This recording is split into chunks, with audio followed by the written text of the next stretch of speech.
Hello, everybody. Welcome to the pub. Hope you all are doing well. It's Saturday night. It's cold for RW. It's not too bad in here. I got heat, so I'm here, Anna. My voice is a little scratchy. Sorry. I feel great. So it is what it is. I do my best to start on time. Often it's the best I can do is 2 to 3 minutes. So that's that. Hey, look who it is. You ready, guy? Person who's often not here. All right. What's going on, man? How are you, Look at bud? this. Yeah. Awesome. Thanks for Man, being here. hardly ever first on the show. This is weird. I feel out of place. That's good. It's good. Your schedule's a little jumbled, I guess, tonight is what I'm gathering. So I'm glad you could make it early, man. Well, yeah, normally we try to have dinner as a family, and we're just all still stuffed. So Hmm. I'm like, why don't we switch it up? I'll go on early and get off early. Have a late dinner. Mhm. European style. Cool. Good deal. I mean, it's just gonna be some frozen pizzas and some frozen toasted raviolis. I've never had the toasted raviolis, but I've realized I think the frozen pizzas mess me up a little, so I don't eat them. I'll try not to Oh eat them yeah, anymore. It's just that processed stuff doesn't do it for me. I don't know, something about it. yeah. End up eating like a whole friggin' pizza of it, and I don't know. It's weird. It's like regular regular homemade pizza or purchased pizza from a pizza shop is fine, but for some reason, frozen pizza doesn't do it for me anymore. I don't know. Huh. I used to love that shit, man. Yeah, it's kind of a good, when you don't feel like standing over the stove for a while. It's nice to Exactly. have something to throw in the oven. 20 minutes, and boom, ready. And And sometimes the frozen pizzas, like especially over like Domino's or something, sometimes if you get the right frozen pizza, it can be better than. I'll give you that. There are grades. We found this this square one. I think it was called Freshetta, and it had like 4 or 5 cheese, no vegetables, no meat, and that one was very good. Um, My son got one like that yeah, tonight. like Tonight. I think it's like all the toppings that they use might just be lower grade, so maybe it's just go with the cheese, because Yeah, yeah, that's the safe bet. The other one so, we got is a mushroom and spinach, I think, which kind of oof. I know it kind of sounds scary from a frozen pizza, but I've had a different kind of pizza at this really kind of upscale pizza joint we have around here, and Yeah. it was something similar to that, and it was like so freaking good. It wasn't like a red sauce; it was more of like a olive oil and maybe something else on it. White pizza. Yeah. Yeah, man, it was so freaking. And they had this like it looked like a building out of the original Star Wars on the sand. It was like perfectly round and just has this. Mm, It's in the middle of the dining room. It's mm. totally awesome. That's Fires going blazing in there. Oh yeah, you mean the was it like the coal fired or wood fired? One or the other, probably. I don't know, but I saw some like Italy making pizzas, and they use the same kind of a thing. It's like, Hmm. it's at least he can only because we knew the owner, and well, actually, I have a good friend that knew the owner, so he came over and rapped with us for a little bit. But he Last Dance, how you doing? All right, good to have you. Yeah, good to see you. He was telling me because I asked him my first question was, you got a dining room full of people, you can only cook 4 pizzas in there at one time, and Hmm. he's like that's just if you have to sit here for 2 or 3 hours waiting for your pie, Wow. that's just the way it is. Mm. Yeah, the coal fired that is popular in New England can get up to 900 degrees, and they can do a pizza in like 90 seconds. Yeah. Wood fired tends to be a little like maybe 650, and the wood is a much more humid smoke, so it tends to be like a wetter pizza. So No, this was crispy. This was full on crispy. any black dots around the Yeah, edges, yeah, yeah, yeah, yeah. Like uh, it was toasted around and bubbly, like that kind of a crust. You know what I'm saying? bubble Bubble trouble. trouble. Right on. Yeah, that sounds good. I hate wet pizza. Um, it's got to Right. be tight. It's got to be No tight. flop. No flop. Yeah, I mean, I don't mind it if it's wet and it tastes awesome, and you have to Yeah. knife and fork it for at least half of it. But it tastes great, but it's just not that good, you know. RW, right. how you doing, man? Oh, hi everyone. I'm good. Good, Just nice. hanging out, watching the OGs talk. Oh, right on. Thanks for being here. No problem. Original guest. Happy Saturday, everybody. For sure. Happy Sabbath. Happy Saturday. There you go. Yeah, it's a lot of interesting stuff coming out about this this strike, this what they're calling double tap strike, which is, I don't know if that's a media term, ignorant media, double tap strike. I thought a double tap was when you shot somebody twice, In the- in the Right, heart. Yeah. or also known as the Mogadishu drill. I don't know what you're talking Well, about. I mean, you could call it a double tap. They shoot twice. They're just Sure. not bullets. It's missiles. Right, and they did hit the same thing twice. Yeah. But it appears between the first shot and the second shot that there was 41 minutes of them observing these two guys. Oh, And there was a JAG there who Uh-huh. told them it was legal for them to take the second shot. So, Yeah. I mean, I still think it was wrong. Whether it was illegal, maybe not, but it's still definitely wrong in my book. from what you know now, but could that change if the video shows you otherwise? If we get to see it? I mean, it could change because, I'm still, the information I have still comes from, second and third hand sources that, aren't necessarily agenda free, if I can use that phrase without violating some journalist's trademark. I think you're good. Yeah, I mean, supposedly there was a larger ship or vessel located near Suriname that this boat was going towards, possibly trying to communicate with. Yeah, I don't know. I really want to know what if a JAG of all people is supposed to be basically there to tell you if you can legally kill people. Yeah. It's not supposed to be biased or political with them. They're supposed to be knowledgeable in like the rules of war and engagement, right? Yeah. I mean, I also dealt with government lawyers in my career, and I still took what they said as their opinion. If I had received an order or I wasn't in the military, but if I had received instructions to do something that I thought was illegal, I'm not sure that a government lawyer could have talked me into it.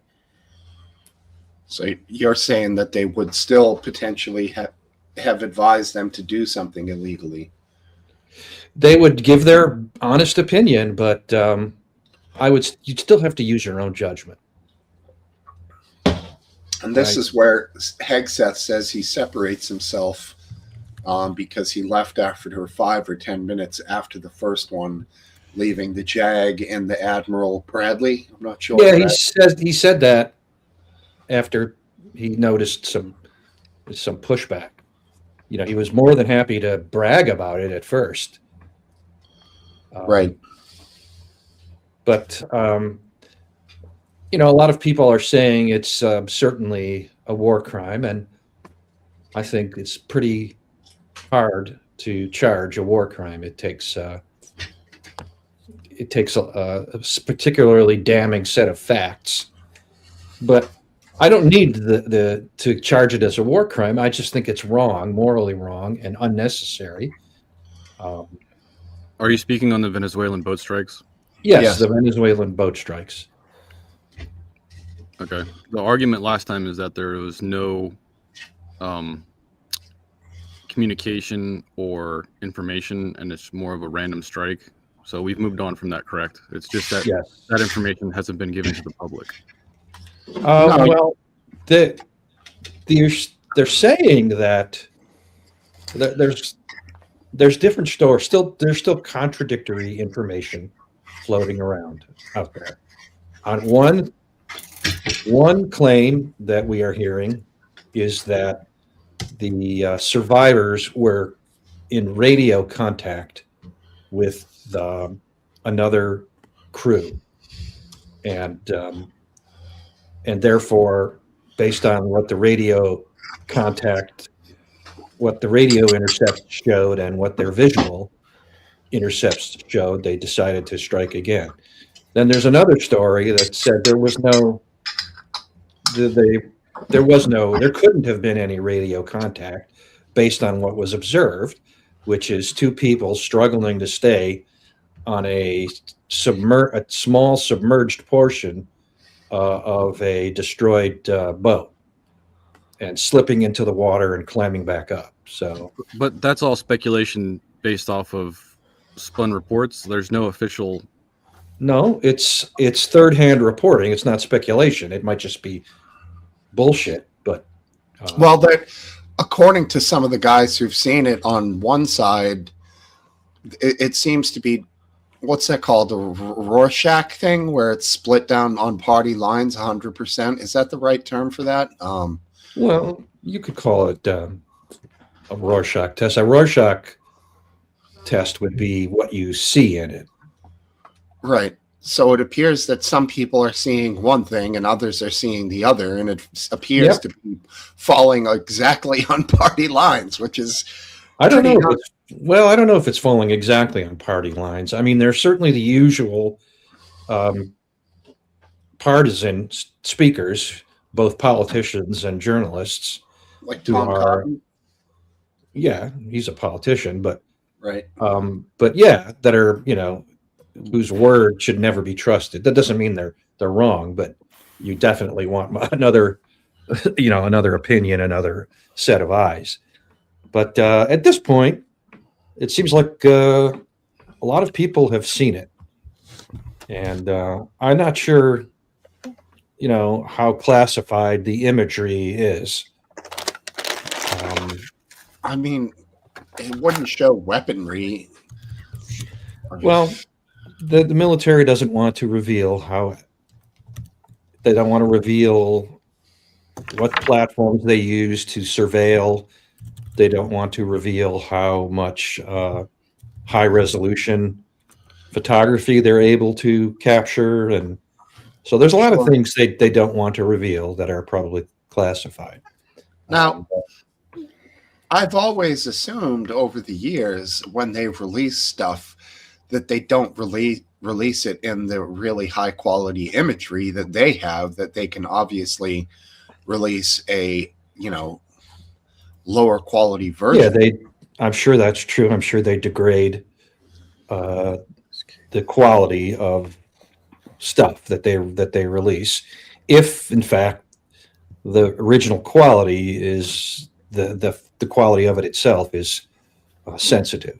But in the case of a video like this, degrading the quality may make releasing it useless.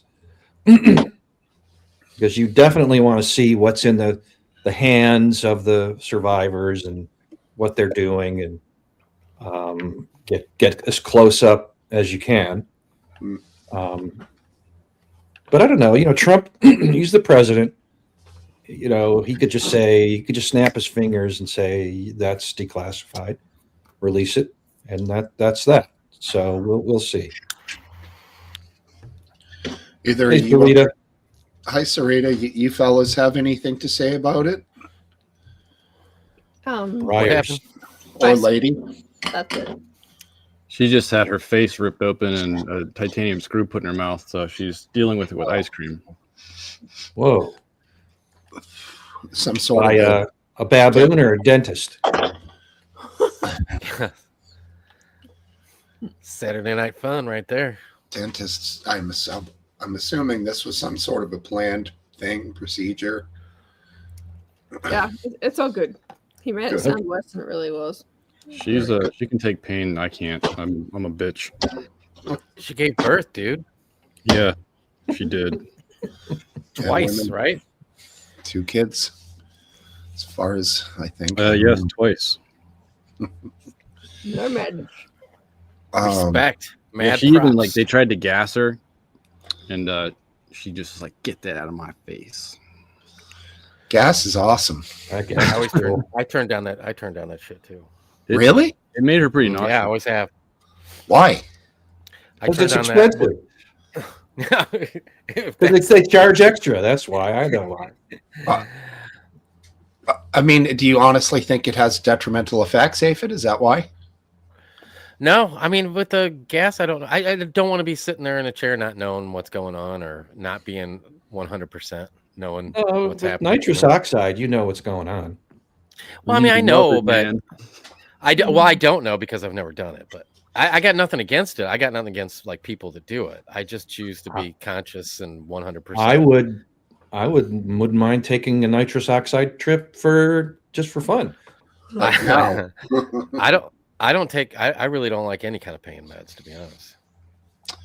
I don't take pain pills ever anymore because those things, back in the day in the city, they were running around everywhere. Eastwood.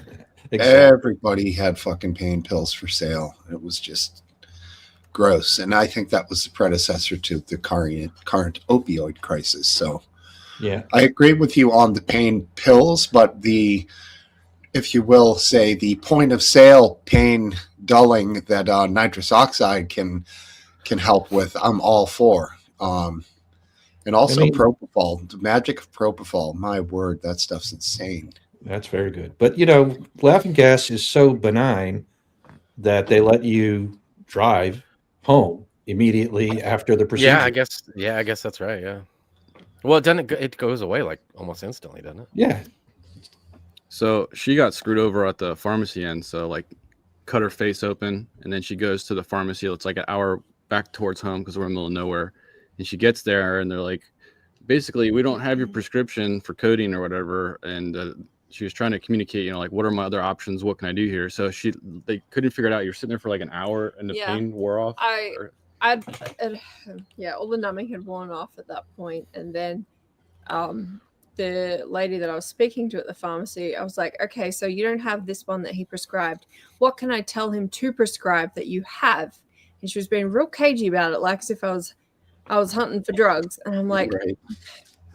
That's her face is like out here. yeah, seriously. Right. Really swallowing. Oh, you're faking that injury. Come on. Everybody comes in with it. I just shove cotton swabs in my face all the time anyway. I'm just like, can you just tell me an alternative? Because we could be going back and forth all night, and he'd already left work and everything, so I had to call it in from home. And he could guess the next one and be like, "Oh, sorry, we don't have that one." Okay, what's the next? I'm like, I was so pissed. I was going to turn into Karen that night. Did they figure something out? I hope. Yeah, her doctor ended up calling, luckily, and they were able to figure it out. But if it wasn't for that, miracle occurrence, I'm not sure what happened. Maybe for that last dance, that's probably what would have happened. Yeah, that's what I was gonna say. A stiff drink. Oh, yeah. Well, no, you're not. Thank goodness. You have a good doctor. This is the most expensive whiskey I've bought to date. $90 for 750 milliliters. Good Lord. Is this the unboxing? Well, yeah. You better drink that with an eyedropper. Just put it right on your eyes. Wow, McClellan 12? Callan 12. Oh, Callan. Is that like is Cullen the Temu brand or something, or is that the sneakiness they do? I have no idea. Mac Callan. Okay. It looks like some sweet, cheap red wine my mom would drink with her friends. Yeah, a Total Wine has that for 60. You got ripped. I got it at Total Wine. Oh, you did? Then it must be a special one. No, cool. It looks good. It looks whiskey colored in your glass, though. It's pretty good. Smooth. Very smooth. Okay, sorry to hear that, Anna, but she's happy for you. Good. Hey, look, it's is our serious. wife. Wow. I feel your pain, Anna. Hey, wife. Oh, she always warms my heart.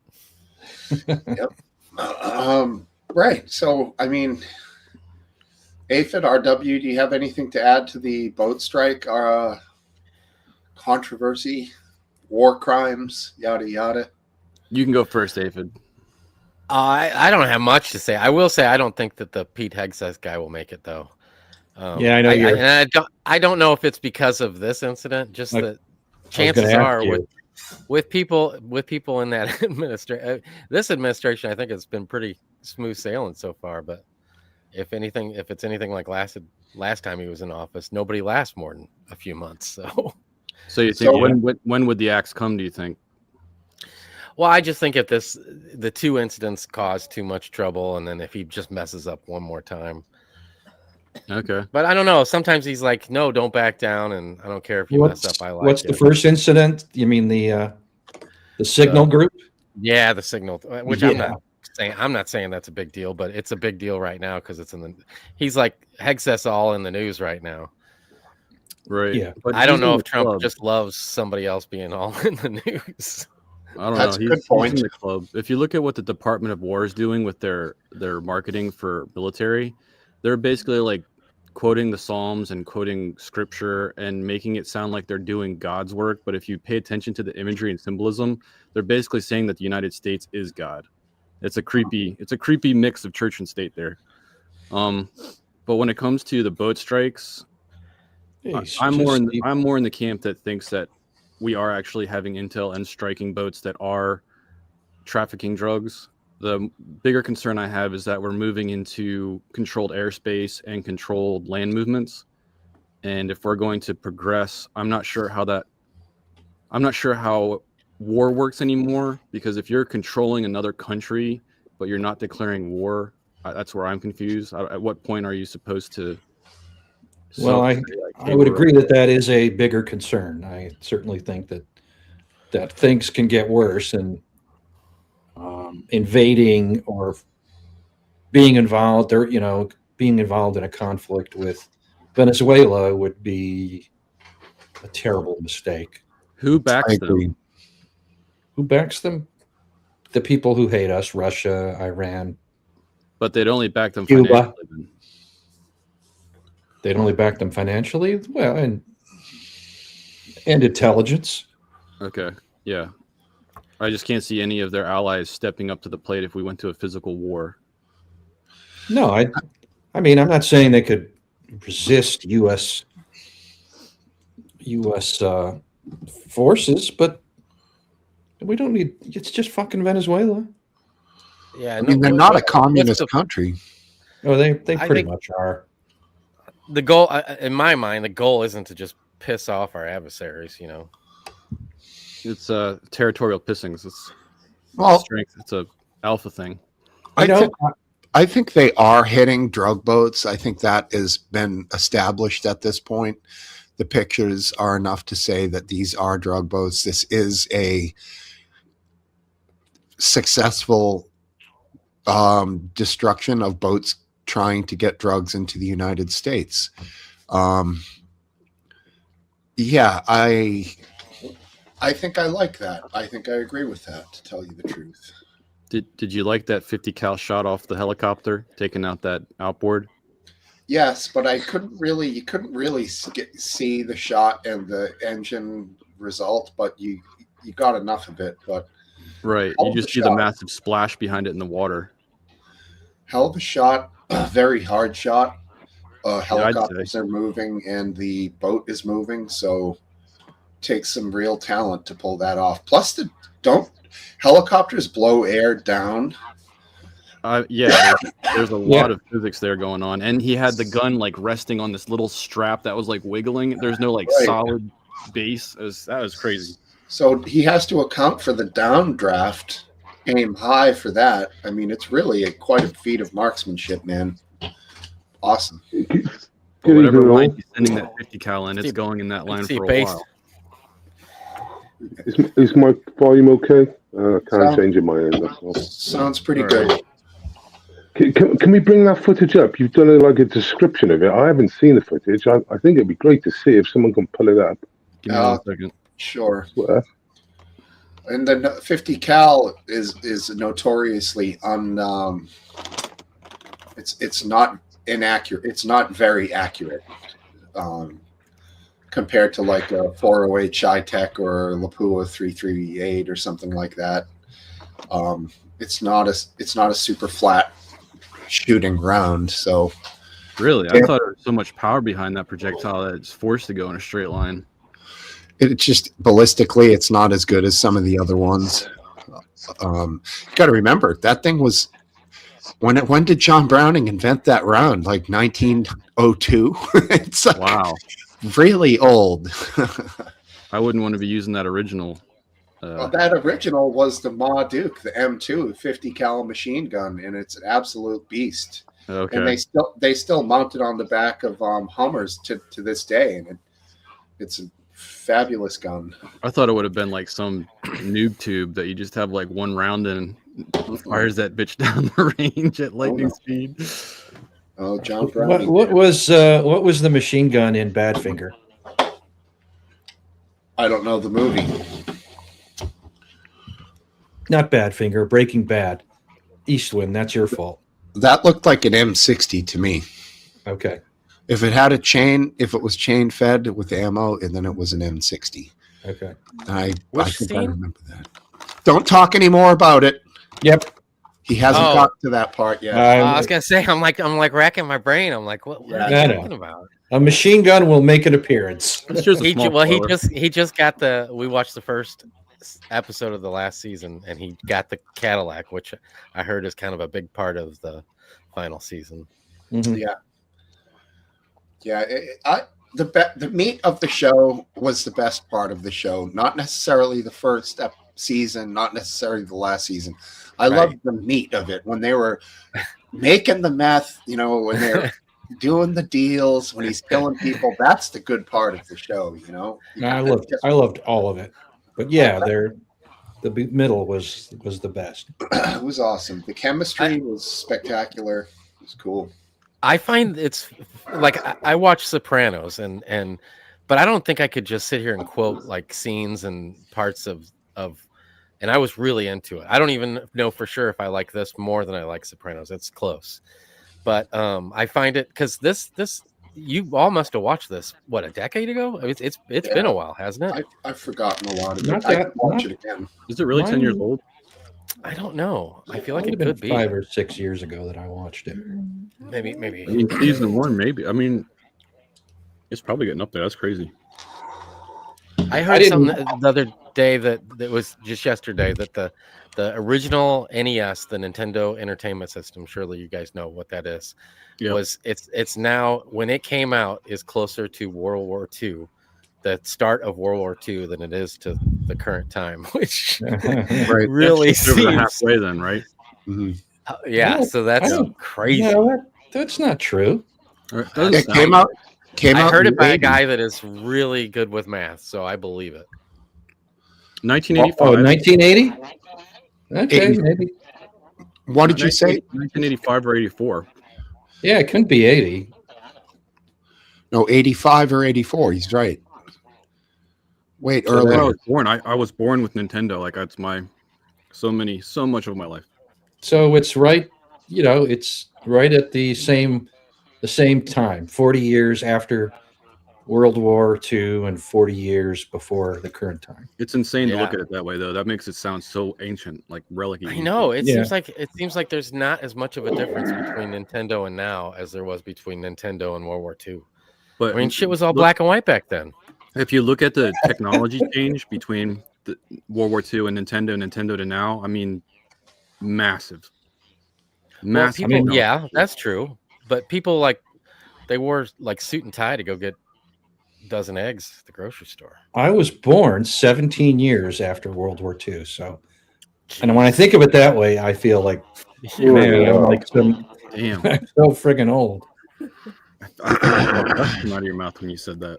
Mhm. Oh, before we leave the subject, though, going back, I have one more thing to say about this whole like boat thing.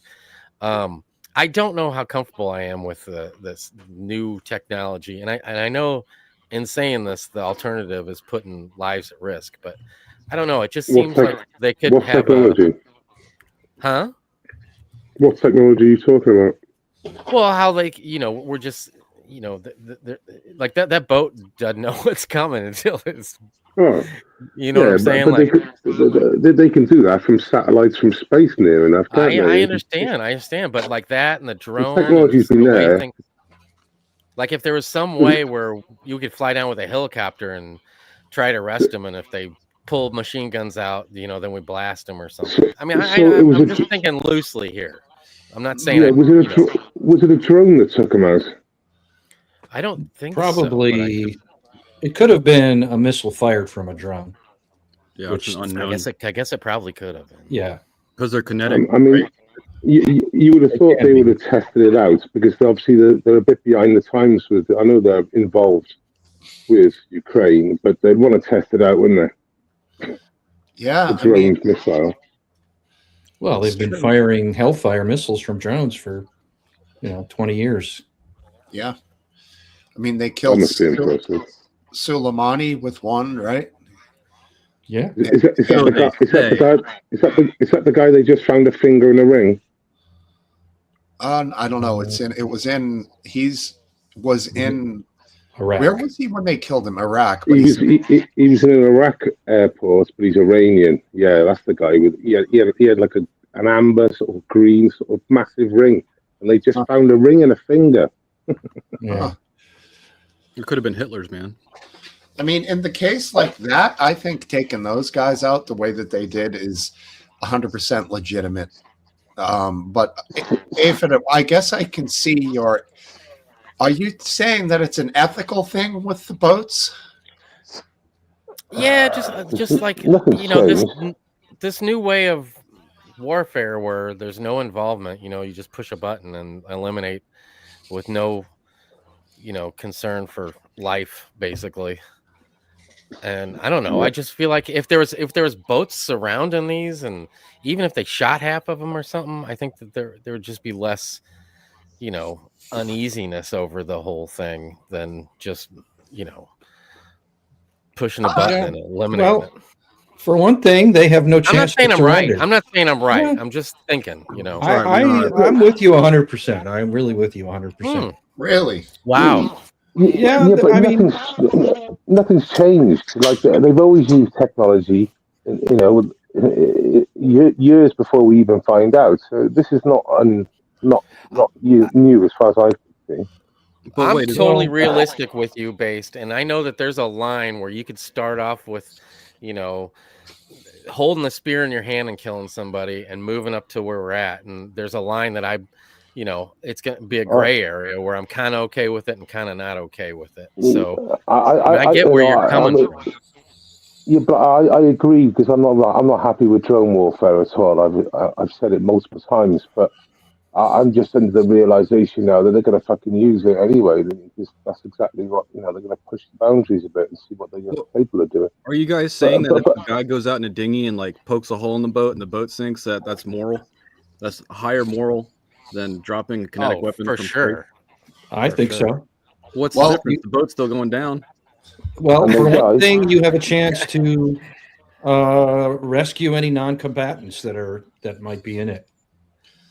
Well, they're all And what if- combatants. what if- That's the way what the if Americans some- are looking. The American looks what at if- those boats now as that they're combatants. Isn't that correct? What if some guy is right? on the Yeah. dock before this boat takes off, and he legitimately, and I know this is far-fetched, but it's possible that he has no idea what the boat's for or what's doing, and they're like, hey, we need an extra hand this trip. Here's $50 cash if you come with us so you can help. You're a really low, long, thin boat with fucking 4 massive engines on the I fucking back understand. and a load of oil drums on the front end to keep the front end down. But I does mean, come on, lads. that guy's You don't life know. deserve to be eliminated? I don't There's a know. lot of He's under no Moral delusion of what he's been employed to do. Well, I mean, these guys, if you're talking morals or ethics, are bringing poison into another country for money, and they don't care who dies, what families they tear apart with the drugs that they're bringing in. And it's been going on for years and years. So It seems like they're not even Venezuelans. Yeah, but they may be at the bottom of the totem pole, but the bottom line is, what happens if they have a go at them on the high seas? Game over. It's game over for them, right? And it's game over for the drugs.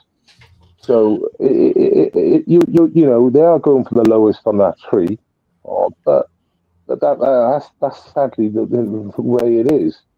But yeah, I mean, they take him out, and rightly so, as far as I'm concerned. interesting. Yeah. Steve, you said that chap, the guy with the ring. You had his name. I heard, you can correct me if I'm wrong, a particular missile was used to target him, and I believe the missile it's separated at like very low altitudes, and I believe there was like 6 or 4 like razor spinners, and they just shred everything. Yeah, there's no explosive. I don't know about what you're talking about, but I know that it's a kinetic energy weapon that goes on speed, and they're trying to not have a massive explosion and kill other people. So yeah, what you're saying lines up with the kinetic energy weapon thing. Right.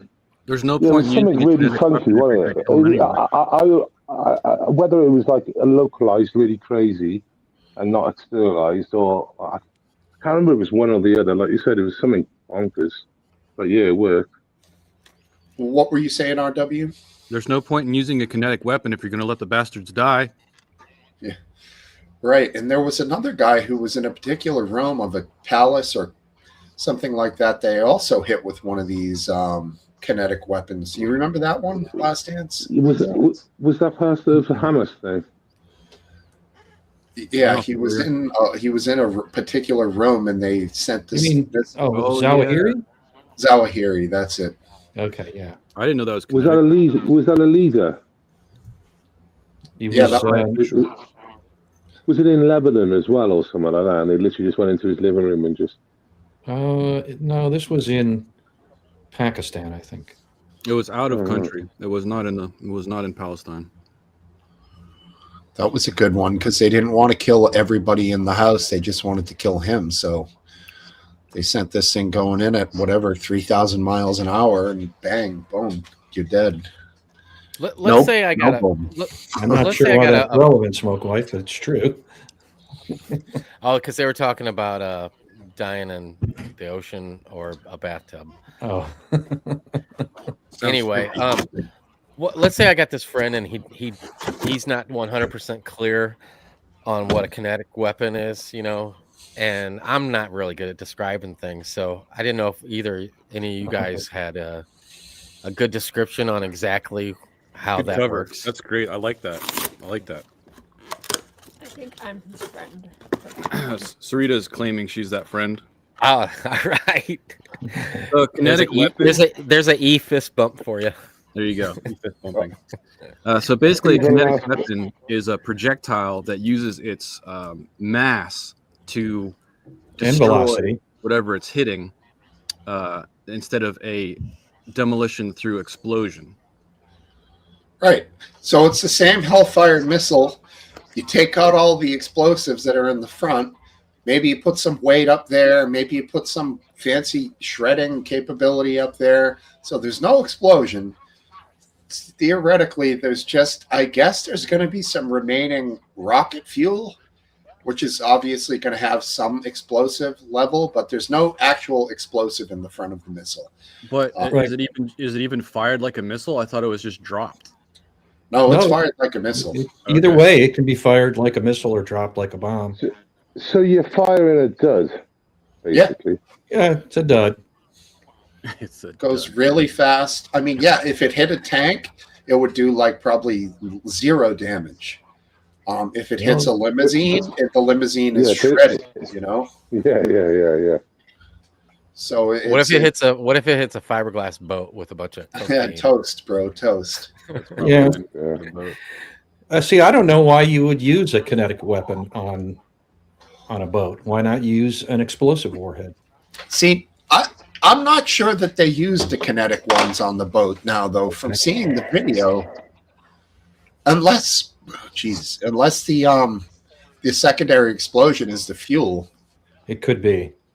you know. Yeah, it does look like there's a form of explosion on there. Yeah, I mean, they might have a I boat know like that could have 500-gallon tanks. You know. Yeah, I was literally going to say they're going to have external, like fuel tanks, you know, big They- jerry cans and stuff Right. on the deck because they could go fast and they're built to do one job, transport drugs, you know, within like 50, 100 miles. So they're going to have, like you said, they're going to use these big engines. They're going to use a lot of fuel. So there's going to be they might have like 8 jerry cans on there just to fuel. You know, Sure. biggest, you know, 20 liter cans or 50 liter cans. I think more because 150 gallons wouldn't get that boat very far. They need like 500 gallons. With those 4 Yeah. huge outboards, they don't measure it in gallons per mile. They measure it, in gallons per mile, not miles per gallon. So it might be Biscuit. You know, and it might be and literally it's- two gallons per mile, and that's not unheard of for big yachts. It's like 5 gallons per mile. It's unreal how much they burn. And the thing is, and they can't go short on the juice because otherwise they're obviously super vulnerable with like millions of pounds on deck. Right, but Around. apparently this is a whole network and system of getting these boats where they need to be. There's refueling areas, there's refueling boats. Like Yeah. this is a fairly intricate operation that they have. And I'm all for busting this shit up. I mean, the first one I heard had mostly cocaine on it. That's not exactly, but you wonder, is that cocaine laced with fentanyl? Because that's like super dangerous, you know? A lot of people wouldn't expect cocaine to have fentanyl in it. It certainly didn't 20 years ago, but I guess they're putting it in anything that it comes in like a powder chemical form can have fentanyl. So I heard Rick James rolled over in his grave when that first one got hit. yeah, it's possible. You know, I'm also going to disagree with your assessment, Smoke Steve, of that this is, that the drug dealers are unique and the suppliers are uniquely evil.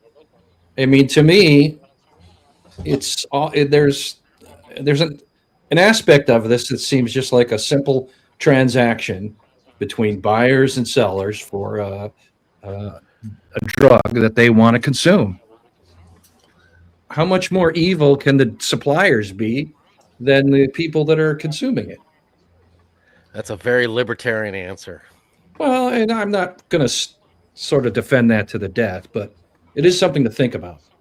Would you advocate deadly force against somebody using cocaine? Of course not. Don't snort that or I'll shoot you. No. Yeah, Oh, what yeah, if it was marijuana? What Yeah, if it was a boat full of marijuana?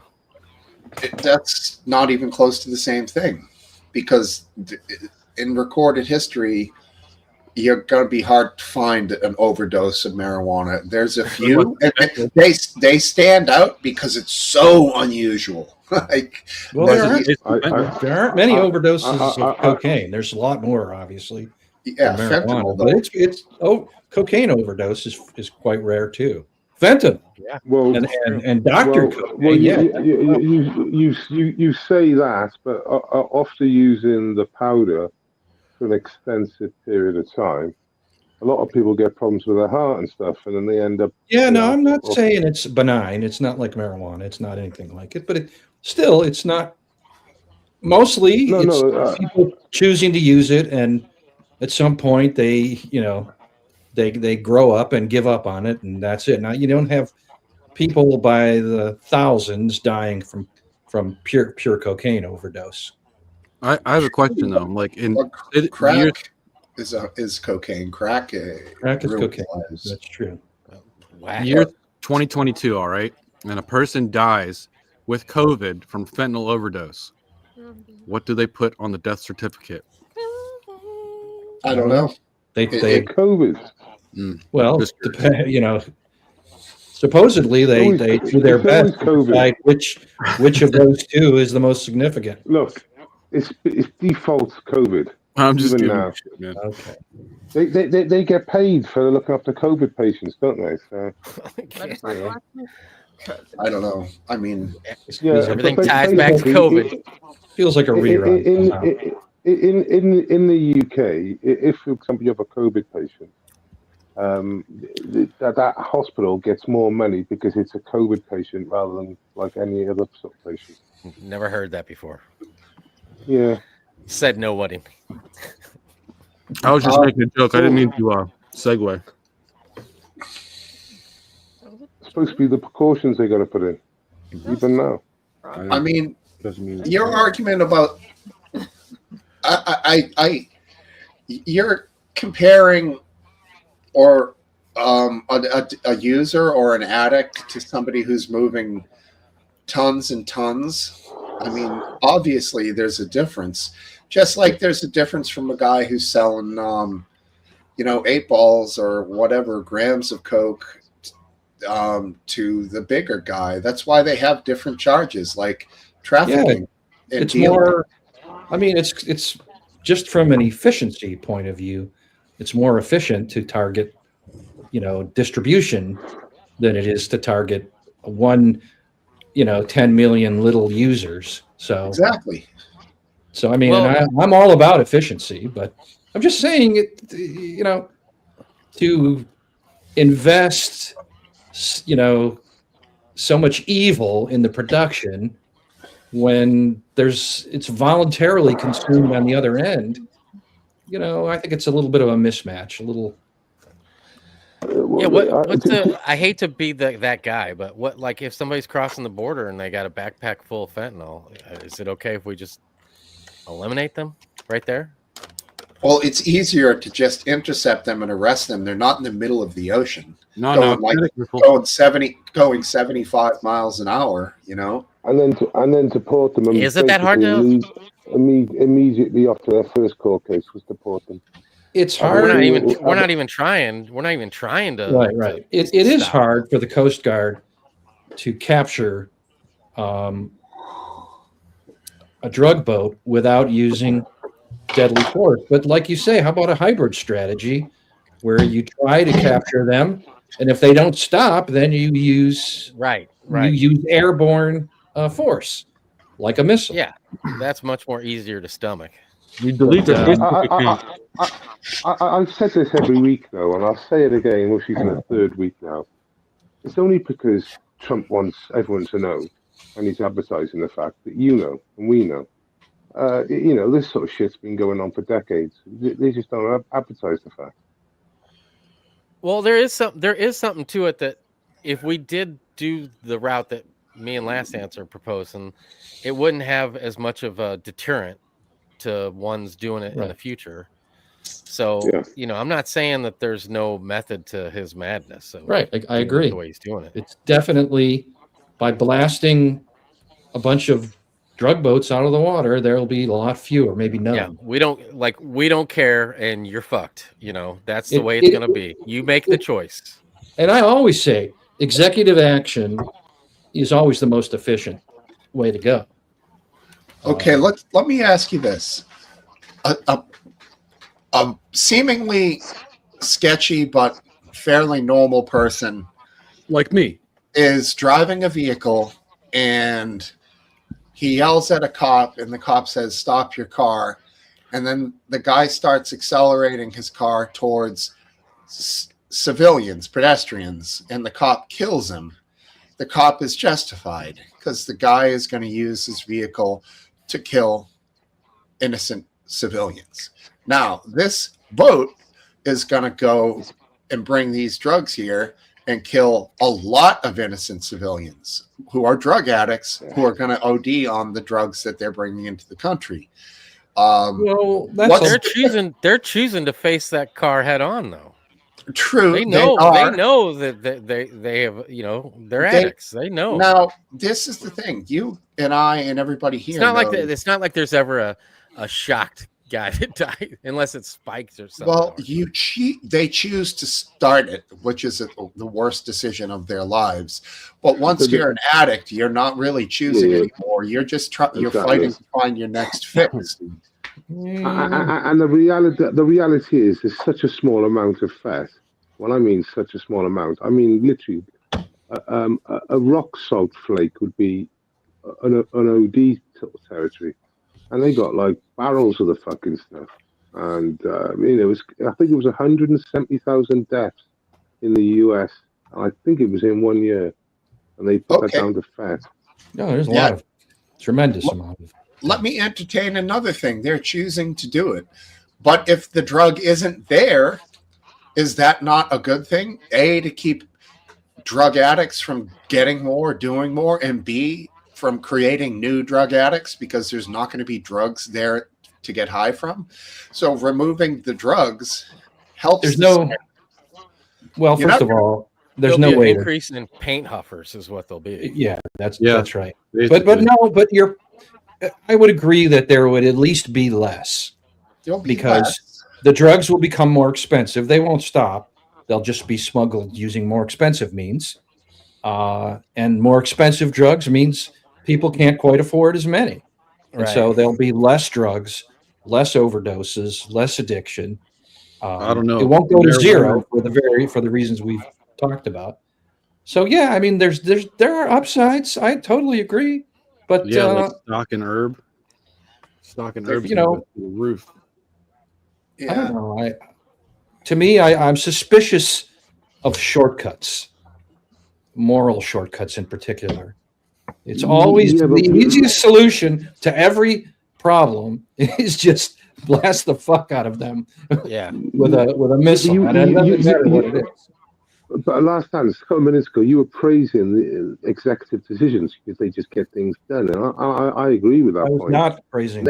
And I was you did- you did acknowledging a that minute they're ago. always the most efficient, but I was not praising. Okay, There's a reason so- why we have 3 branches of government and not one, and that's because we have decided that being the most efficient is not what our government and not what our values are about. So you weren't insinuating that things get done right and quick and not fucking about. That's how I. Well, first of all, I don't agree that they're done right. It's entirely possible that there are non-guilty parties that are killed in these strikes. Yeah. I mean, we'll never all know of us- because no one is around to complain. all of us have doubts with what we hear on mainstream news, and the reason is because the track record. Well, the track record of us blasting the shit out of some object on the ground with people in it is flawed, and we have killed a lot of innocent people doing that. So Right. there might have only been a handful of these strikes so far, but And those are the usually more and more you get, the more and more chance there is of innocent people being and it's the Like same up the intelligence. It's the same fallible Right. intelligence system that's also being used to target these quote drug boats. Yeah, but to be fair, it's slightly different to Obama because these are clear targets in the middle of the ocean doing 30 knots with 4 fucking supercharged brand new motors on the back and I don't they're all know. I fucking mean, weight on the front end. It's most pretty of the clear, targets like. that I'm thinking of were targets that they followed for miles and miles and watched do different stops, and Right. that was what made them even more convinced that they were guilty. Right. So the Well, I longer feel- they keep their eyes on them and have them soloed out, I don't think makes any difference. Anybody know much about this that wife brought up? I heard about it, but He was a convicted cocaine Yeah. trafficker. I think she posted something in the Discord about it. That's where I saw it. I missed that, Steve. Basically, the former Honduran president Yeah. was convicted Pardons him. of trafficking, was pardoned. And Yeah. she does bring this up too. I heard about the family of El Chapo being welcomed into the U.S. Also strange. Well, El wait a minute. Chapo. Are we arguing that they should be guilty by association? Is that what Smoke Wife is arguing? I don't know. But It sounds, they are. it sounds like it. Can't you just let her get her way once? They are very wealthy. No, and only if she's they're- right. They are very wealthy, and I don't know what gives them. I don't know. Like, does it give them cred to have El Chapo as their patriarch? It Who? shouldn't, right? His Who? family. Who's So this? Oh, the El Chapo family? yes, I will say he It does doesn't have one of give them. him cred in the U.S. unless they want to start a drug trafficking organization.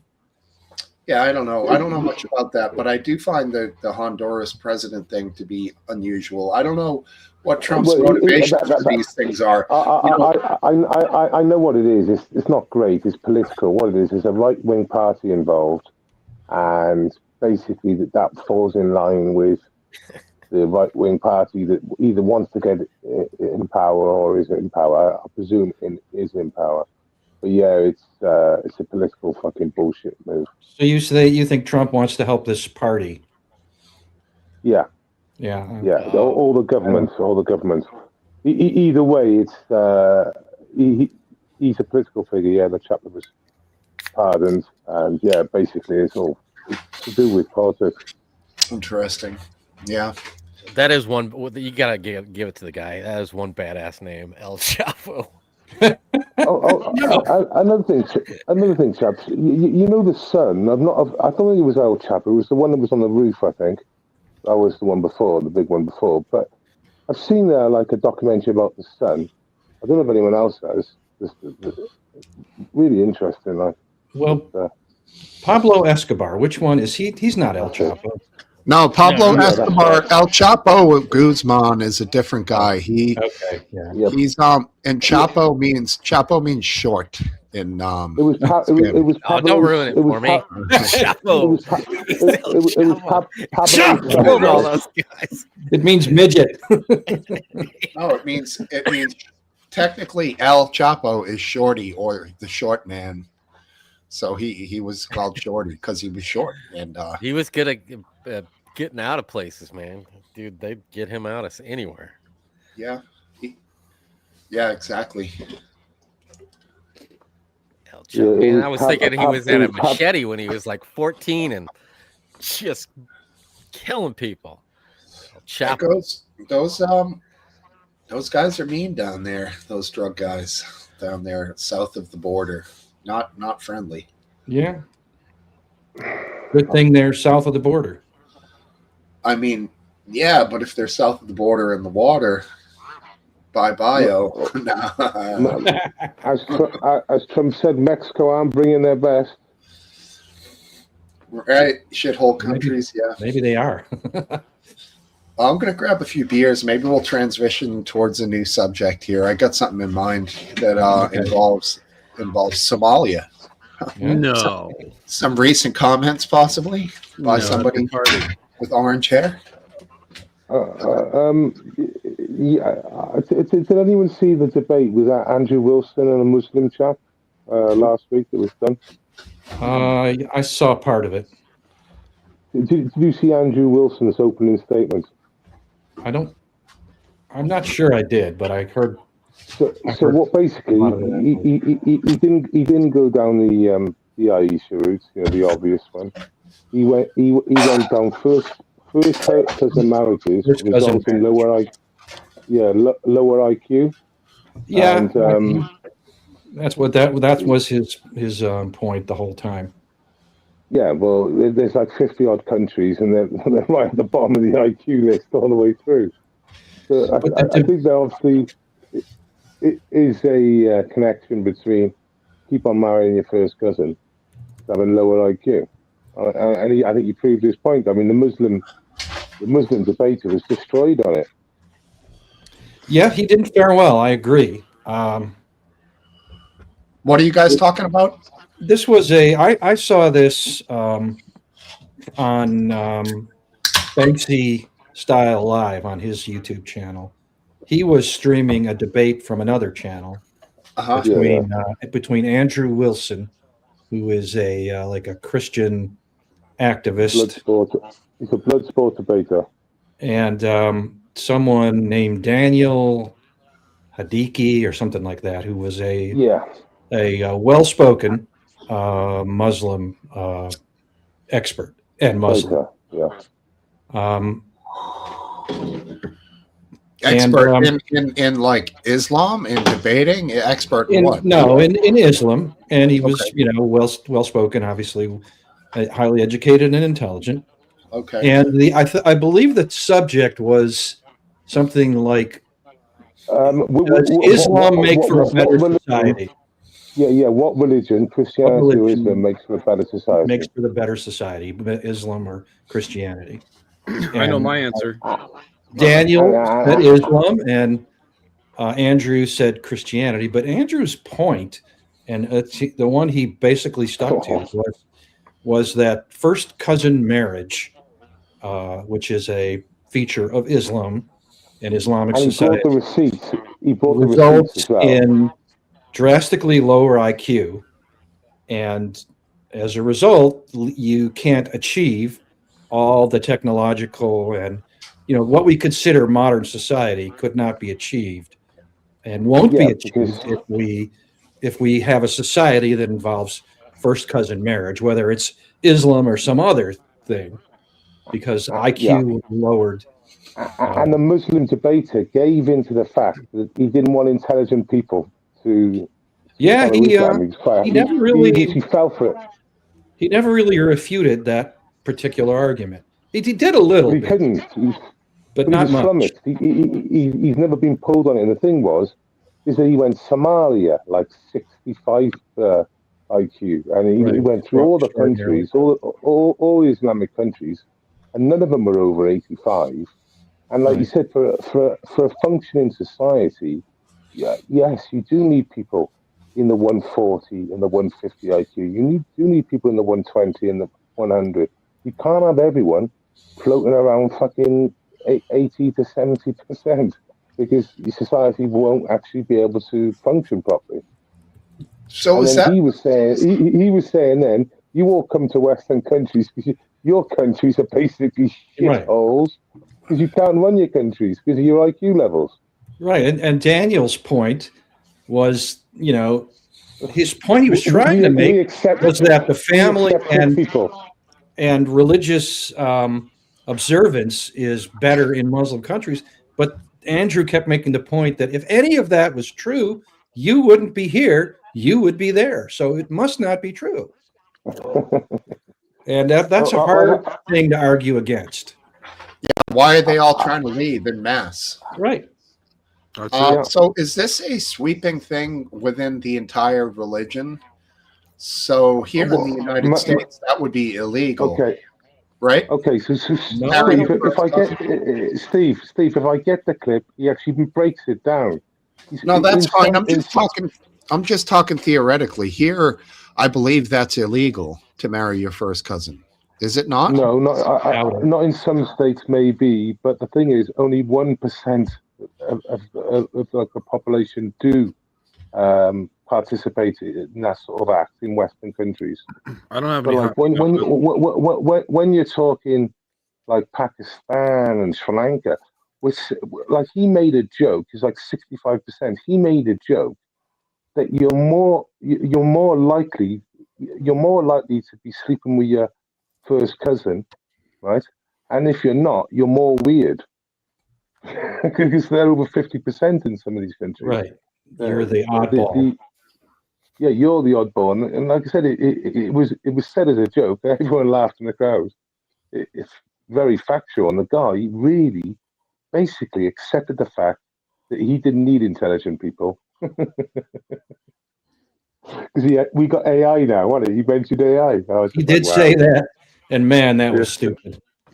Yeah. Yeah. So I watch a lot of Andrew Wilson. I find his he's not a knitting circle Christian. He's not one of them. No, I don't. I was surprised that Daniel did not have a better response to that. But his next Yeah, but debate, what can he you will better. say? Huh? Yeah, but what can you say about that? I don't know. Facts are in I a lot can't of think these of anything. in a lot of these Islamic countries, the first cousin marriage rate is in the 60s, and then the IQ is not much higher than that. And he went Here's through all what these I would countries. do if I were Daniel. I would dispute that first cousin marriage leads to lower IQ. Well, there's fact for that. There's fact for that. Well, It's there's statistical evidence, right? well, yeah. I mean, and it's clear in the NHS. I mean, certain areas of the UK, like Islington, if I remember rightly, the newborn deformity rate was so high, it's costing taxpayers so much money, and there's no end to it. In fact, the Well- NHS recently praised first cousin marriages. Honestly, on official documentation. Well, Even though I would they have said that. I would have, if I were Daniel, even if it's not true, is what I'm saying. I would still pretend that the association between low IQ and first cousin marriage is not, established. It is, though. Otherwise, you have nothing to say. You might as well just leave. I mean, it's established in all genetics and even plants, and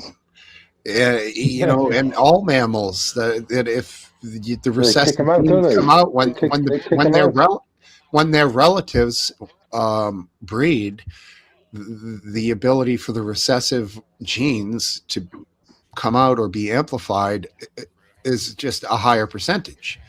Of course, it's not a thing that happens every single time, but it's highly probable. Well, in a lot of the animal kidding, they kick the young out, don't they? They say, "No, fuck off now, on your way." Yeah, I think in English bottle cap is good. I think they get the first cousin marriage lower IQ thing by simply picking countries where first cousin marriage is common, and then measuring the IQ and finding that it's abysmally low, and then claiming that it's the first cousin marriage that's causing the low IQ. But it could be Nothing any to do with the education system. could be any number of things, right?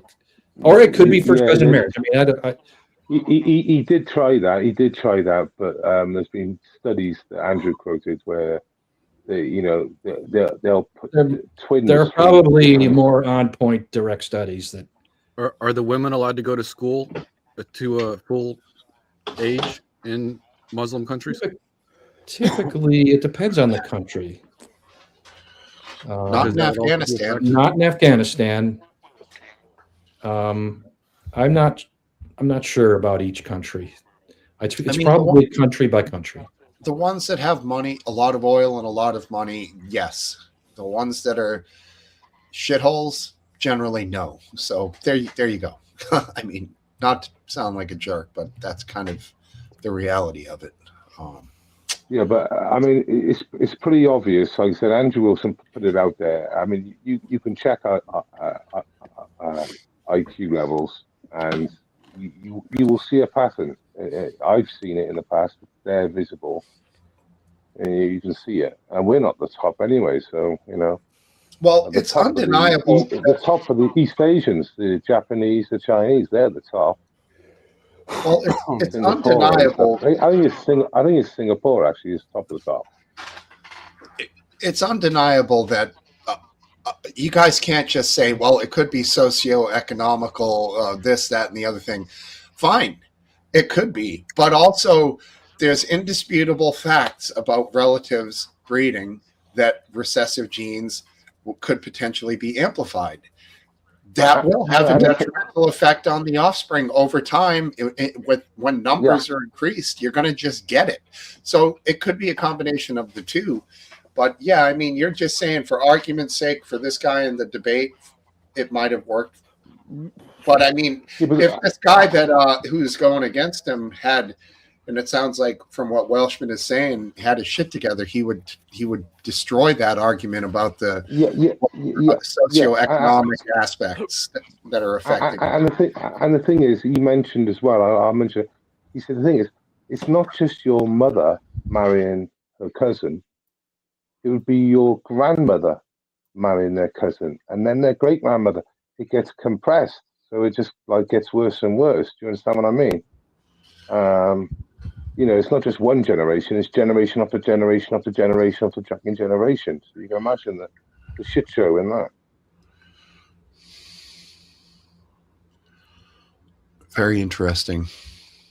Yeah, it's crazy. It's costing the NHS a fortune now. And let me give you a stat for you now. I believe Bradford's over 50% first cousin marriages. I think it's 54. Wife says red states more SNAP, ACA subsidies, etc. Of course, that's misleading. Massachusetts is 6th for SNAP benefits. But wait. Red states have blue cities, so how does that Exactly? work? That's why it's misleading. It's 100% Well, Massachusetts is 6th in the list of highest. Massachusetts, West Virginia are tied, but you guys are completely right. Obviously, red states have blue cities, so well said, RW. Farmers are a perfect example. Look who it is. Scum's here. Scum! 544 in the house. That's what they stuck him with, poor bastard. 544. You can get rid of that scum. That reminds me. Now I'm going to complain about Canada now, so Scum has to defend it. When I was in Total Wine, they had an enormous section of Canadian whiskeys. So I don't know if there's tariffs on Canadian whiskeys, but there sure are plenty of them being sold, and they didn't look particularly expensive either. So generally, it's all. I think Canadian whiskey's all blended. I don't know if there are any high-end ones or scotches that come from Canada. But it's not like I saw a $90 bottle of Canadian whiskey. So it's not like the tariffs made it $90 if there are tariffs. I see what you're saying. Yeah, there was big talk about that. Yeah, I don't feel like I've seen a huge increase in anything Canadian, but I guess I'm not really looking, to tell you the truth. Yeah. I have a bottle of Seagram's VO, which I may have a sip of tonight. That's Canadian. Yep. VO stands for very ordinary. Really? No. I doubt it. It's not very good. It takes a splash of diet ginger ale to really get it down. Otherwise, it's just bad. What I'm thinking Seagram's 7 and 7, but I can't remember what that is. That's Seagram's 7, which is a blended whiskey mixed with 7-Up. Ah, okay. Thank you. That's an old VFW drink, from fucking after the on Veterans Day or something. You'd see all the guys in that. That's an old school 60s drink, I think. Okay. So my era. Yeah, I guess so. That explains why it's imprinted on my brain without really knowing what it means. Right. That time, interesting enough, related to earlier, that was closer to the War of 1812 than it is to this time now. There you go. That's funny. Maybe the Civil War. Yeah, good stuff. Good stuff. So what year were you born? 1962. 62. Good Okay. Lord. Also closer to the Civil War. Wait, no. No green bananas. I mean, you're a few years older than my older brother, so you're not really relatively speaking, that old for me. Brother B? Oh, he seems ancient. Last dance, you are old. There you go, low for Sheffield. Sorry to confuse all those things.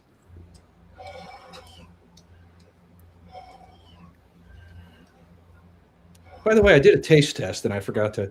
The Ardbeg versus the Talisker smoky stuff. Yeah.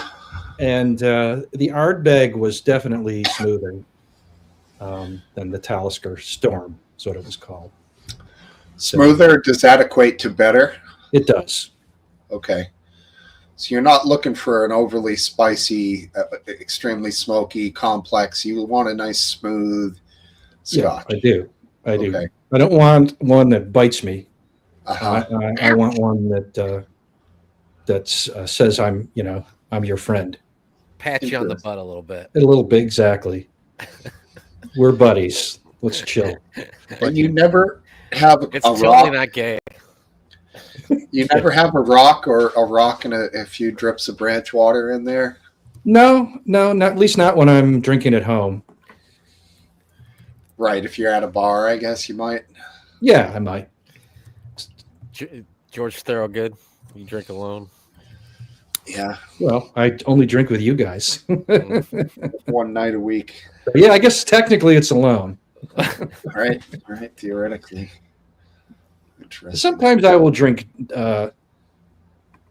during the week. Like if typically it's weird. I'm very prone to suggestion. So if I'm watching like a TV show like Vera, which is a British detective mystery, sometimes she'll take it'll be a tough day and she'll pour a little whiskey, and then I'll think, I feel like that makes me think I'll have some whiskey. So I'll pause it, pour a little whiskey, go upstairs, and ask Jennifer if she wants something to drink. She'll always say no, and then I'll have it.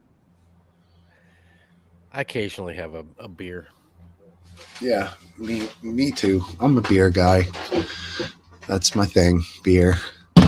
You're not disparaging Low for Sheffield. You can get drunk and talk shit. I don't care, buddy. Yeah. You're all good, man. Absolutely. Just don't snipe the host. No. For the Well, that's most part. something we should talk about. The What's Tim Pool Yeah. shooting. I don't know if that is right or What? not right, but It's a little soon to conclude it. What's up? somebody shot at Tim Pool's compound. Oh, okay. Allegedly. Yeah, don't let Last Dance's description of the Tim Pool shooting lead you around. He wasn't actually like he was on shot. the podcast. He's fine. So, the Tim Pool compound shooting. Yes. so Tim Pool has had, I will say it reliably, this number, at least 5 swat-ins, right? Yeah. And you know what that is, right? So that's Yeah. really serious. He also had a guy in his compound that took a shot in his compound about a year ago. Okay. It was so serious, the swatting. The police obviously got it in the end, but they've got to take it sort of as legit. He's now got armed security 24/7 in that compound. Right? Yeah, he's been targeted, like, for a long period of time. In fact, another thing he said recently, he said he doesn't It even was English bottle cap. he doesn't make public. He doesn't actually make public all what happens because obviously they're encrypted. Right. So Are they driving he by is- the compound and shouting Oh, retard? this was Well, I think Baldy instead of retard. Which are both That's even factual. more offensive, though. That's even worse, good yeah. trolling. Yeah, but Yeah, I don't. I mean, they're both factual though. He's bold, and that Waltz guy's a retard. Seriously, He's got a little bit of massive retard. vanity there with that beanie, though. Just embrace it, bro. Just let it happen. I don't So know. What we don't know, did somebody go outside of it with like an AK or an AR and like unleash 100 Yeah. rounds, or was somebody standing there with a 9mm or a 38 special and popped off a few and ran off into the woods? Like there's Yeah, right. There's a lot Levels. of details that you Yeah. need to decide whether this was really a threat or not. I exactly. mean, he does. It sounds like he does not live in a suburban setting. Sounds like he lives in My a. understanding he's out in rural.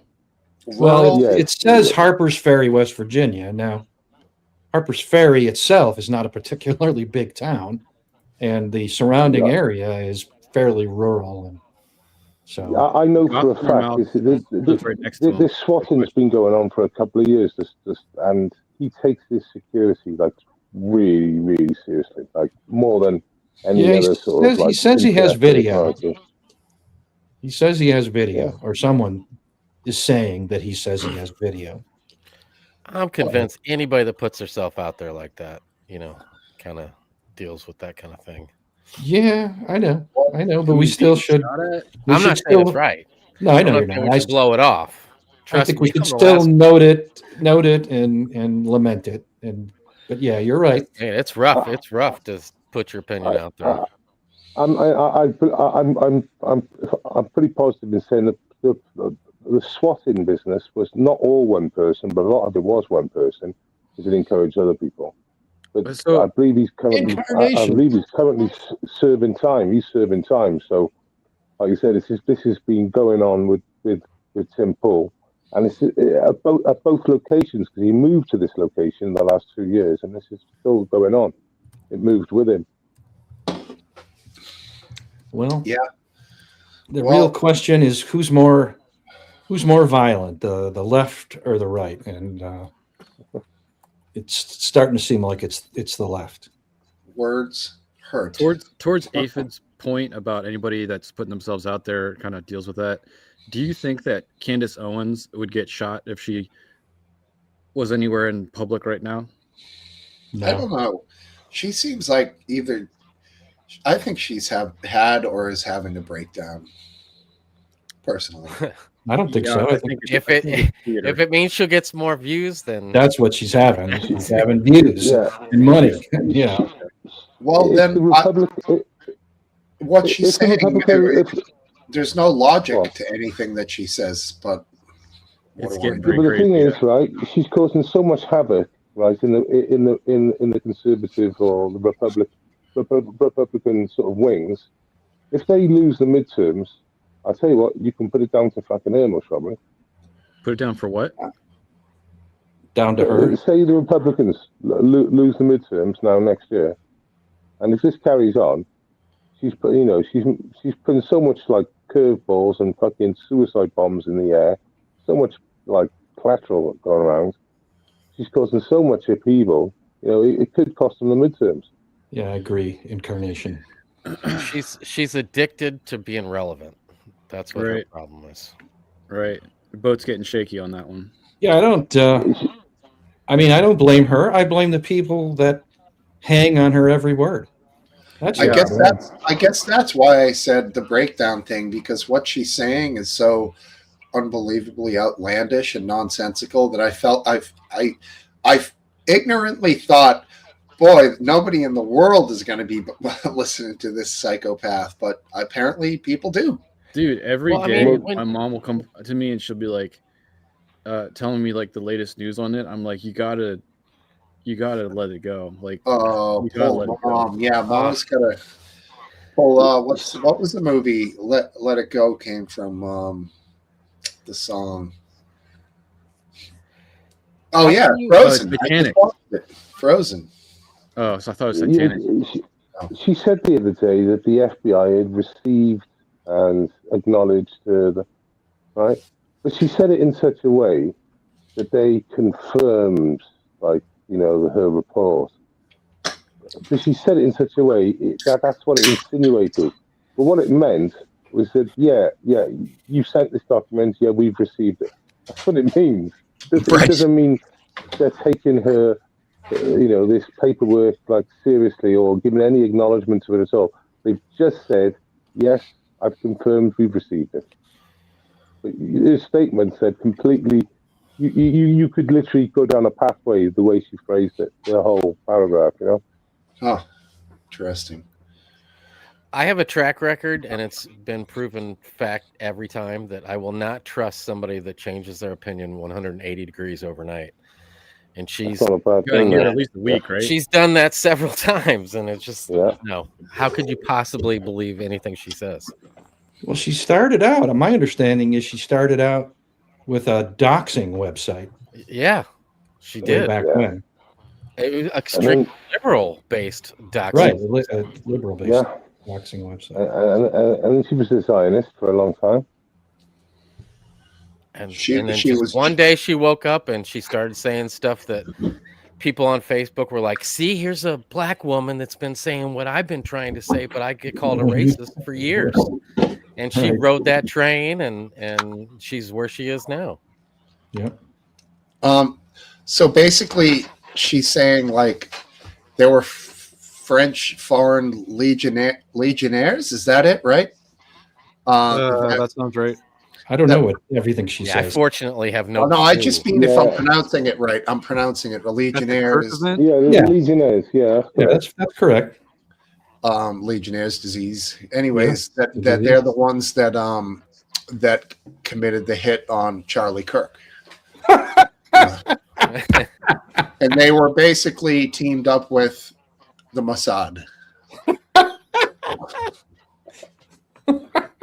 And she has it good information on I was the last I'd heard was the thing about the Egyptian aircraft tailing Charlie Kirk. Mhm. Yeah, I don't know. I mean, I'm more inclined to believe more of the immediate video and questioning like the firearm and the results and the injury and some of these special forces guys who've come out and said this doesn't make any sense. I take not- their I'm word not- over it. I'm not over- impressed. I'm not impressed by that. You don't trust the Yeah, I mean- FBI? No, I'm just saying if I'm going to question anything, I'm going to question it on somebody who's actually, shot people and seen what bullets do to people and has intricate knowledge of that sort of thing.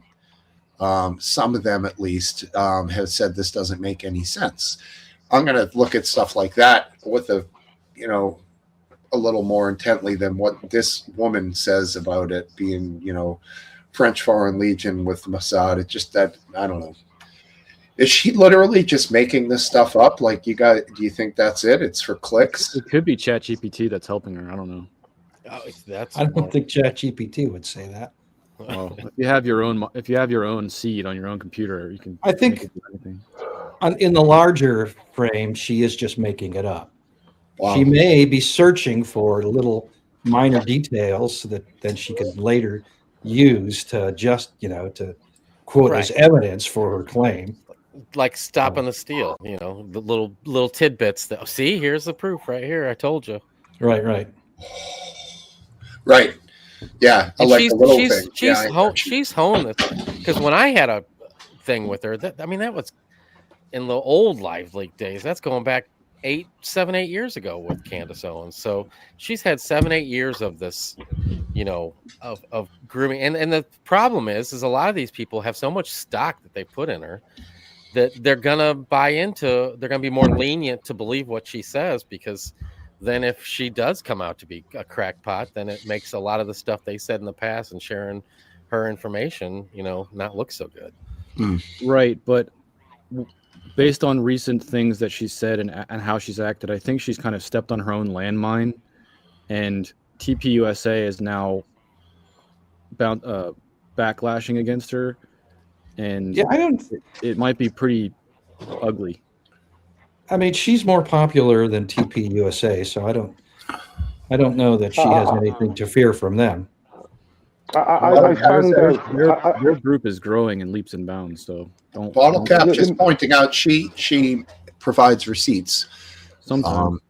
And I don't know. I'm literally asking you guys because To this TPUSA, now, Milo was making statements today saying that TPUSA has basically cancelled so many right wingers over the years, and they've destroyed people's careers. They literally, and he said nothing about, he's not talking about the assassination. He said Charlie Kirk was ruthless.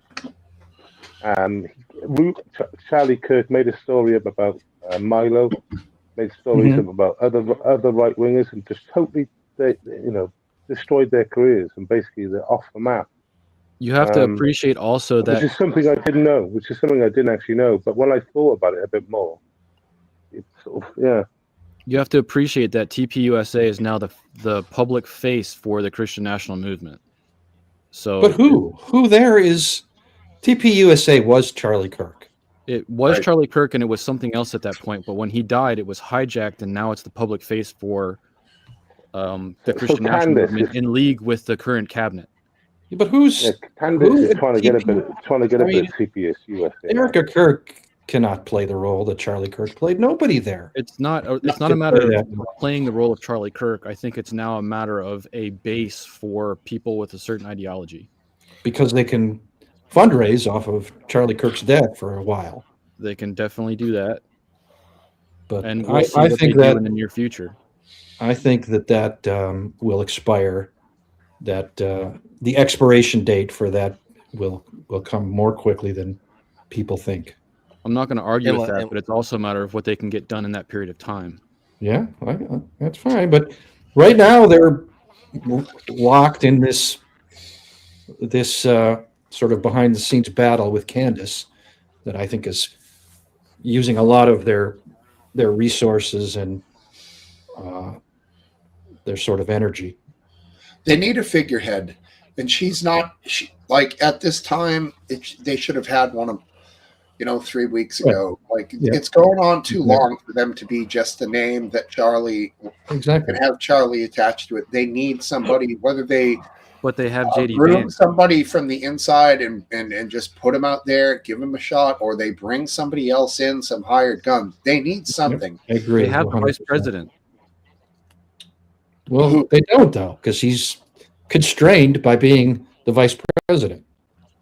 Just we'll revisit this.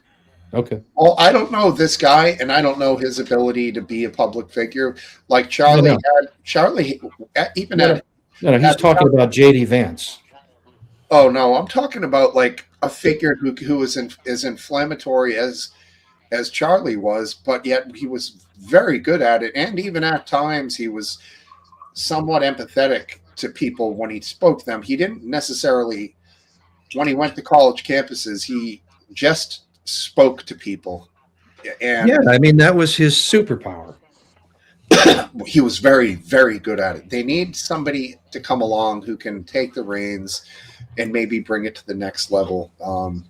And in doing so, I think it would be a great thing if they put a debate on with Candace Owen. I think it would get 80 million views, 100 million views in a day. It would Well, she just went away from a debate with Nick Fuentes.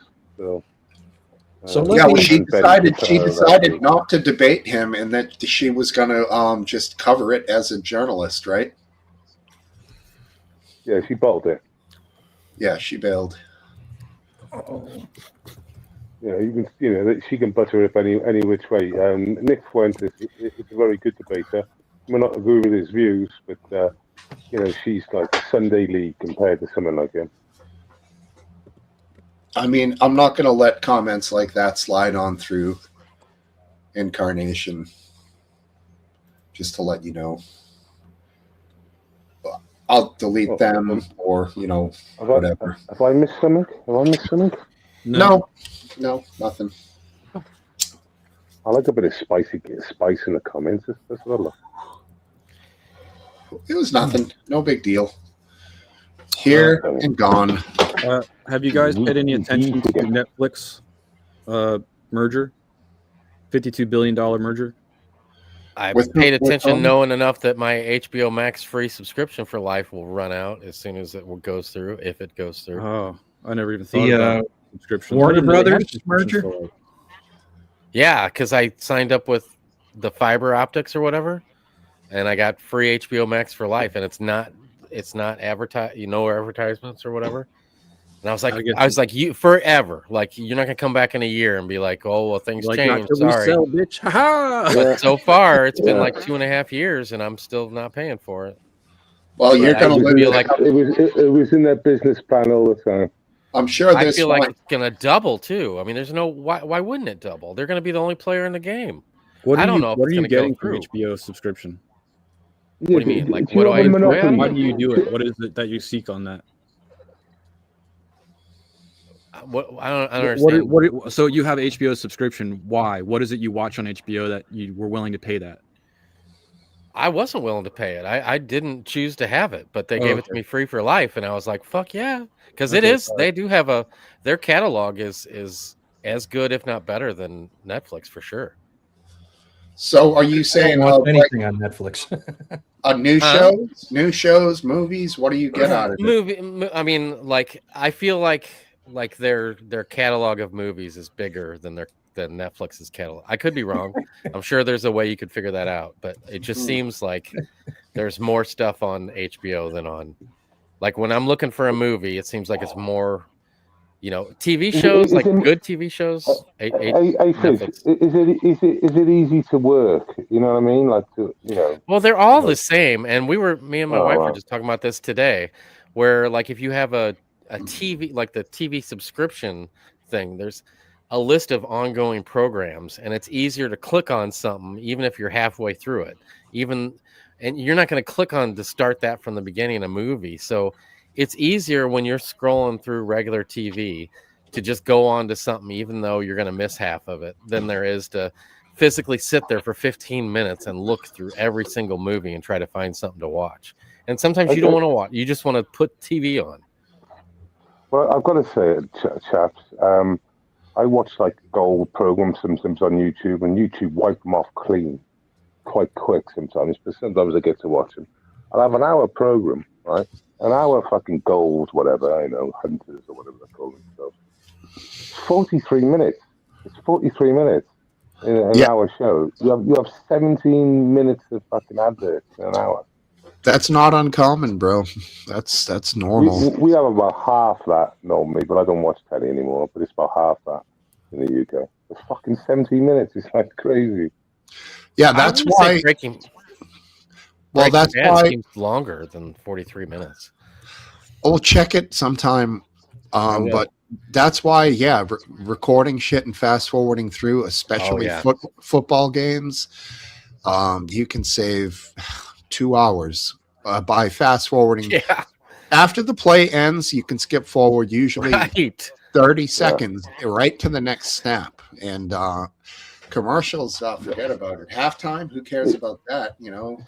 I'm sure it's the same with soccer or football. If you notice with YouTube, with live streamers, they can put a thing on there now where you can't rewind back the stream as an option, and that is rewind it. That doesn't save it. Doesn't and it doesn't save it to their YouTube channel either. And that's like if you go into the middle of something and you're like, oh, I wonder what happened, and you go back the next day and it's gone. Because those people choose it's live only. If you're there, you watch it, and if you're not, it's gone. What they do does that. Our Canadian friend Scott. Oh, you can't. Yeah, that's right. Because I went to his thing, and I'm like, he never even streams, but he streams all the time. All the time.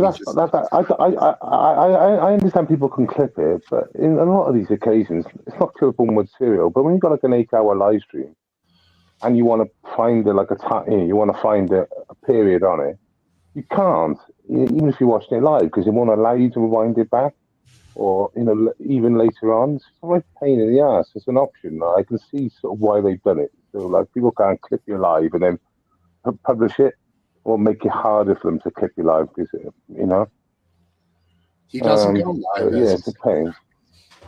Never once does this man go live, ever. I only see him if I can't sleep or something, and then I wake up in the middle of the night and I'm like, holy shit! Wait, you see him in your dreams. Now we know one of the lurkers. That's right. He doesn't go live. You're dreaming about scum. That's right. And I'm dreaming about a bunch of drunk, wasted people just hanging out. That's what I'm dreaming. Oh, Maple Leafs are getting killed by the Habitants de Montreal. Sorry, buddy. Habs. I've seen some videos of ice this week. It was quite interesting.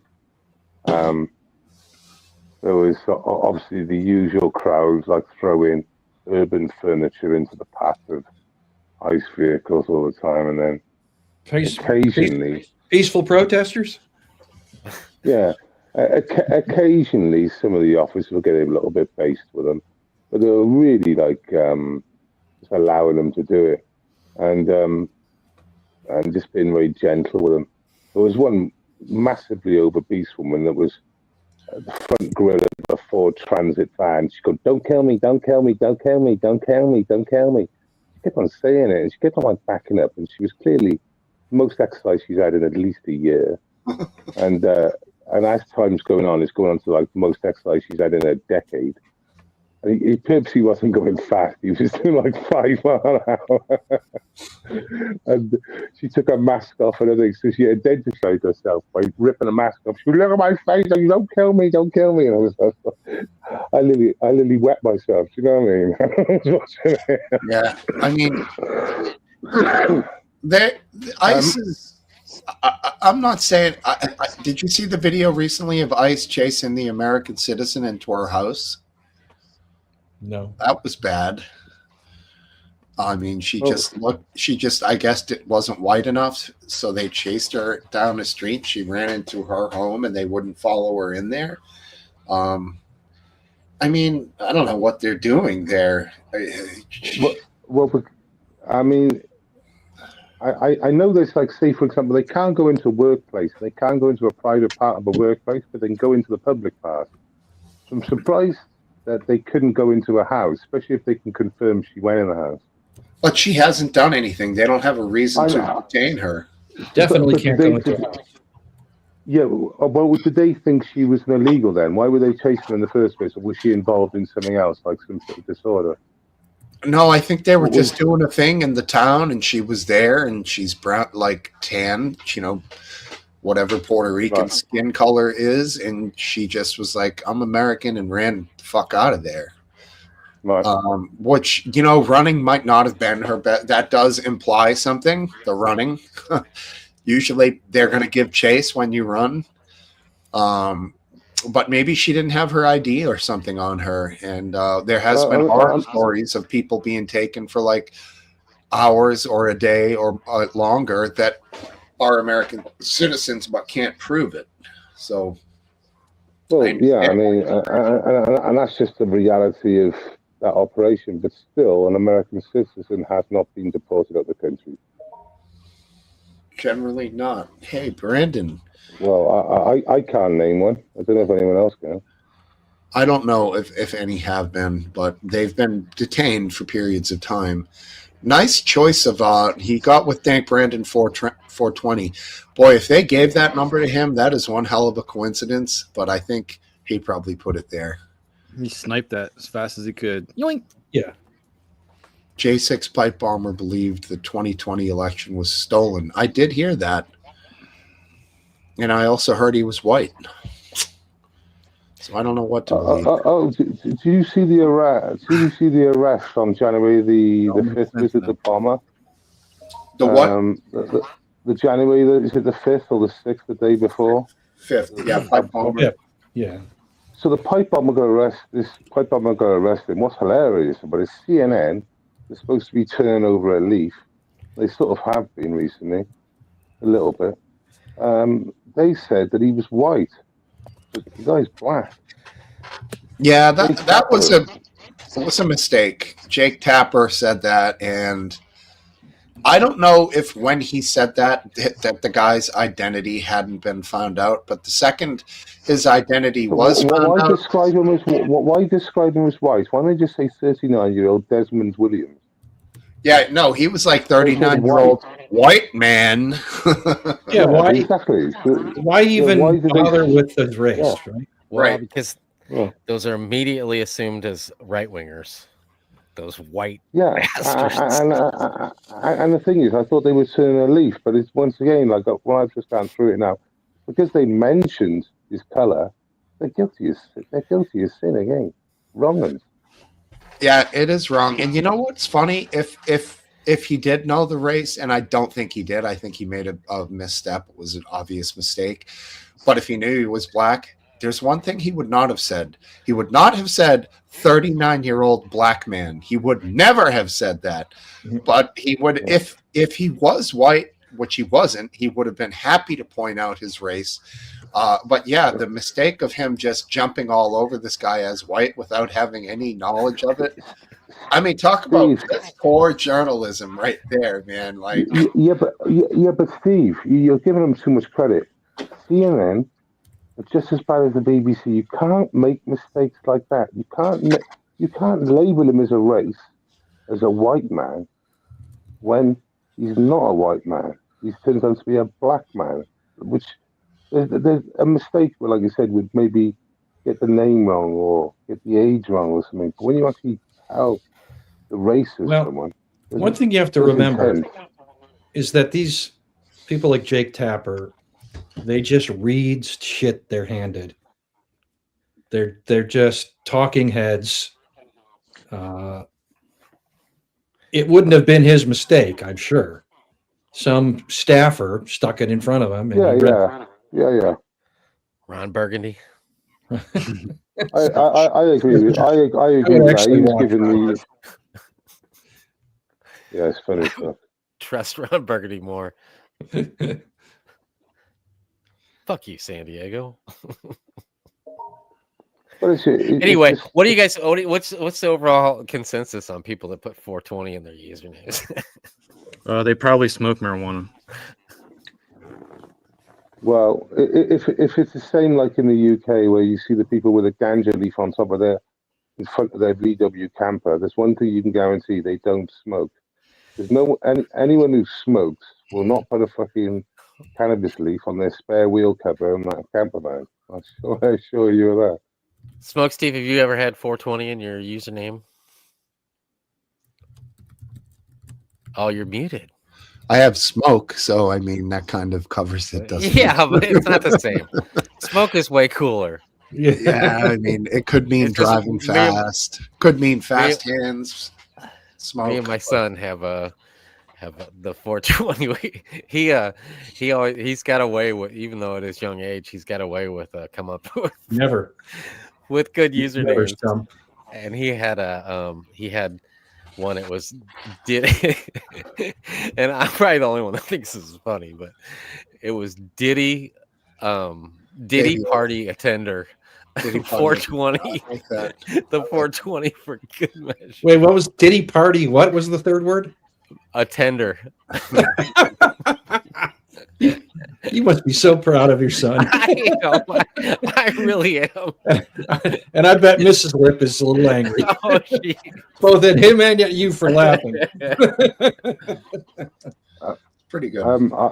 I made a big mistake during Hell, I'm proud of your lockdown. son. Where I was live streaming, I was with a load of live streamers. We finished our live streaming in the afternoon in the park in the sun, and everyone had finished their live. I thought I switched my live off. It turns out I didn't. We all sat in a big circle and started rolling up our weed, and like this has been publicised out to everyone. And my mod's ringing me up, and I'm ignoring it. And then my mates' phones are going, other phones are coming. They're like, "You're live, Moshi. You're fucking live." I was like, "Oh no." So yeah, a lot of people got caught out, sort of thing. Not What were you serious, doing? serious. Smoking a bone or something? We were all screwing up at the end of the day. No big deal. I mean, Yeah. how illegal is it over there? I mean, they arrest people for tweets. Do they arrest you for smoking a joint? So they won't necessarily arrest you for smoking a joint. You'll get one caution for it, and I believe the next time then they might try and do you for the second Will time. they ignore it? A lot of time, yeah. Okay, yeah. So I mean, isn't there parts of London that are loaded with Rastafarian Jamaicans? There must be fucking ganja everywhere, dude. Yeah, but they won't touch those areas. You know what I mean? that's Oh, They of course. They won't approach the smell. Put it that way. They wouldn't if it was like a stinking weed smell outside the school of a certain area. The local Bobby wouldn't be walking around because we don't get them now. And they mushy wouldn't come in twos. They would mushy come in a couple of carloads. So they just allow it. So it's just like allowed. Have they ever? Has it ever come up for a legal vote for the whole country or Wales? Yeah, I mean, the crazy Green Party which is an Islamist party now. They don't seem to have many green issues. It wants to legalize all drugs. Yeah, that's the foolish side of it, is legalizing all drugs. That's the wrong Yeah. route. It's legalize cannabis. That's the medicine. Cannabis is a good thing. All other drugs are bad, essentially. Yeah. You know, I think the mushroom thing might a in the mushroom future. is debatable whether that would be a drug or is it just a fungus with an active compound called psilocybin. You know. Yeah. Well, the mushrooms, from what I've seen, I've experienced myself, but I've seen a lot of programs on it, do seem to help out a lot of people with depression. But once again, if it's done medically, controlled medically, seems to be like very stable and very beneficial to patients. But that's under like strict control, so they can get like the perfect levels for you, I believe. But Yeah. very interesting. It is interesting. I've had some experience with them in the distant past, and they're strong. I'll tell you, they are strong. Well, I feel compelled to point out the cautionary tale of the JetBlue pilot who tried to crash the JetBlue plane. The guy that was acid, the acid guy. Yeah, he was suffering from depression, and pilots don't like to go see. They avoid doctors in general and psychiatrists in particular because they fear they'll losing their ability to fly. They'll lose their license will be suspended. So instead, he had read this stuff online that helps depression. So he took allegedly some mushrooms, and then he didn't sleep for like 3 days, and then he boarded. He took a lot. Then he took a lot. I'm not even sure he took any. This is his excuse.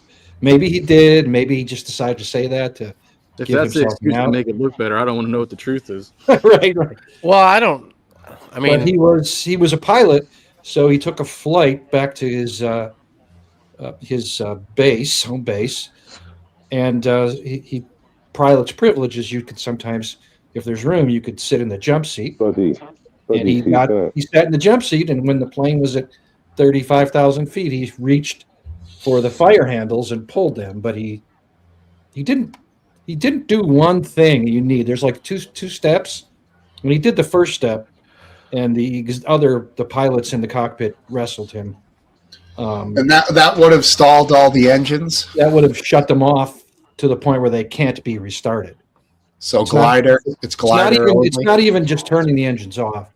It's throwing the fire suppression system in, and shuts off the fuel and they can't be restarted. So glider. Now I'm only talking word of mouth here, but from what I've heard, that doesn't sound like shrooms.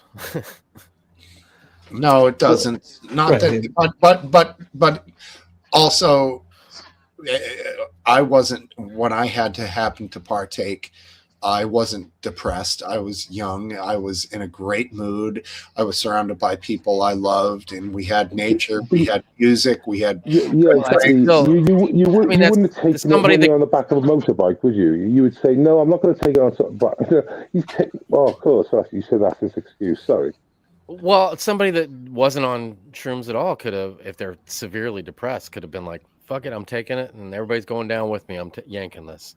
Plus, and the staying up for 3 days bit don't add up either. Yeah, even if he took mushrooms, we don't know how pure they were. We don't even know whether maybe someone gave him something and said it's mushrooms, and he doesn't even know what it was, right? So there's no way to verify his story. You're right. Does anyone remember the FedEx plane sort of hijacking by one of the pilots in the buddy? Yes. Yeah. I seen it yesterday. It was I seen it yesterday. There was a program about it. It was crazy. This guy, he's having a divorce. So he had life insurance, and he was going to get $2 million. So that was his reasons for doing it. he managed to bring his guitar case on pause, when he had loads of weapons on him. He also disabled the talk thing, like the comms. But they clocked it. One of the other pilots clocked it. There was 4 on the plane, and they didn't think much of it actually, and just switched it back on. Well, he attacked them all with fucking hammers and stuff. And they beat his ass. They won. They subdued him, but he fucked those guys up. Right. Yeah, he did fuck them up. But the one that lost consciousness and come back, he was in control of the plane at that point, with the 2 of them in the back. And of all accounts, he basically was turning the plane upside down, just throw everyone about, because he was looking back and you could see the boys getting a bit of a pacing with obviously with a hammer in the guy's hand. He was dropping the plane and swinging it back and forth to try and try and swing the balance. They all got like the highest award when it was the Golden Air Wing, and these 3 were battered. I think, one or two of the guys had a very disturbing injury of the skull being formed to the shape of the hammer, but they amazingly they stayed in the fight, even though these guys had like cracked craniums, like depressed cranium pressing against their brains. Yeah. They still stayed in the fight. And that is just badass, because they knew it was like fight or die. And so if death is the only other outcome, then you fight till the death. That's it. And I'm not sure. Sorry. No, go on, Base. Well, the captain was the oldest one there. And when I seen the faces and all, I thought, oh, he's the one who's going to get fucking spot first. But it turns out he was one of the ones in the back, giving it the fucking IO and with the other pilot. So and he took multiple wounds. So the old pilot there, the old trusty pilot, actually got himself. He didn't shy away at all. Clearly, with the differential between weapons. I'm not sure he would have succeeded even if he had managed to crash the plane. I think the hammer would have survived the crash, and the damage, depending on it's possible that the skull damage would have been visible or on forensic examination. Well, the comms as well. If there were no comms, and at the same time the thing crashed in suspicious circumstances, it's just going to raise so much exactly flags. Yeah, nuts, because £2 million, and regardless, I think he said he'd done it for his kids or something, and his wife, and she divorced him. Yeah, I mean, obviously he was, it's going crazy. Not to give him an excuse. Do they still do ride-alongs these days? Because technically, you can't really stop it, really, because the security would be, he was a pilot, so he was a good pilot. So how do you not? They do. They still do. That's what I was talking about, the JetBlue flight. That guy was a pilot. That's why he was allowed into the cockpit. Well, when you mentioned it, I remember this video I seen yesterday. Similar. Crazy. It's a courtesy across the industry. So they'll, one airline will take a pilot from another airline and let him use the jump seat, and they expect the same courtesy in return. Now, would that go for like an Air Force pilot? I don't know. I don't think so. How about a private industry pilot, like? Probably not. Pilot? There's just too many more of them. Cool. Yeah. Hey, do you know about the rugby club fire in Wales? No. Bottle Cap just said it was a historic fire. The rugby club was historic. Oh, this okay, yeah. The fire might not have been so historic. All right. Hopefully that's what that means. Sorry. Yeah, I mean, I haven't heard about that, but there was a car ramming of peace, I believe, but they haven't in Car France. ramming the Uh, face. by an adventurer. Adventurers, yeah. Well, no, it hasn't been confirmed. Hmm. But I'm sure it was mostly peaceful. Apart from there was 10 people that lost their lives and another 9 that were seriously injured. 10. Wow. How do you take Yeah. out that many people with a car? You just keep going. Yeah, It must I have mean, been a just big use car second because gear. I would think that a car slows down after so many people under it. It does slow down, but it takes a lot. Sadly, I've seen the results of like the Nice bombing and stuff. The Nice ramming of peace.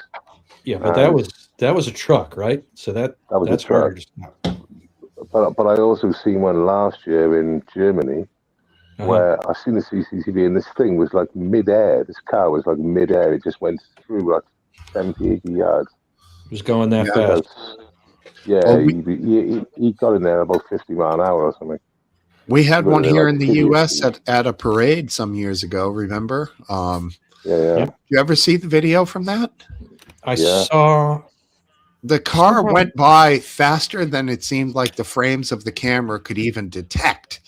It was like, Yes, that's the same. so Yeah, it was the RW same in the sort of- sense of like slowing it down. No, a human body is going to have zero impact on a car going 65 miles an hour. Okay, Right.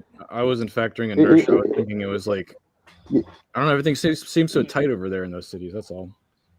This was the one in Milwaukee or Waukesha, Waukesha, right outside of Milwaukee.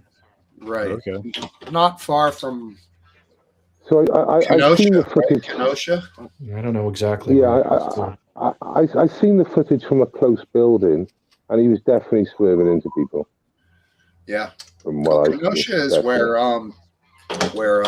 Kyle Rittenhouse Kyle, yeah. worked some of his There was so much. There was so much fake news about that Kyle Rittenhouse. There was so much fake news. It was disgusting when you break it down. There was so much. Yeah, Be right. The lies that they just kept on rolling off their tongues, and it all come out in court. And it's crazy. We need more youngsters like him policing the cities, the inner cities. Well, sure we do. I agree. He was trying to give first aid like an hour beforehand. He had a first aid box out giving first aid. So, it was odd. I mean, he was running around asking if anyone needed medical attention with an AR slung over his shoulder. Like, yeah, I get it. I'm hurt, but you're carrying a rifle, so I'm fine. Just stay over there, rifleman. You know, like. But I've seen the broken down footage. So basically, this chap took about like 20, 30 live streams or videos of the event, and he snitched it all together, right, in real time. Yeah, I saw that. And he was under attack. How the fuck he got himself out of it without serious injury, I don't know, because he was borderline getting tagged, and it's game over for him. You know what I mean? He was so close. Apparently, he shot his way out of it. At the end, yeah. He shot his way out of it. Yeah, but it clearly wasn't what he wanted to happen. He clearly attacked at the start, where and then from that point on, it just got crazy in the street with the skateboard and all that. He shot that guy's hand off, or arm off. A bicep, this muscle right here. That's it. Gone. He still had the clothes though. It was flaccid, wasn't it? I don't know. What do you do there? There's not much left to that muscle, so the arm is going to be fairly useless. Did you realize the one person I believe he shot, they never identified? There was one person there. It's an unknown person. You know that? No, I didn't. I know he killed somebody and he wounded 2 others. And bicep guy, they know who he was, and the dead guy. So you're saying the 3rd guy that got shot was never ID'd? Never ID'd. Does a civilian have the right to remain anonymous? No. Okay. Yeah, they couldn't find him. But the guy with the bicep, he basically gave the case away, really, didn't he? With his testimony in the end. Yeah, I think he basically admitted to attacking him. Yeah, and basically, I think he admitted to something like that either he was the aggressor at the time, or the gun wasn't pointed at him until he pointed the gun at him, because he pointed the gun at him, didn't he? He had a handgun. He had a little tiny fucking revolver, which, dumb. What's he going to use it to threaten him? Like, hey, I got a little revolver here against your AR. Like, what the fuck, I show that all three have been identified based. Okay. Sorry? Joseph Rosenbaum, Anthony Huber, and Gage Grosskreutz were the three shot by Calvin House. Google who wasn't identified. Put down victim stroke witness. Well, I mean, I did the three that were. Yeah, Who was shot? I'm not coming up with some other person that wasn't. Well, but to vary that search a little bit, because I know there was. I'm sure it was a victim or. Well, that would be 4 shot, and I don't see any record of 4 being shot. No, there was only 3. I'm not sure what you're talking about, Welshman, but I had never heard of an anonymous person either. Winton, how are you? Doing good, doing amazing. How are you? Awesome, great. Good to see you. Are you inside the United States? Yes, I'm in my room right now. Cool, sir. Welcome back. Thank you. Up to? What are you up to, man? What are your projects and your whatever going on right now? There's a lot going on right now, actually. Try to narrow it down. So I'd say the biggest thing that's going on right now, at least, is you guys know that as members of the armed forces, as members of the military, there is very little that we can do when it comes to political, activity and things of the matter. Like, usually you can't endorse anybody in uniform or things like that, because sure, the military is supposed to remain apolitical by nature. But that changed recently, because after the recent events with Charlie Kirk and all of that, I'd say it's been a pretty difficult and contentious time, politically speaking. And so Marines, who happen to be conservative, didn't really have that ability to express their political opinions. Well, that changed, because as of recently, the commanding general for my base, Camp Pendleton, they authorized Turning Point USA, which was Charlie Kirk's organization, to come on base and actually start operating chapters and events on the base so that Marines can go attend. And they're also allowing Marines to serve within these chapters and launch these chapters and things like that. And so this is really big news. It's really big. It's a really big deal, because we've never seen something like this before, at least in recent years. And so, yeah, I've had the privilege of being selected to lead this first chapter for our base. So this is a really big project that I have going on that I've been attending to for the past month now. So what's interesting about what you just shared with us is, not long ago in the stream tonight, I told the group to keep an eye out for TPUSA, because it's a major movement, even though it seems like it's time and the light is kind of running out. So this is an example of something that's happening in the United States that's attached to that shows forward momentum. Interesting. Now let me ask you. Go ahead. I want you to go ahead. Go ahead. In the sense of what I imagine the Marine Corps would want to know is, how does this make you and your fellow Marines better Marines? That's a great question. And so, obviously, I feel like by the end of the day, everyone is going to have their different opinions when it comes to things. But for our chapter is a special chapter, because, technically, Turning Point USA being naturally conservative, let's say in 4 years or 3 years now, Trump gets out of office and then we get a Democratic president. You sort of have that sticky spot, right? And so our chapter, instead of being this sort of die-hard conservative movement like the traditional TPUSA chapter would be, we're more focused on civic literacy, constitutional literacy, making sure that Marines are educated on these things, basically communities and programs to help Marines become better leaders, better speakers, and things like that. Obviously, we're still lean conservative because that's just how Turning Point USA is. You can't really change that. But I feel like there's a lot of potential because, I mean, you look at the average Marine and they don't really have that much going on in their life, you know? And I think it's troubling because I think that you're part of the greatest military branch in history, I think. I feel like you should have something going on for you in your life, you know? You should have momentum. You should have a plan of greatness. And so I think there's an opportunity for Marines to actually be part of something greater than themselves, in addition to their everyday service, so that they can get connections, they can go to events, they can meet different people, and they can learn skills that they probably wouldn't do if they just, stayed in their rooms all day. I don't know, went partying, played video games or something. Like this is a very great program that we're implementing here. All right, so let me just last dance. Are you filled in on what Winton is talking about here? No, I just came in at in the middle of it. Yeah. So he's missed saying an recently the Marines or the armed forces in general have allowed. Is it other groups besides? Yeah. Winton? Yeah, that's what I wanted to know. So far right now, it's only the Marine Corps, not even the entire Marine Corps, only Marine Corps base Camp Pendleton, because in the Marine Corps, you have different generals who preside different bases. And so they can decide what policies are allowed, right? They can decide what activities go on through that base. And so for now, it's only our base here in California, Camp Pendleton, where we receive permission from the chain of command to authorize Marines to start operating chapters and things like that.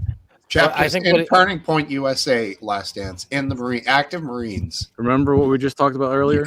Gotta be kidding. No, Well, Winton just said he's possibly going to be heading up one of these chapters, one of these novel chapters, first ones. So Is that- it does just that make Turning you Point reassess the USA, situation or all is day? there? Are they allowing any For now, organization? it's just Turning Point USA. As far as I'm concerned, we also got word from. I don't know, if you but guys- what, as far as you're concerned, but I mean, what they allow? Like, could another what they group do. that was not Turning Point USA start a chapter or whatever too? I do know that they're also looking to allow live action. I don't know if you guys know what live action is, but it's basically the pro-life organization that's led by Kristen Hawkins and Lila Rose. If you guys probably know who these ladies are, but we're actually about to bring them on to the base theater to come and speak to Marines, right? And these are like people who obviously are pro-life, who fight against abortion and things like that. And I just think it's really interesting. My only concern, though, from a fairly from a bipartisan perspective, my only concern is if we're, based off the Constitution and based off of what we understand as Americans, everybody's entitled to what they believe. And so let's say a leftist group wants to come and start their own chapter, right? Like, how do we address that, especially in this interesting political climate, with different presidents and all that stuff. But then again, this is something that I believe we're going to work out, which is why we're not like the traditional chapter, I'd say. We have to be very careful with how we address certain things and how we make certain statements, because we can't say something wrong. Because the minute we say something wrong, I promise you the media is going to come after us and it's going to bring national attention. It's going to look bad. It's going to make the Marine Corps This look is bad. the first that we are hearing of this. So for the military to onboard TPUSA, I think that's a Me, that's- terrible idea, and I'm stunned that it would be even contemplated. I mean, does that make you reassess our conversation not long ago? well, I mean, let me ask you this, And Winton. So Is maybe this- I'm starting to agree with you. This is something that obviously you guys don't train 24/7. You're not in basic training anymore. So you train for a good part of the day. Then you have a part of the day that's downtime. Would all this behavior or activity be taking place in downtime? Yes, downtime. So obviously, every Marine has a traditional day depending on what unit you're with, what your command element is like. But after work, we do have opportunities to have our downtime to go do whatever we need to do, spend time with our families, if our families live in the area. And so, like I said, there will be activities and there will be events available for Marines to go and attend as Marines, right? And obviously, the Marine Corps does not endorse Turning Point USA. The Marine Corps does not even necessarily support it. But what the base general is trying to make people understand is we do recognize people's rights and liberties to express their political opinions outside of the military, so out of uniform, as well as being able to, do activism, out to speak to people, launch organizations and programs and things like that. Question. And so, yeah, go ahead. So, two questions actually. One, what is it that you want to accomplish by leading a chapter? And two, do you believe that TPUSA is a group that's going to be growing, or is it flatlining, or what is the future of it? Well, I think that TPUSA is going to grow eventually, and I've had many disagreements with Turning Point USA, obviously, especially with like the recent events with Charlie Kirk and all of that. But I've come to the conclusion that even though we might disagree, and that's something that's inevitable, everyone has their own opinions. I feel like there is a need, right? Because as service members, we all swear an oath to defend the Constitution of the United States, and you'd be surprised as to how many Marines you can go and talk to, and they can't even tell you. They can't even explain to a basic amendment. They can't explain to you what it does or what it's for or why we have it. I think it's pretty concerning, especially since, you swore to give your life away for something you don't truly understand. Like, that's not good. And so there has to be this civic literacy. There has to be this constitutional education. Now, when it comes to, the fine print of like, okay, do I lean Republican or Democrat? That boils down to you by the end of the day, right? But we do believe in love of America. We believe in love for country, love of core. And if our chapter can help perpetuate that so that Marines understand what they're signing up for, I think my mission would be accomplished. I think that would be a great thing. So it's political education with a bias? Political education without a bias. Without a bias. Yes. Now, naturally speaking, like, obviously, because we're registered under Turning Point USA, we couldn't do something crazy like bring, a Marxist or a leftist to come and speak at whatever events. Like, we were not going to do that. We'll obviously be bringing conservative, like, speakers and things of the such, right? Now, the only thing is, if we were to bring a conservative speaker, they would need to understand that, the Marine Corps does not endorse you, the Marine Corps does not support you. You can say certain things, but you got to make sure to put the fine line between your opinion and then the DOW. Like, it cannot be mixed together. Don't be surprised if a major figurehead like the vice president or Pete Hegseth backs your chapter. They will, for sure. Because it's a unique chapter. And don't forget, going on in the future, like, Charlie would have had a Marxist come, but he would have just had somebody there to debate him. So in time, like, shutting people out because they're the opposite of what your opinions are can be more detrimental than having them there and discussing things. Oftentimes people learn from both sides.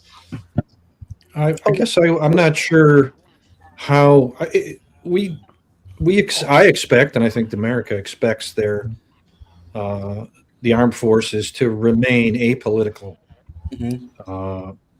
Now, that doesn't mean we all understand that everybody has an opinion and they vote, and the military is more conservative than the average citizen. We all understand that, but I can't see sort of getting in bed sort of officially with any organization like TPUSA or there's any number of organizations left and right that would just, I don't know. Like, what if TPUSA starts endorsing candidates? I assume they will. For office. That's so Marines, you have to remain away from that. Yeah, so members of the military, we have what we call the UCMJ, which the UCMJ is the Uniform Code of Military Justice, and there are rules and regulations that essentially detail what Marines or any service member, to be honest, can do within their service. One of the things you cannot do is put on a uniform and go to a political event and be like, okay, I support this person. I believe that the military supports this person. You can't do that, right? Because now you're representing the entire military. But you understand that. I know that, but yeah. No, everyone gets training on it. Like basic training and even yearly, there's a yearly quota that all commands within the military have to follow. Like, you have to have this training for your Marines at least once a year, right? But like I was saying before, right? Like, if I put on a suit and a tie and I go to a political event, I'd be like, I as an individual or me and my chapter, we endorse this person. Now that's not illegal. Now we can do that because now we're representing ourselves and our chapter and not the military. The military is being like pushed aside from this set agenda or ideology. And so you can see where ties are going to be tied together, though, correct? What's that? If you have a chapter at your base, you can see how people are going to attack that and tie it together. Oh no, absolutely. I do believe, because we already launched a social media page. I mean, it's getting like at least 10 followers a week now, which is kind of considerable momentum. Put It's it in like, the we're gonna private. You said, I'm curious. You said that you're the first and only one that has this going on, right? Base. Oh no, I'm not even the one directing it. I've been selected No, as no, a no. vice- Your base is the Your first. base. This is Oh yes. Camp As Pendleton. far so. as This as is far as I and how understand, fresh is this? this has been happening, and this wasn't easy. I mean, we've been working for months on this. So we just received word last month from the base general that we could allow. So extremely I agree, infant. Bottle Cap. What's that? Extremely Yeah. new. Extremely new. Oh yeah, for sure. We had, And we you're had the to do only so much one. paper- I- Yeah, only base. I'm Oh, now, base. you've always impressed me for your youth and your knowledge and how you speak and everything. So Take I it mean, easy, no Justino. disrespect.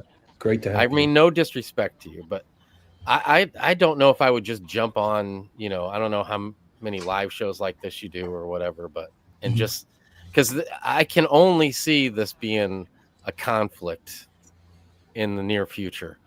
So if your goal is to ruffle some feathers and then that's fine. But if I your goal personally is to requested him to come. hold tonight. on, I know I'm not saying that, but if your goal is to, help other Marines and have a place for you guys to share your beliefs under the Constitution, then that's a different thing. Yeah, No, see, I don't. I just think that the more people find out about this, the more uneasiness it's going to cause. I only think that if it only stays with one agency or with only Turning Point USA, I think it needs to be it's essentially, to me, it's like an extracurricular activity. It's There an is- extracurricular activity that could cause conflict between yeah, other I- Marines. I think having it being conducted. First of all, I think it's really cool that you're interested in educating Marines on civics. It's true for anybody, even the general public, that we heard things when we were in elementary school, and we didn't really pay attention, right? We were thinking about something else. But now as adults, our mind is mature enough to actually learn it all over again. So that is very cool. I really love that idea of teaching about these things that we should probably already know about. In fact, probably already heard, but just kind of tuned it out when we were too immature. So, but I just think having it be sort of on the base with an organization, that existing organization like Turning Point USA, I don't like it. Yeah, I Because of the guess. affiliation? Huh? Because of the affiliation? Because it It's has a political organization, and it's I don't want to speak for Last Dance, but I think he would feel the exact same way if he agreed with every single word that they've ever said. Right? yeah, absolutely. I guess your main hang up is that it's on the base. If these Yes. guys got together off the base and did all this in their free time, like Winton said, they could go see their family, they could go get a drink at a bar, they could go Yep. court a chick and go out on dates. They Yep, could yep. go to meetings and have They could little- attend Turning Point USA. They could right. donate to Turning Point USA. I agree with that. They could donate to to their political parties. I'm fine, but I just don't think we want the government imprimatur on any group unless it's completely apolitical. This Yeah, is I gotta say, I've been to Paris Island. I can't see something like this happening there. It seems like, I don't know. Is it because it's California? I don't know. Like, what is it? Does he know? Does the head dog there know? The general know what he's getting into? Winton? Oh, I mean, he's a 4-star general. I mean, 4-stars only report to the president. Like, 4-stars will have a boss, right? And so if a 4-star says, "Hey, I'm authorizing Marines to go and do this," that means there's been a lot of like discussion, review, investigations, under investigations, some investigations even. And so it's like, I don't think this is a light decision. And like we said, this was like a month long or multiple months, more than almost a year, honestly, of like, us as individuals being like, hey, like we're tired because we've had this go on, and I hate to say this because part of me shares the same fear that Last Dance has, but you cannot forget what the Biden administration did, right? Where we were implementing this woke ideology on the troops. We had, we had leftist people coming on base and organizing activities and things. We had drag shows being hosted on military bases. And keep in mind, like these were things being publicized and pushed out to the public. And then you had conservatives. Yeah, drag shows. Oh yeah, absolutely. Look, search it up. The Navy and the Air Force. Like I documented all of this. And the thing is, this was during the Biden administration, and conservatives look at this and like, wait a minute. I thought the military was supposed to be apolitical. I thought the military was supposed to be this place where we're gathered here to fight for our country, and we don't care if you're left or right. And then also during the Biden administration, you had the case like Stuart Scheller. Stuart Scheller was a colonel who went to prison for over a month because he said stuff that the Biden administration didn't like, and so they tried to silence him and try to take away from his family. And so now the narrative switched. So now we don't have these things happening, and now we have Trump in office. And so what's happening is people are like, okay, for 4 years, we let you do your drag shows. We let you do your leftist woke stuff on our military installations. Yes, we didn't agree with what you did, but we let it happen. Like we didn't like protest, we didn't fight about it. Okay.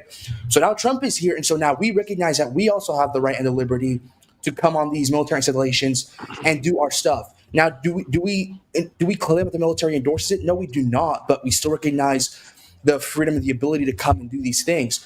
And this is the danger of using a political organization or administration even to push a certain narrative, and especially submitting the military to that. But you're openly stating that you understand pendulum swing. So this I is do. literally a pendulum swing. Yeah, So both are wrong for the same Exactly. exact reason. Well, what was right was his burn of the Navy and the Air Force. That was funny. Good move. Hey, Classic I'm Marine. just saying, Give, like, give him credit for that. For sure. I quickly want to state that I appreciate you coming on tonight and letting us have an course. insight to what's going on in your life and in the military and that. And I this is a appreciate it too. sampling. This is a sampling of how some of the older guys. I'd say a lot of us are paying a lot more attention to the world than some others may be, but this is a sampling of a reaction to your project. So your project is a huge deal. to oh, some- it is a big deal, yeah. Because like the moment, because I see this all the time. I don't know how many of you, but for all the moms that are maybe watching, or the older ladies, right? If any of you guys are probably married to like a military spouse, and you go on like the Facebook pages or the Nextdoor pages for like the older folks out there, there's a lot of discourse about things happening. Like recently, the vice president came down to Camp Pendleton, and we had like this huge parade and this amphibious demonstration. I was there supporting the White House comm team, and I went on Facebook and I saw like all of these military spouses, and they were trashing Pete Hegseth and the commandant and the vice president. They were like, they shouldn't be here. They shouldn't be flying all of these planes over the freeway and things like that. And then you had another side of moms who are conservative and are like, no, we support it. And so there's this clear debate. And keep in mind, like these are women who are married to like colonels and generals and sergeant majors and things like that. And so you have this clear divide that you really can't avoid. And so I just feel like people need to understand that you really can't avoid it. Like people are going to talk about their feelings, and they're going to disagree, and you need to learn how to take it up like an adult and be able to have a mature conversation about it without like absolutely having a meltdown. And absolutely, people will come after it. I'm ready for it. Actually, like this is nothing new. I feel like it's just going to happen. You really can't avoid it. So Is your allegiance to the Marines more important than your allegiance to Turning Point USA? my allegiance to the Constitution, to be honest. Yeah. That's not that wasn't one of the two questions though. there's a higher question. What to is that, your though. what is your That was a good allegiance- answer, though. I have a Yeah, feeling we're going to yeah, see that's a- women yeah, in you're gonna- politics. Yeah, you're a, Okay, you're I'll a put it this way. typical I'll put it this way, okay? politician. If you had got to my choose, vote.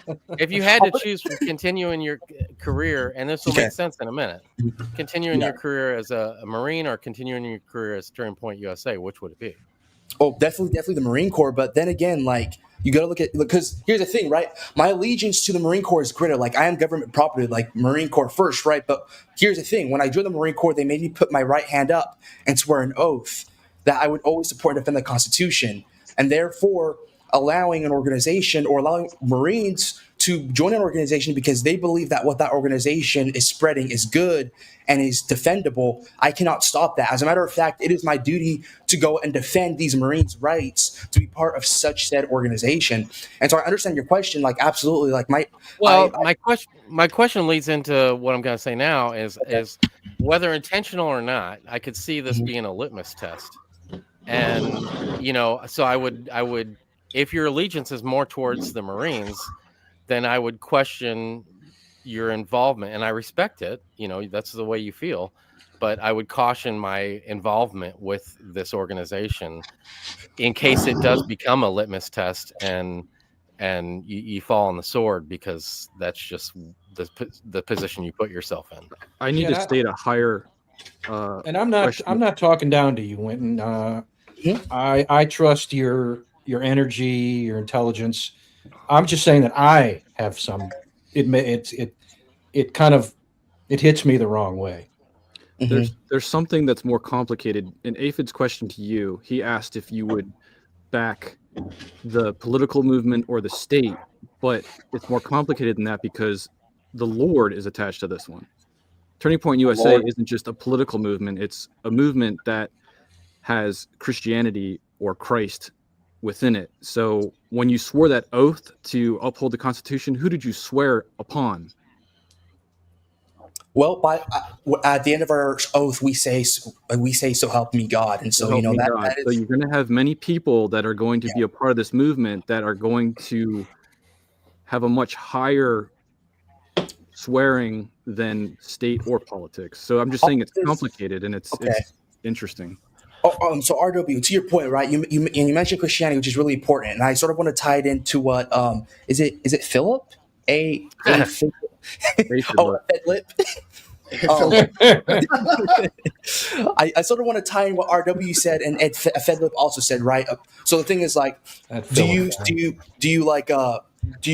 prioritize your allegiance to the Constitution and to Point USA, and also with Christianity, right? It's like in the military we have what we call conscientious objection. So basically, as Marines, we have the right to prioritize our God and our faith and religion over the Marine Corps. So if I went to my supervisor, I'm like, hey, I have a religious appointment I need to attend to. They are supposed to legally allow me to like stop everything I'm doing and go attend that religious appointment. Obviously, unless we're in a war zone, like that's completely different, but we're not in a war, right? We're in peace times. We have the right to prioritize our religious practices over the military. That is part of our contract. That's part of our oath as well. And so we look at Turning Point, who most of our members are Christians. Like, I have not met a member of Turning Point who is not a believer in Christ, to say the least. Do they pay taxes? Who? Do they pay taxes? Turning Point? Yeah. Pretty sure they do. Yeah, so they're not looked at as a religious organization. Yeah, we're not a church, but like we still believe that, we still believe that America is a blessing from God and that we have a God-given right to the freedom of expression and things of the sort. So it's like we center God over everything. Like even during our first meeting that we had, like when we were selecting our board for our chapter, one of the first things we did is pray, because we understood that God is at the forefront of everything and that we're not doing this by our own will or accord, that we understand that this country's a blessing. It doesn't matter if you're left or right. We all can agree that we are lucky to be here as American citizens. And so naturally, you're going to put God at the forefront of everything. And I feel like if you're a Marine and you're part of us, you're probably a believer too, to an extent. There's two sides that are going to come against this, one heavier than the other. One side is they don't want to see religion in politics. The other side are Christians that believe that a false Christianity is going to take over the United States and control it and create the next dark age. What my major concern is that Turning Point USA is hijacking and heading in that direction. While I trust your heart and your understanding, I really personally pray that your eyes are very attentive to any red flags so that you can be the individual that calls things out based on an understanding.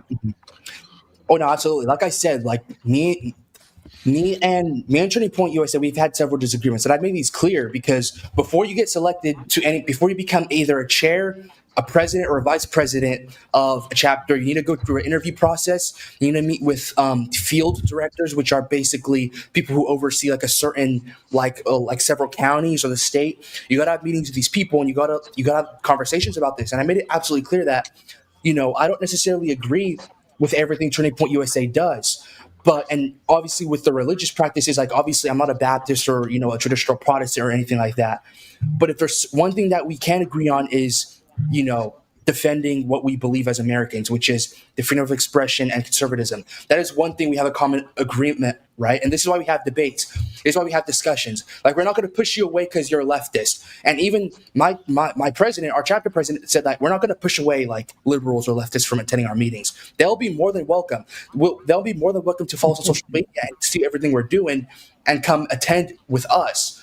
And we want to have that discussion, right? And this is why they killed Charlie, is because he didn't believe in pushing away people who disagreed. He wanted these people to come and have these very uncomfortable and very contentious conversations, because discussion is better than violence. When people start talking, this is when you end up with, it's in history, right? Like, you even have militaries, armies who ended up turning against each other, right? Soldiers who end up forming separate factions because they disagreed. Rome.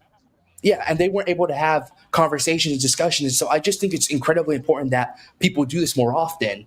Instead I of believe just, in the morality. I understand the morality. Yeah. I'm just saying, pay attention to Trojan horses. Mm-hmm. That's all. Yeah, it's an interesting subject. So, that being said, with your love of the Constitution, what did you think about the group of 6 ex-military and ex-intelligence people who came out with the statement that they made about illegal orders recently? Obviously, Scott Kelly was the most famous, went in, but there were others. What did you think about that? Illegal orders. Are you familiar with it? Yes, I'm familiar. You're talking about the senator who was like, "Oh, remember your oath" or something. And there have been a few Democrats who have been perpetuating this. I'll say that when it comes to this, I stand with the president, and I can explain why. Is because, generally speaking, in the military, right, obviously we agree that we can't do anything that's illegal. Like, we agree that there are certain things we can't do. And by the way, like I mentioned, like I explained before, conscientious objection is part of it. Like, if you're going to go do and complete something and you believe deep in your heart that you cannot do it, you have a right to respectfully decline and even go talk to your supervisor, things like that. But when you have, but we're talking about in a time of war, like you said, 9% of soldiers don't really know what is the constitutional thing to do. They only rely on their sergeant or higher to tell them what to do. Okay, but in the moment. Yeah, and this is why education is important, right? This is why we want to bring more education. Okay, so the official name of our chapter is Turning Point USA Marine Corps Base Camp Pendleton, right? One of our mission isn't to be this conservative megaphone for Marines. This is not what we're going to do. And there's been a big emphasis on that. Like, we're not going to be, we're still conservative, obviously, but we're not going to have an emphasis on that. Our emphasis is constitutional and civic education. If a Marine doesn't know what to do in a time of war, when he's faced with a sticky situation, like, oh, maybe I'm in a war zone and I see this family here, right? And maybe they have a bomb or something. Like, should I kill them or not? Like, these are things that they're not prepared for, and they need to understand what rights do they have, what solutions can they adhere to, and things like that. And unfortunately, they don't have this education. But back to your original question, right? When you have someone who's prior service, right? I believe it was prior Navy, like he was a Navy captain or something. He was a pilot. Yeah. So probably like a commander, or I don't really understand how Navy ranks work, to be honest. But when you have someone who is prior Navy and who's now a senator and who, by the way, can vote to send our country to war, when you have an individual like this coming out and being like, no, disobey the president, disobey your commander in chief, right? Don't do what he's saying to do. You have a problem. You have a very serious problem, because that it can be considered treason to many levels, and it's not something I think that should be surprising to many people. And it should be the individual soldier, Marine, airman, and sailor who should decide, hey, is this good or not? And if I think that this isn't good, I should go speak to my leader, right? We call this communicating with your chain of command. But I don't think a senator who's not serving and who's obviously using his office for political profit and gain and for clout, I don't think he should be allowed to come out here and tell us what we should and cannot do. Right. I mean, there's a fine line there. He didn't say exactly what you said he said. You sort of paraphrased it and sort of biased it a little bit towards what you wanted it to sound like. What he claims he said was he just recited basically what's in the uniform code of military justice is what he said. What other people are saying is he's basically saying what he said to tell people that they can use that to disobey orders. Okay. But it's sort of a little bit of a semantic thing there, but he never actually said to disobey orders directly. Okay, so I just searched it up actually. This is based off of what again? This is based off of the BBC, right? And PBS as well. And so it says Senator Mark Kelly and other Democratic lawmakers released a video telling troops to disobey illegal orders from President Trump, arguing that it's a constitutional duty concerning potential deployments or actions they found legally questionable, like those near Venezuela or U.S. City. So obviously, like Mark Kelly, he's talking about like all of the, strikes that we've been doing on the cartels and things like that. And it's like, dude, like you have millions of Americans who died from drug overdose, and the previous president who you supported and endorsed didn't do anything about it. As a matter of fact, he made it worse by allowing more of these cartels to come in the United States. And now the current president is using the military to push them out and he's using special operations forces to dismantle the very cancer, the source of the cancer. And now you're telling the military to disobey the president, which is going to allow more cartels to, traffic drugs so that more Americans can die. And so if you look at it, you're sort of prioritizing the killing of Americans just because you believe, Venezuela or some other Latin American country is a sovereign state. If they were a sovereign state, they would actually put in the effort to reduce and minimize and dismantle all of these illegal operations. And it's a serious problem too. And so I don't see we have Marines operating at the border right now. Like literally, what was it, last night? I went to go drop off a few of them.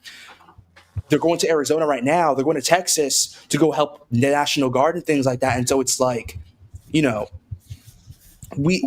do believe the president is right in what he's doing and sending our troops to go and do these things. And Mark Kelly was definitely wrong for coming out and trying to tell troops to disobey him because they believe they don't know it, is what your point was before. They don't know what to disobey about. So your education, you're teaching them about the Constitution is a good step one. So, but then again, having a bunch of privates or, running around saying, I don't think this is legal. I'm not sure. Let's discuss this. I mean, there has to be some guy, maybe a sergeant, a staff sergeant, first sergeant, who is the guy who's telling them, all right, this is the legal order. We're going to go do this. We don't need everybody fucking debating at the moment. Yeah. I mean, under fire, there's some people in the chat kind of, yeah, there's some interesting comments in here too. Pretending that it's something that it isn't. I mean, it's almost sounds like a Manchurian Candidate kind of prompt. I mean, if they were courageous, and these senators, these Democrats are not, but if they were courageous, they would simply state what orders are illegal that should be disobeyed. But instead, they've just kind of put out this they put out something where their supporters, like Ethan Monteith, whatever his name is, Atlas, he can just pretend that, they're just reciting what's already known. Would you classify it as the highly technical namby-pamby? Me? No, what they released. Like, they didn't say what they should have said is what you're saying. Right? So they're sort of giving a little prompt for chaos, and then when chaos ensues, or if it ensues, they're going to pretend that they they had nothing to do with it. They were just telling people, Yeah, wash to their reminding hands. people of their duty. But Sure. yeah, so I would respect them if they had said exactly what they believe is illegal and exactly what orders they want the military to disobey. They But basically that would take courage. they pussyfooted around it, and Exactly. right. I got you, man. Driveway And they didn't do that. Yeah. Listen, just like by the end of the day, like I look at this whole situation, I understand everyone's concerns because I feel like I've had like a lot of my liberal friends have even mentioned this to me, and they're like, we don't feel comfortable, and even I don't feel comfortable with it. Like I see the importance of this being a thing. I see the importance of this dream of the complete freedom of political endorsement without obviously without military endorsement behind it. And I see the importance of all this education. But now we're going to have to figure out how to address the controversial parts, because like you said, we don't want a Trojan horse. We don't want a double standard. We don't want to make the same mistake that the Biden administration did. We got to figure out how we're going to put the fine line between apolitical military service and then allowing service members to freely express themselves with any organization that they so choose. And that is something that we're currently working on with authorities and including the base general as well. And I will also mention, someone in the comments on YouTube, they mentioned about chaplains. I'm actually going to find this comment. It's somewhere up here. It was Topple. He said that Yeah. they use Navy chaplains. Yes. About Navy chaplains, I love how you brought that up because believe it or not, we received, so every military installation, obviously Marines don't have chaplains. We get our chaplains from the Navy. And here in Camp Pendleton, I think we have like 6 or 7 chaplains. And so we got endorsements, like we got written endorsements from all our chaplains on this base for this organization. And they're sort of like our advisors. So like whenever we're going to like do a certain event or activity, these are the men, because they're old, they have experience, they're religious ministers, and chaplains are really interesting because chaplains can do things that a lot of other military personnel can't. It's in terms of like political statements, in terms of opinions, beliefs and things like that, because they're chaplains, like they are religious ambassadors to the military.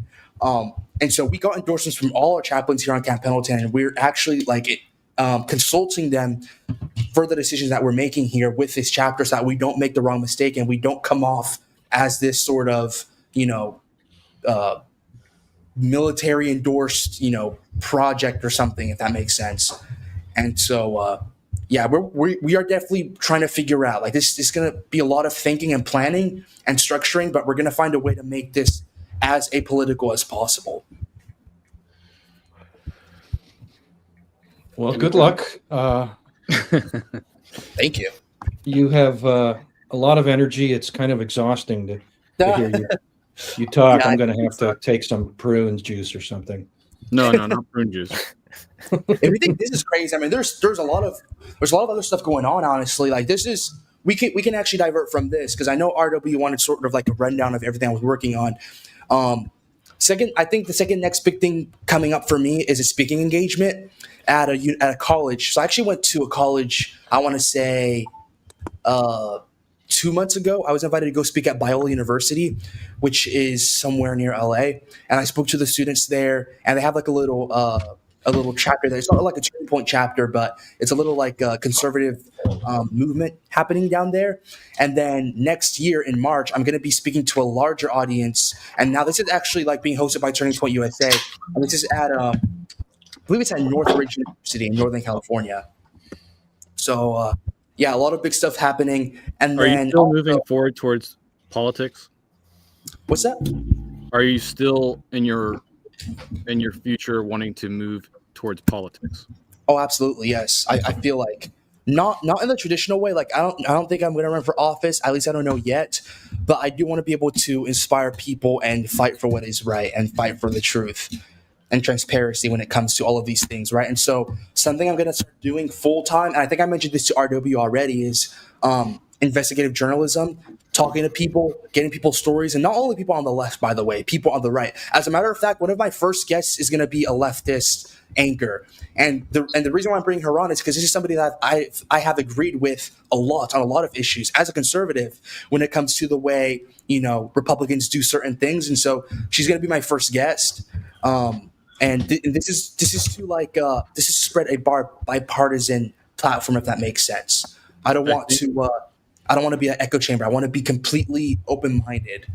I think that Candace's job is going to need a replacement person pretty soon. So you may be the man for the job. Just make sure that you're showing the receipts and Not keep your head Candace. ducked down when you're looking for that information. Mhm. Isn't Candace like anti Turning Point? Candace Owens For the journalist part, the investigative journalist. Candace Owens has been confusing me lately because I don't even know.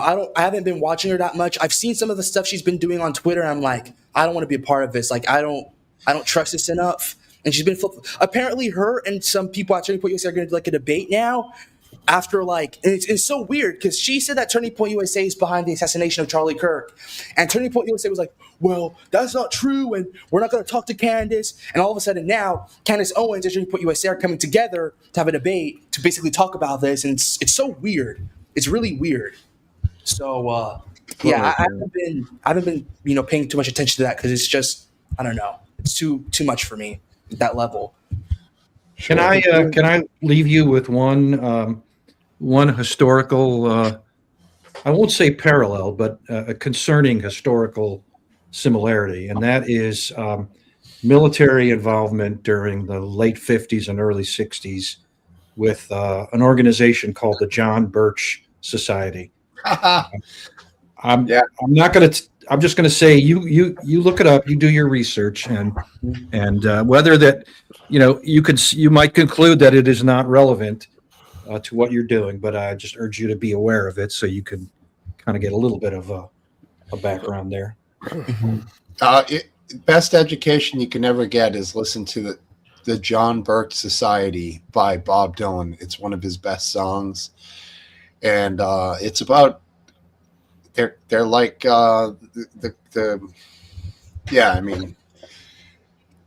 it's sort of like the communist craze, right, from back in the day.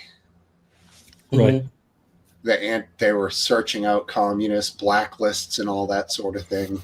Yeah, they were. I don't remember what you're talking about. Where they were like if you got suspected of communism, you got executed or something. It was like in the 50s. It was a private organization, but it's best if you just, rather than me try and summarize it, I think it's just best on your own free time you look it up and just decide its relevance for you, on your own. Have you ever heard the song I'm talking about, Last Dance? I've never heard it, but I've heard of it. Oh, you got to listen to it. I'll send you it. It's on the Bootleg series, which has some great songs.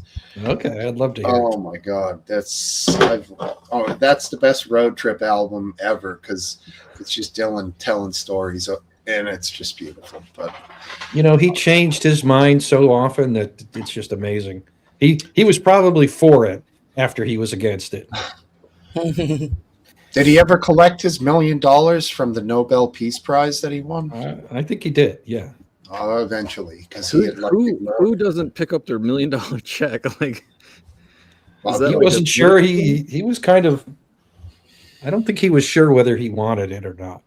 He's the definition of aloof. Okay. He is out there. Who's this guy? Do not recognize him. Do you want to revisit your Somalia comment from much earlier? Let him on, Smokesty. Come on. No, that's Jeez, it's a solid no. It's a solid no. Oh, come on. I can't. Can anyone see his whole name? It's been You so guys long just since do we had not porn. understand. Okay, is it Brandon? My screen's tiny. Should I get my? Let me It's get my not- readers. It is not Brandon, and my screen is tiny too. Is he live? Well, that's what he wants to believe. Man, make me have control. I got so many monitors. I could blow them up. And Talk about a Trojan horse. trust me. Just trust me. I don't know. I think he's a hater. So You're the what? boss. I'm not going to second So guess what? you. Bring a hater on. Aphid Lip just wants to see gay porn. That's what he wants. Well, particularly midget. Yeah. No, particularly a guy sitting on, I think No, it's just a toilet seat. Scat porn. no. The lowest form of porn. The second lowest form. Yeah, I think he's a hater. I've decided. Oh. So I'm a how little about that suspicious of earthquake in someone Alaska? who doesn't Yeah. appear in the chat, who suddenly appears in the. Well, maybe he does. Maybe he's going by a different name.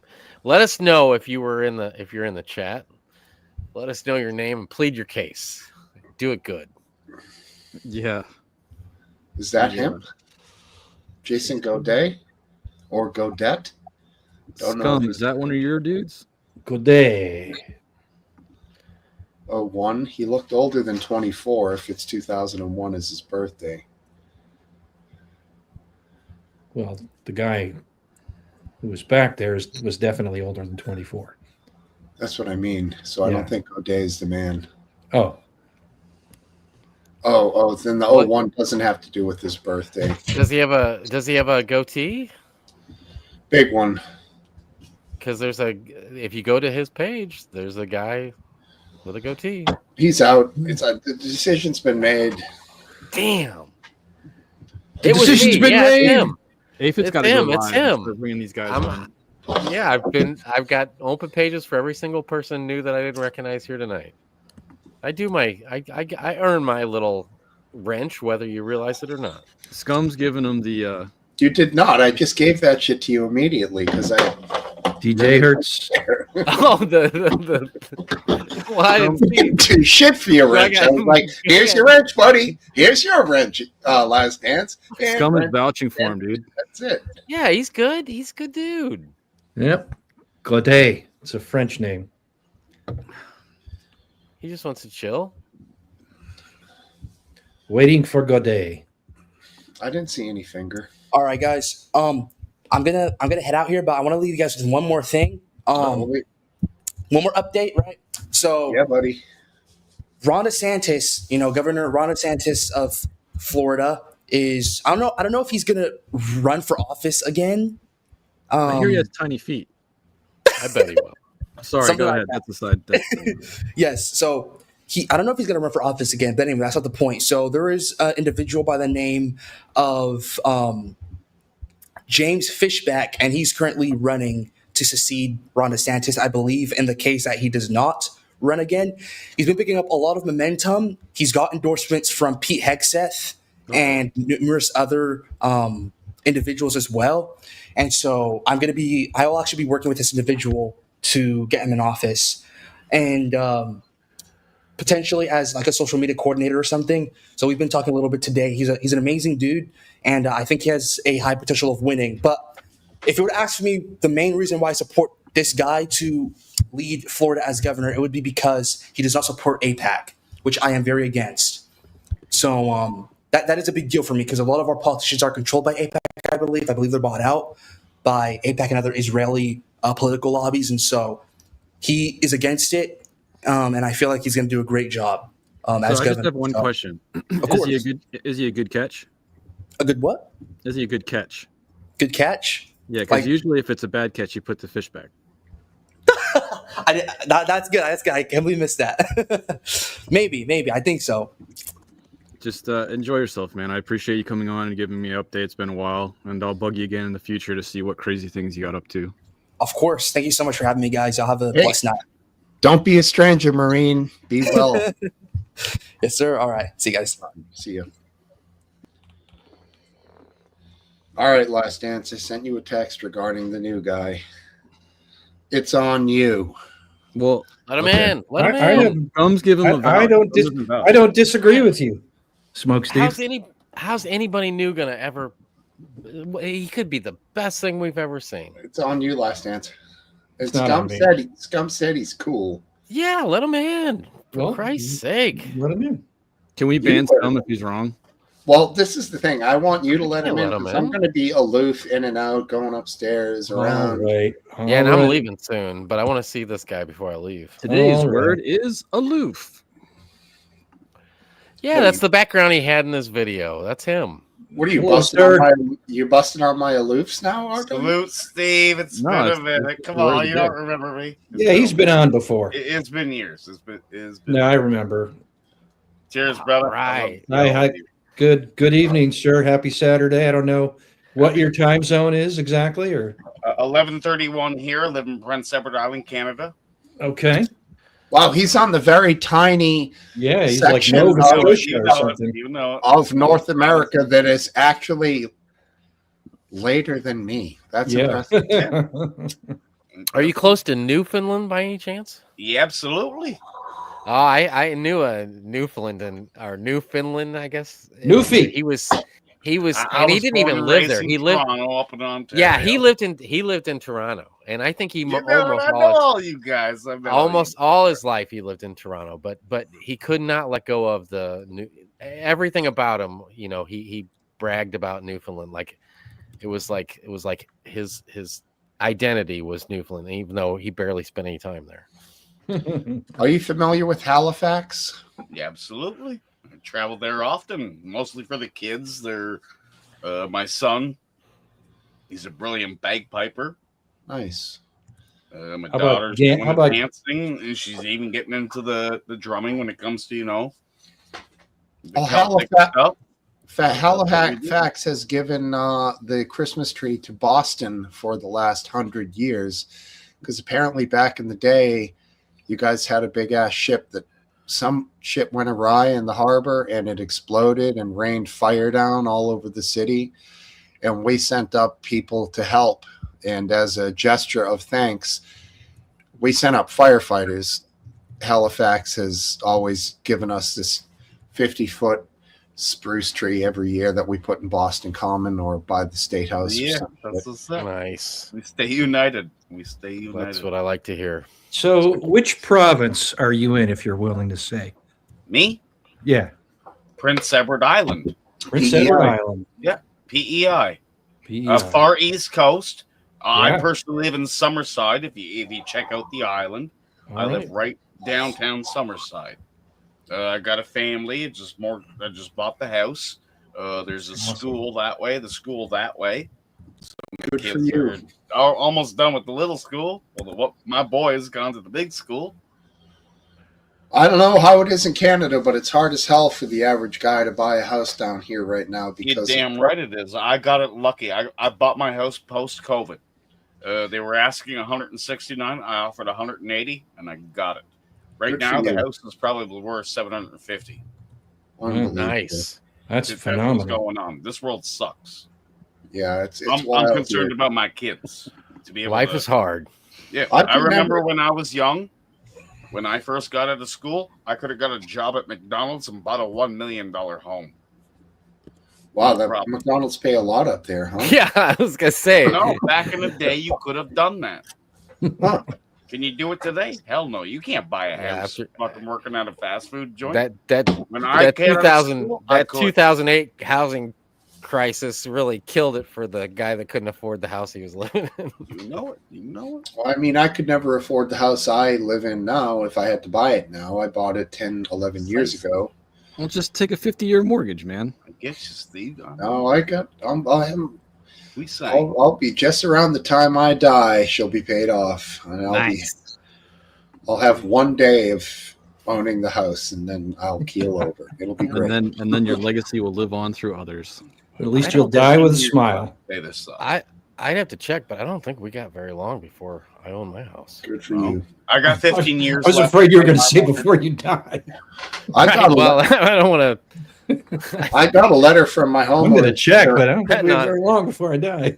I got a letter from my homeowner's insurance the other day, and they were like, "You have a spot of moss on your roof. You have to remove it within 3 months and send us pictures." And I was like, "Fuck." wow, really? So How did they either know? they're doing drone inspections now. What Nice. the hell? Shit. Talk about Big Brother. Kill 'em. Wow. Well, Yeah, I'd yeah. be a little put Yeah, off by that. Fucking You enjoyment. need to start selling shingles like they have for license plates where it blurs the image. Yeah. Well, here's the thing. You know what? If you tell them you're put off by it, you know what they tell you, Aphid Lip? Okay, we're not going to sign you anymore. Yeah. We're not I going to know. underwrite your employment. Yeah. So I'm like, okay, no worries. Right. So I like 3 No, I weeks get ago, I set up this elaborate ladder setup with a ladder on the roof with the roof hook, and I sprayed everything with the solution. And I went up there today, and all the moss was brown. It was still a bitch to get off, but I got like pretty much all of it off. I'm going to clean it up a little tomorrow, but it took probably 8 hours. I'm sore as hell, but wife actually brought me up a sandwich because I was like, getting down off the roof is so hard. Can you just bring me a sandwich? And she brought me a little cooler with the sandwich. I sat there and ate it, threw the cooler Nice. down to the ground. Yeah, good lady. That's love. I I like mean, that. if you're 'Cause on you the know how- roof, couldn't you just peel the moss off and throw it off? Peel the moss off. Well, I don't know what. Yeah, totally. How did I not think of that? Thank you. Jesus How Christ. much more? Well, I mean, why do you Peel have it to off. spray it? No, moss has little tendrils that get into the fucking asphalt shingles. Do that? And, Okay. You know what? I had thought about it, and obviously I'm a guy who works hard on a lot of different things. You know the stiff brushes that you use to clean grout? They're short bristled and they're much stiffer nylon. That was the way to go. I'm so happy I thought of that. Did you because- rub off all the gravel though? It seems like that would take the fucking gravel off, dude. No, didn't take any off. I didn't get the, Really? There's some good tiles, man. Or good Because shingles. I get up, I can tell my roof just, and it's not extremely old, and I can tell there's less gravel right by the gutters because I put Christmas lights up every year and stand on it. this is And I a can lifetime see it warranty. being- Lifetime warranty shingles, and I'm pretty gentle. You saying I got shitty shingles, dude? Are they 3-tab or are they architectural? Do you know the difference? They're I'll tell I don't I have no clue, so I'm All right, completely well, take a ignorant. picture. But I shoot, will and tell check you it. I will tell you they're not uniform. They're like you know, like maybe architectural, I don't know. They're different. They're not like my mom's roof growing up.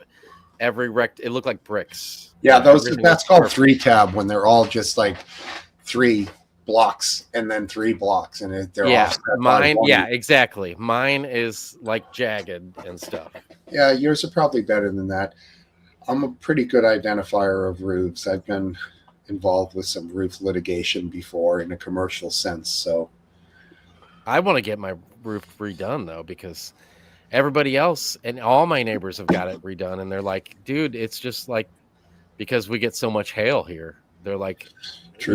we're in a window of area on a map that is like just almost like just go ahead, yeah, get a new roof. You're pre-qualified.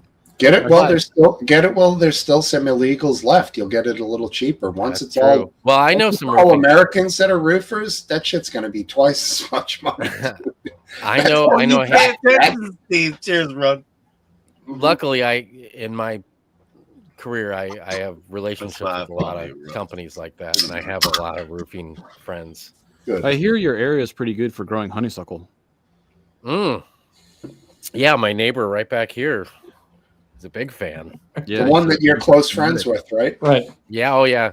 I never put up the no trespassing sign, but this spring I think I might. you can spell it out in honeysuckle. I should You can train the plant to put fucking Grow no quicker. trespassing sign because I won't see them because we put grasses because we knew that they were going to be a problem. So we put ornamental grasses bordering their border, and we can't see them. So, once those grasses grow so fast and they get like 7-8 feet high at least. I was going to Not say, bad. So well, I'm gonna just line it with no trespassing signs after I- this I- grow in this next year. I think you should go with fast-growing bamboo, and it's the Well, I fact- do. I have. Well, it's not bamboo. It's sugarcane, and that Oh, was nice. that was the thing that started off me knowing that they were going to be a problem because my dad grew the sugarcane, and when he passed away, we got just like 2 stalks of it or something, And you've And rooted we it? put it back there, and it's not like we want to see it, but it's just a sentimental thing to my dad that we have some of his sugar cane still growing. Oh, So we put that there, and that was like the first thing she said. I don't like the look of this stuff, whatever this is right here. And they live in a place where it's called, they call them cluster homes, but they were built for seniors, so they didn't have to take care of their lawn. And they don't really, some other organization comes in and mows everything all at once. It's not like they individually take care of their own property. so what are you out in the woods behind the cul-de-sac? Like, Yeah. kind of. And It was back here was when we moved in was solid woods back here. right. So a developer cut this into. And we knew that was going to happen because they had Sure. brush hogged some of it, and we knew the development and everything that was coming. But That's fair. anyway, yeah, they were, when they moved in, that was like one of the first conversations I had with her was, we don't like this. I'm like, Did you? Can I ask you? Have you ever I've heard that stuff's fun to Can you chew on it? Can you squeeze it out? I don't Get, know. I never sugar have. I water? never have. Like they Never put have. it in this press thing on that show Moonshiners. It's like a wheel, and they press it, and all this sugar juice comes out of it. Right, It looks right, dank, dude. right. No, I don't know. So they didn't kill the sugar cane, though, did they? no, surprisingly enough, because it does grow on their It's property. hard. I should It's come say yet. it's come over at this point. Every year I'm like, but I don't care. At this point, I'm like, fuck you. You know, when they harvest that, they literally burn the whole field like that. That's Yeah, one hell of a plant. I don't know if you can get rid of it. It's that kind of. We got a Yeah, bunch of shit that's like that. that's like we, an excavator job. right. We have I can't, the real spiky thing. I can't think of the name of it, but it's a Yucca. real yucca plants. Yes. And it's real invasive, and it's it's almost impossible. That and the grasses, we've tried getting rid, because we got a piece growing on the side of the house, and it kind of shadows the garden we have on the side of the house here. I just took a bunch we've wanted down. to get rid of it. Yeah, it'll You clog your can't, man. It chainsaw, comes- man. it It'll fucking comes eat your back, chainsaw. dude. What Sometimes about You can't. It'll be about gone that for like shit 2 or that 3 comes- years, and it'll still grow back. that shit that causes cancer? Will get rid of anything, including you. Roundup. Agent Orange. Roundup. Roundup, the safer version. You I don't think you I can don't know. buy it. It's a very, I don't know. I mean, you might You be can right, but buy you have to dump a shit ton on it. If I the thing is though is if I put some of that Roundup on the corner, then if I ever wanted some future investment on the tomatoes we can't grow on the side of the house and sell them, they're gonna claim a little bit of profit off of that. Oh, that's true. I didn't think about the whole corporate aspect, but I was going to say I Yeah. think the new Roundup uses an enzyme that goes away in a period of time, so it's not like you're salting the earth. Oh, Right, and if you can do it, you paint it on with a paintbrush wearing gloves, and you don't use the sprayer. With a 6-foot pole. Oh well, if you're gentle and you just moisten each leaf with it, it dies. Anything will die. Like the problem is the spraying. I mean, I hate the stuff. It scares me. I don't like any of that stuff. Like Expensive, Seven, that's too. That's another thing that like every time I Seven talk does. to anybody about That's an how do I get rid of this, insecticide. yeah, but they're like, just put some 7 on it. I'm like, I don't want to put 7 on it. Yeah, we don't use it either. But I mean, it does a great job for killing bugs. Yeah, it but does. doesn't allow for any biodiversity in your garden. It'll just wipe the whole freaking field. Mhm. Well, there's that spinosad that you can get that's in like the Monterey garden soap. That shit kills pretty much everything, and that's natural. You can use diatomaceous earth. You can use ladybugs. Once the bugs get established, if your plants have good soil, you usually don't have a problem. Ladybugs are also an invasive species. Well, they're originally the scarlet beetle, yeah, but there's a newer Chinese scarlet beetle that's invasive. That's the problem. The The Japanese original beetles invasive is what we species have a is problem with. beneficial. You know Which what one? The Jack beetle? Yeah, you know what those are with the color changing back Yep, on them. the small ones. Yeah, Man, they'll fucking tear your shit up. It's some summers they're worse than others. We've been They'll putting just, down. they'll milk- just fly into your head, right, without stopping. No, Those are more the June well, I deals. mean, they will when you like mow the grass. No, by that the was a time. that was a kamikaze joke. Sorry. Oh, I see. Yeah, that's a good one. We've been putting Milky Spore down on the backyard for 3 seasons now, and it actually knocked the Japanese beetle population down by like 90%. Really? Yeah, so it's Like I a said, small though, we notice a investment. big difference from year to year. Like some years we won't see hardly any of them, and then some years it's like we got a contorted filbert, is what's called, and that man, they just they're doing nothing but having sex. Like Yeah. if you see one, you see Living another one life, on his man. back, just going to Yeah, town. they're on it. disgusting. What's They're that? I'm eating crunchy. all my flowers. Let's have sex. They crunch like crazy when you kill them. And I remember a long time ago, I put my hand down in bed. I remember I was asleep and like I put my hand on one and it started like mashing its leg. I had it upside down, its legs together, like it was trying to walk. And it was like pinching my hand. And I swear to God, like in my head, I thought some massive spider was gnawing on my finger. And I Oh. jumped up and it's this fucking upside down Japanese beetle with its dumb legs. And like I crunched it. But ever since then, I've had this like thing in my head about that. I just don't like these damn things. I can Only handle there's like video. hornets and wasps and actual venomous spiders better than I hate these stupid Japanese beetles. You know? Dude, I showed you guys last summer. It was last spring. I got hit with a mud dauber on my bicep right here, Uh-huh. and this dot is still fucking there, still there. I've never been stung by a mud dauber. You probably laid eggs in there. They're eating you alive. I think so. Yeah, I've been craving like making these cocoon things out of mud. So I explain it. The turkey's going to be encased in mud. How did it go down? Did you swat at the thing or? No, it was okay. So we got one of those blue rimmed blow up pools. I think you I have. know we've seen it 100 times. Yeah. I love it. Anyway, we have every year, we got stuff that we have landscaping around the pool area, and every year, I have to trim it back. So it's best if you just wait till the pool's filled so you can see what needs to be trimmed back or whatever. And I was just trimming back the like evergreeny bush type thing that is growing over there. And I was cutting that back, and all of a sudden it felt like somebody took a cigarette and was like just burning my bicep. And I looked down and I saw him, and I was like, "You motherfucker!" That's a weird sting. I mean, like for me, Yeah, if I got stung, I feel like I got stabbed, not like burned. Well, I don't know. He took off too. He was fine. And then I saw one that was drowned like a few days later in the pool, and I was like, kind of celebrated it and thinking that maybe that was the same asshole that stung me a couple days. I outlived him. Have you ever heard of Cody Peterson? Mm-mm. Yeah, the guy that killed his wife. No, the guy who gets. That's Scott Peterson. Sorry, never mind.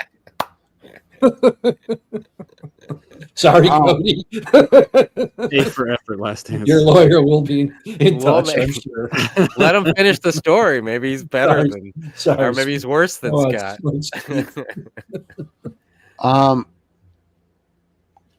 No, it's it's a guy who gets stung by different bugs. Oh, I've seen that. Oh, Dude. the YouTube guy that Yeah, stings them. Yeah, what a freaking Yeah. hobby, man. Well, This is the most painful sting in the world. I'm gonna let it sting me. You're Right. like, no, I'm good. I'll just take your word for it. It's well, sorry. he got sick of doing it, so he hired another guy to do it. Is that better or worse than the It's first? just like me getting stung, but I've hired an illegal alien to do it for. And here's the new guy getting like stung the by a epitome mud of- dauber. Is Oh, that like the epitome of capitalism right there? It really is. so this is basically me last summer. Here we go. All right. It's time to enter the sting zone with the mud dabber. Mud dauber. I'm getting a little nervous now. I'm not going to lie. I would too. But how much money are you making? Not many people Crazy get stung by these, and I've never been stung by one before. So here we go. Here goes nothing.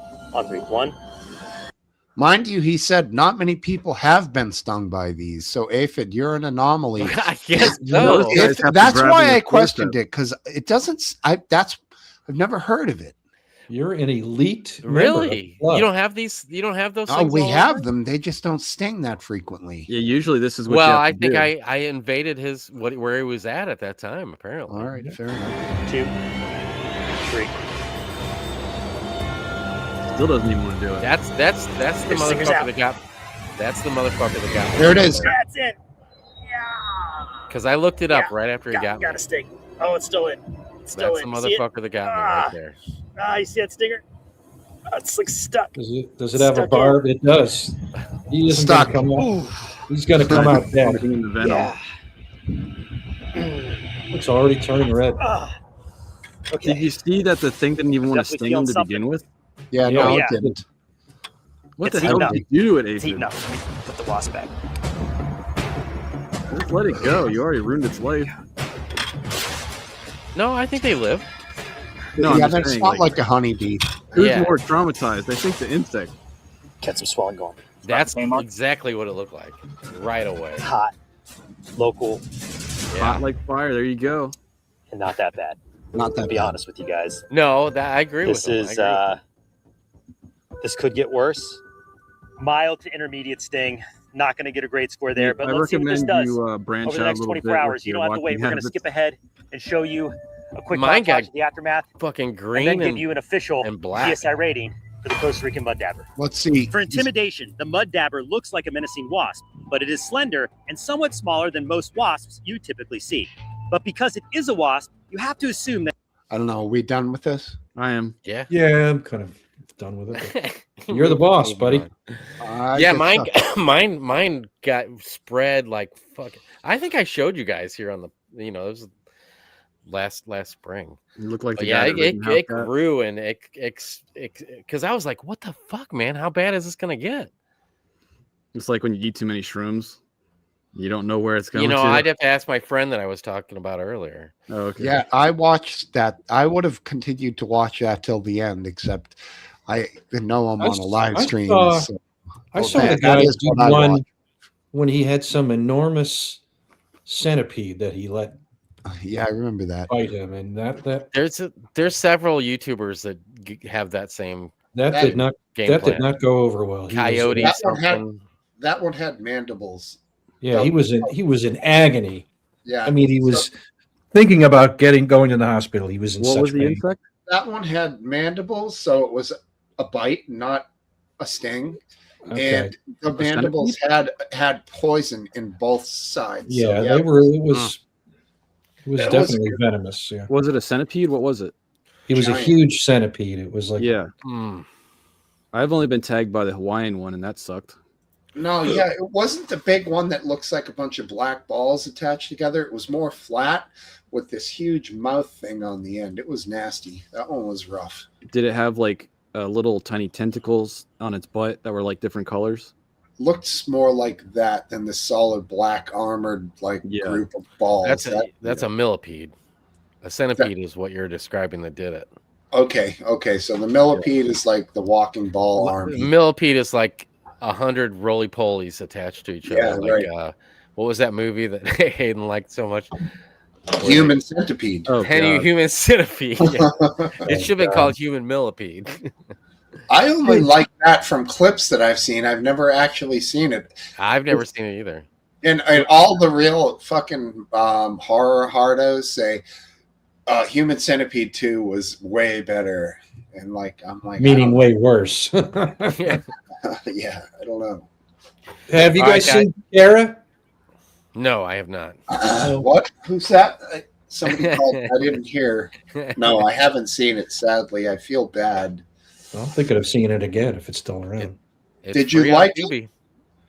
I What did was- like it. What was your Oh, now score? Your Rotten First Tomatoes? time you watched it, you were like, I would say 6 or 7. So if you're saying that, then that means 6.5, unless you want to buy. Okay. 6.5. Okay. Good save. So what else We would be were acting like a Gen 6.5 Z there that for a we've second. all seen? Like American Werewolf in London. What was that? oh, that's higher than that. Yeah, I would say 7.5. 8 or 7.5, maybe You 8. sure Okay. did, man. All right. But that's a classic. Come on. Let's see. I know what you did last summer. Closer. I didn't see that one. I should though. He I doesn't feel know like what he did that's in the last summer. 6 That's to a 6 6.5. point. That's a 6.8. I feel like that's a 6.0 because I did not enjoy it that much. What's something that breaks out of the 6 to the 7 range? Is there something in the 8 to 9 category? Maybe a 9 like to 10. Friday the 13th is like in the high 8s, I would say. Oh, I don't know. I thought the original, it's classic. It's good. I liked the original Texas Chainsaw Massacre was an awesome horror movie. The Shining is in the 9s. Shining. The Shining is quite. Shining quite is up good. there for sure. But if I were to see the like Friday the 13th again, I would say it's so cheesy. Right. It's cheesy. No, I'm not disagreeing, but it's a classic. Yes, I agree 100%. But When I listen to Buddy Holly, I don't say that's cheesy. I say, wow, that is classic music. But it's pioneer stuff, you know. Well, I that's saw- more like the Birds, though. I saw a movie. I Fair. resaw a movie that I loved, and I saw it again, and I thought this sucks. It was Beverly Hills Cop.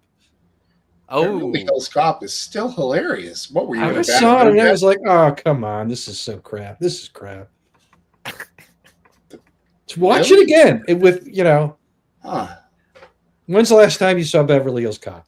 it's been a long time. Yeah, like 25 years. I've probably seen 48 hours since I've seen Beverly Hills Cop. Yeah, not. Yeah. Well, 25 years would amazingly be the year 2000. Because for a second I thought 25 years. No, that puts me in 1980. No, that's 45 years ago. God, jeez. Now, I saw another one. One with Richard Dreyfuss is like a detective's doing a stakeout. I can't remember the name. Tin Roof, I think it's called, or Tin. No, it wasn't Tin Roof. It was, I don't know, but he, Was that Richard Dreyfuss? that still held up. It wasn't as good in second viewing as I remembered it the first time I saw it. Oh, wasn't that movie actually named called Stakeout? Stakeout. That's That it. might be it. Yeah, that's it. I don't know why I was saying Tin Roof. And you know what the second one was called? Stakeout 2? I believe it was called Another Stakeout. Another Stakeout. Was there Sounds another riveting. one? I don't remember the second one. I might be lying about that. Who was- but it who was in called it? Stakeout. Who was in that with him? Because there was some Richard there Dreyfuss was- and somebody else.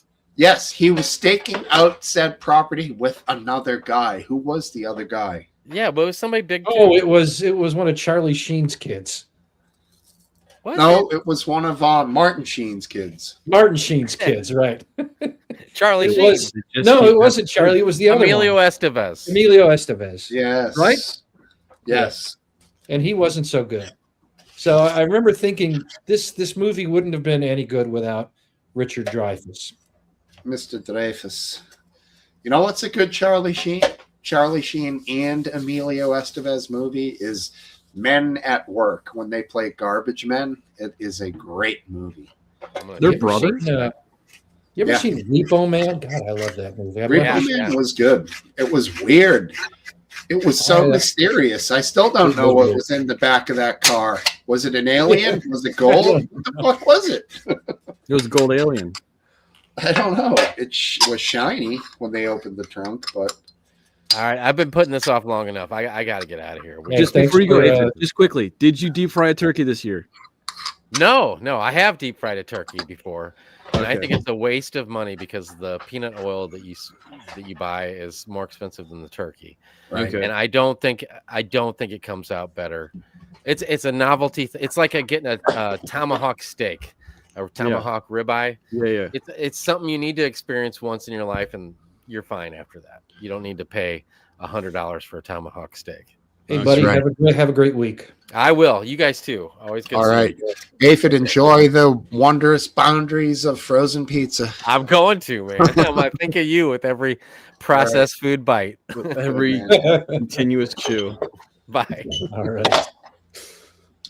He made Well, an interesting point earlier when he said that he thinks some frozen pizzas are better than Domino's, and I'm gonna say I disagree with that. I would disagree too. I I've not find had every frozen pizza, but I would I would say that no frozen pizza is as good as almost any fresh pizza, no matter where you get it from. I don't know. I've had some pretty bad Domino's before. I haven't. I've only had pretty decent Domino's. Yeah, I mean they're practically made by machine. They're probably the same everywhere. In Australia, you were able to get Domino's at college. You'd get like on Wednesdays, you get like a $5 pizza. So everybody would like go in droves to buy it, and it basically tasted like cardboard. So that's my Domino's experience mostly. So if you guys have had good Domino's experience, I can agree with you. But I've had frozen pizzas that are better than that. So, Yeah, I mean, but most frozen pizzas are absolute garbage. Like it's rare to find.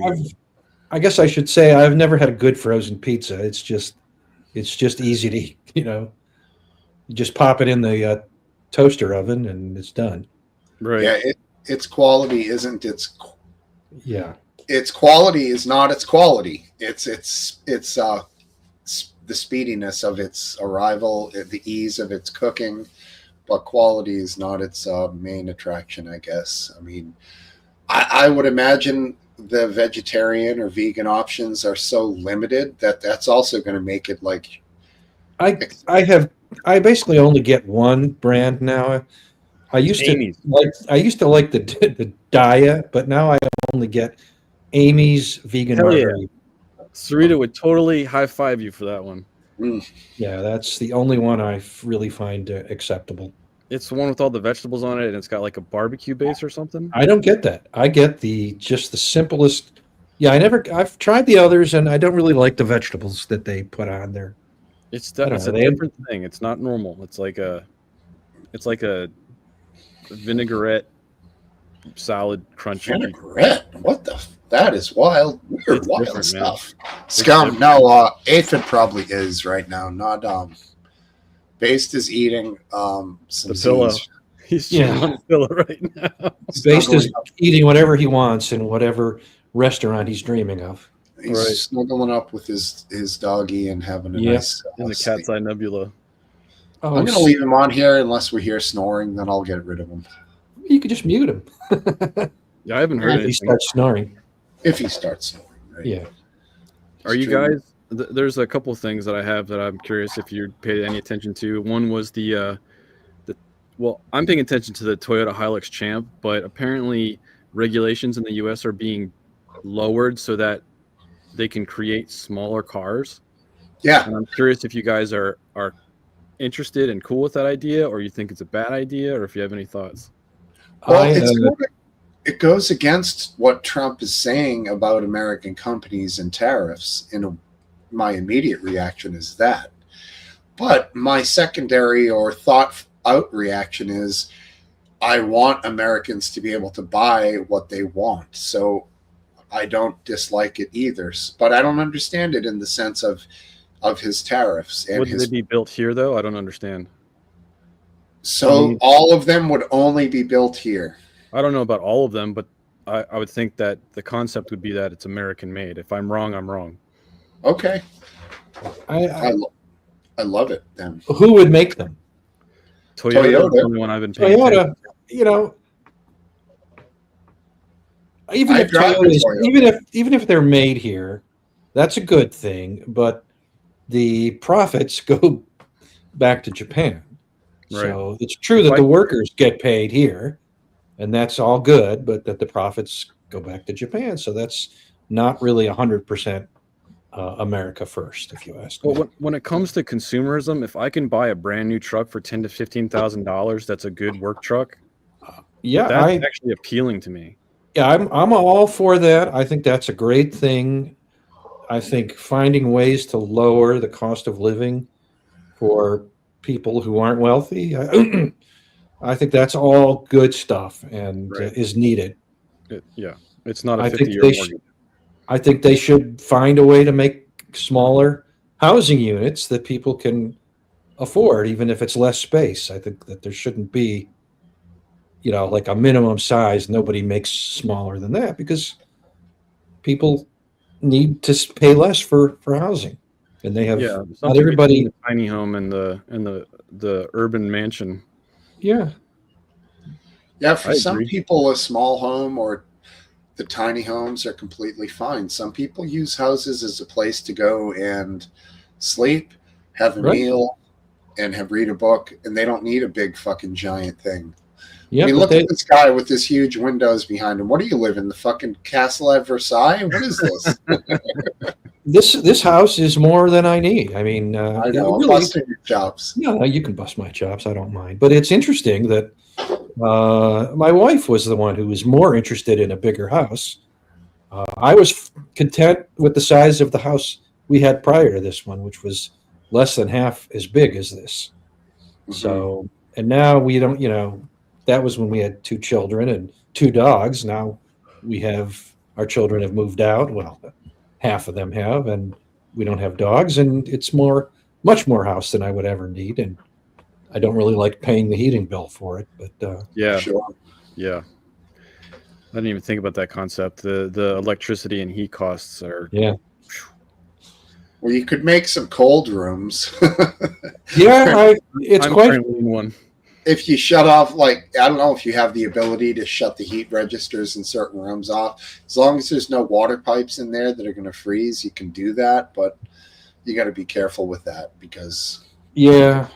it's It's, nice to have everything at a controlled temperature. It's it's kind of a more open floor plan, so Yeah, we have that here. I hear you. the family room has got a huge ceiling, and Yep. there's a balcony that goes into the playroom, what we called it for the kids, and the hallway is kind of big and open. The foyer, I should say. Those high ceilings eat up more heat than anything. Right. The heat rises, and there's nobody there to enjoy it. It's terrible. Yeah, and over the years, your insulation breaks down between your ceiling and your roof, assuming Yes. it's. And And I've then- noticed. You go outside if you have snow and you notice the snow melts really quickly on those sections of roof. That means your insulation has failed and you're losing heat. Yeah, I've noticed it even in my bedroom over, I've been here for 30 years, Right. and it gets colder. It's noticeably colder in the winter, even with the heat on, Sure. than it was when we first moved in. So I know the insulation is, probably wasn't great to start with. And I know it is, I don't know. It's not as good as it was, whether it's deteriorated or somehow gotten compressed or I don't know. I have a solution though. Like you're trying to clean up the downstairs. What you do is you Yeah. take that stuff and you go in the crawl space and shove it in the space above your bed, and that should Yeah. increase the R value. Give me a better R factor with That's right. And then your girlfriend will be like, "Are you kidding? That's R value." Are Are you? you kidding? Yeah, look at that. Do you? Would you use a fur blanket? What does that mean? Vegan Is that a like- euphemism? Is that a euphemism for something? A wool, like wool? No, I would never buy one if my girlfriend had one, I wouldn't, I wouldn't have my own blanket, just to- All right. So you'll use it. You wouldn't buy Yeah. one. I got you. I can't because I'm allergic to wool. I'm one of the rare people that actually Really? has Wow. a wool allergy. You don't have to kill a sheep to get the wool though, so I think that's a bad example. How about a goose? Do you have to kill the goose to get the down? I'm pretty sure they do that. Why, you can't have a shaved goose just walking around like, hey, what up, y'all? I'm You're- naked. Your downtime. So first of all, speaking of down, the downtime for waiting all the down to come out organically would be like it'd take too long. So I'm pretty sure they just kill it and rip off its feathers. Yeah, I'm pretty sure they do. And then eat the goose. So it's a win-win. I don't know. Have you who- ever seen maybe a just the naked dog. goose? No. It's not in grocery stores, so it must be animal feed. I tell you what, I have seen a naked sheep, and let me tell you what, boy. Calm down. You do. That's not that kind of thing, man. Where I come from, we tuck our pants into our boots, and let me tell you, that makes a world of difference. Oh man, you're gonna get us banned. I know. What the hell? What were you drinking tonight, Steve? No, that's an old Middle joke. East? you can't tuck your pants into your boots in certain counties, and in the South, it's illegal. I think it actually is. I don't know. I've never paid attention to the legislation down here. I only have one more thing that I wanted to share with the group, and because I was so Only surprised. one. That's Only what one. Everything else, I mean, it's pretty kind of an interesting week, but let's keep going here. You guys are up. I have actively looked for musicians and music constantly, and it's Yes. been extremely hard to find something I appreciate and enjoy for years now. I'll find Okay. one here and there randomly. I was listening to an album the other day, and I was jamming out to it, jazz, singing, all this. I found out it was AI. After I was Oh, done, wow. I mean, it's fantastic jazz, it's fantastic singing, the connotations, the dynamics, and everything. And I'm like, we've reached a point where AI, personally, subjectively, AI is doing a better job at creativity than humanity. I disagree. I can't. I'm interested to see. There's some genres that I love that just aren't done anymore, like psychedelic. And I've often wondered if someone could use AI to kind of, basically it would just be mimicking and combining sounds of existing famous psychedelic music. But would I like the result? I'm not. Listen, I don't know. I think if given enough samples, the answer would be yes. Listen, AI is not writing one pill makes you larger and one pill makes you small, and the one that mother gives you doesn't do anything at all. Go ask Alice when she's 10 feet tall. I mean, I agree. writing. I don't expect that the lyrics would be any good.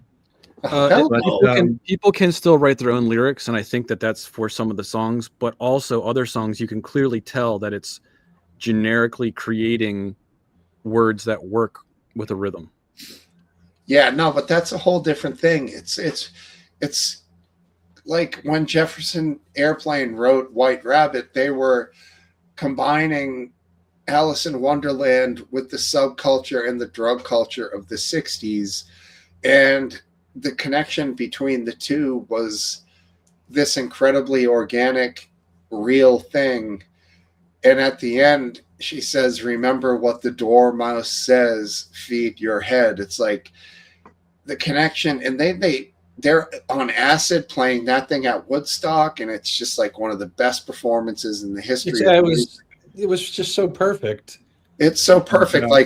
But AI will never be able to make the connection No, between won't. the culture that they're singing to and this classic children's fairy tale. It makes me almost like I disagree. overwhelmed with emotion, like that a human can do that. I don't think that the intricacies of that can ever be I explored disagree by. based on the fact that we have so many people talking about their ideas, like you just now are now locked into the internet, sharing that concept and thought. If it gets to the point in the future where AI can literally scourge the internet, or I can't use the right word right now, I'm tired. If it Close enough. scoops out the internet and can find all those intricacies, I think we're going to get to a point where the people saying that it's going to be able to do stuff better than humans, I was skeptical at first, and I was like, that's bullshit. We have too much creative power. I'm getting to the point where I'm like, I think they're right. I don't. I mean, Oscar Robinson playing the piano, he created things. Charles Mingus playing the bass. Charles Mingus did things that nobody could dream of. His Scum right here knows many other examples, like Bob Dylan, the way he wrote to his generation. Go ahead, buddy. What are you doing? Hey, Bob Scum. Dylan. You're in the limelight. Bonjour. Sorry, what did I miss? You guys film in. I'm gonna go get some I was Canadian trying to whiskey. join, so I had the volume off on the YouTube. So I missed I'm what basically you saying guys- that I'm seeing AI get to the point where I think it's going to create better music and certain things than humans are able to do. Well, yeah, it should be able to extinguish any human imperfections, like right? Like, so I don't know. The aspect of a song being too perfect is a thing. Like musicians playing It live takes and the making soul sure- out of it when you destroy the imperfections and overproduce and overpolish the track. I think. right, but Well, at the same time, its ability to create is I mean, already if you're not a musician, it wouldn't really matter. you know, there's two songs by the Doors that they still blow me away today. Riders on the Storm and Light My Fire, and to me they have a lot of similarities. And to me, one of the things they exemplify is not just the psychedelic mindset, but also a kind of jazz, sort of rock and roll, but combined with jazz. And it has this feeling of improv jazz to me. So, I mean, I don't know. The whole point of that is maybe AI can do that perfectly and do some credible stuff, or maybe it just could never capture, could never do that. I don't know. I'd love to see people try and like to see the results. The one thing that I've noticed that in my mind has been a positive for independent musicians AI wise is when it comes to you guys know when they put out like a digitally remastered copy of Pink Floyd The Wall, for instance, or whatever. So now anybody can pretty much for free digitally remaster their old material from their own catalog or studio with an AI digitally remastering engineered program. And I have messed with that. And I absolutely despise making AI music per se, but taking human made music and then having it digitally remastered by AI is one of those things where it's like, that's okay to replace a human almost because it's all on a digital end. You know, they're not doing anything there's no human sound coming out of them anyways, or emotion or feeling. You're just taking a piece of recorded material and cleaning it up type thing. Yeah, Right. I think that's different. You're trying to get rid of the artifacts that are introduced by noise and Cleaning up the recording. You know, you're trying to present it as close to the originally as it was performed as possible. When I did it, what was good for me when I AI remastered. So say I have a catalog of 400 songs that I wrote, recorded over 25 years. I selected a little group of them. We took like an album's worth, 12 songs, and digitally remastered them. So this isn't changing anything. It's literally just cleaning it up and making it more, ear friendly. So basically what it did to my songs was it took them all and made them modern in the sense of if you play them from any platform or on any device, it will make the volume at the right level, for instance. Okay. So when I mixed the final mix, maybe everything was a little low. So like when you listen to a song, you have to turn it up more than a normal song because there's kind of like a standard. So the computer will recognize that. It will bring everything. So basically, it just took my song and made it more, give it a better way to be listened to by everybody, I guess, instead of just the interfacing. creator. Made it more user friendly. I'm not arguing the morality of it. Like that's a whole different ball of wax. I'm just impressed at the ability that is happening already with the technology. And if it's happening that fast, the ability to create music with AI is about a year old, free for the public, roughly. If they were able to reach what they have in 1 year, what are they going to be doing with the technology in 5 years? Well, they won't need the musicians themselves anymore. They'll just need someone to run the program. But then you might need a musical mind to do that as well. But it won't be the same kind of musical. Yeah, I wouldn't. Human interaction. I'm more skeptical than you, RW, in that regard, because I don't really.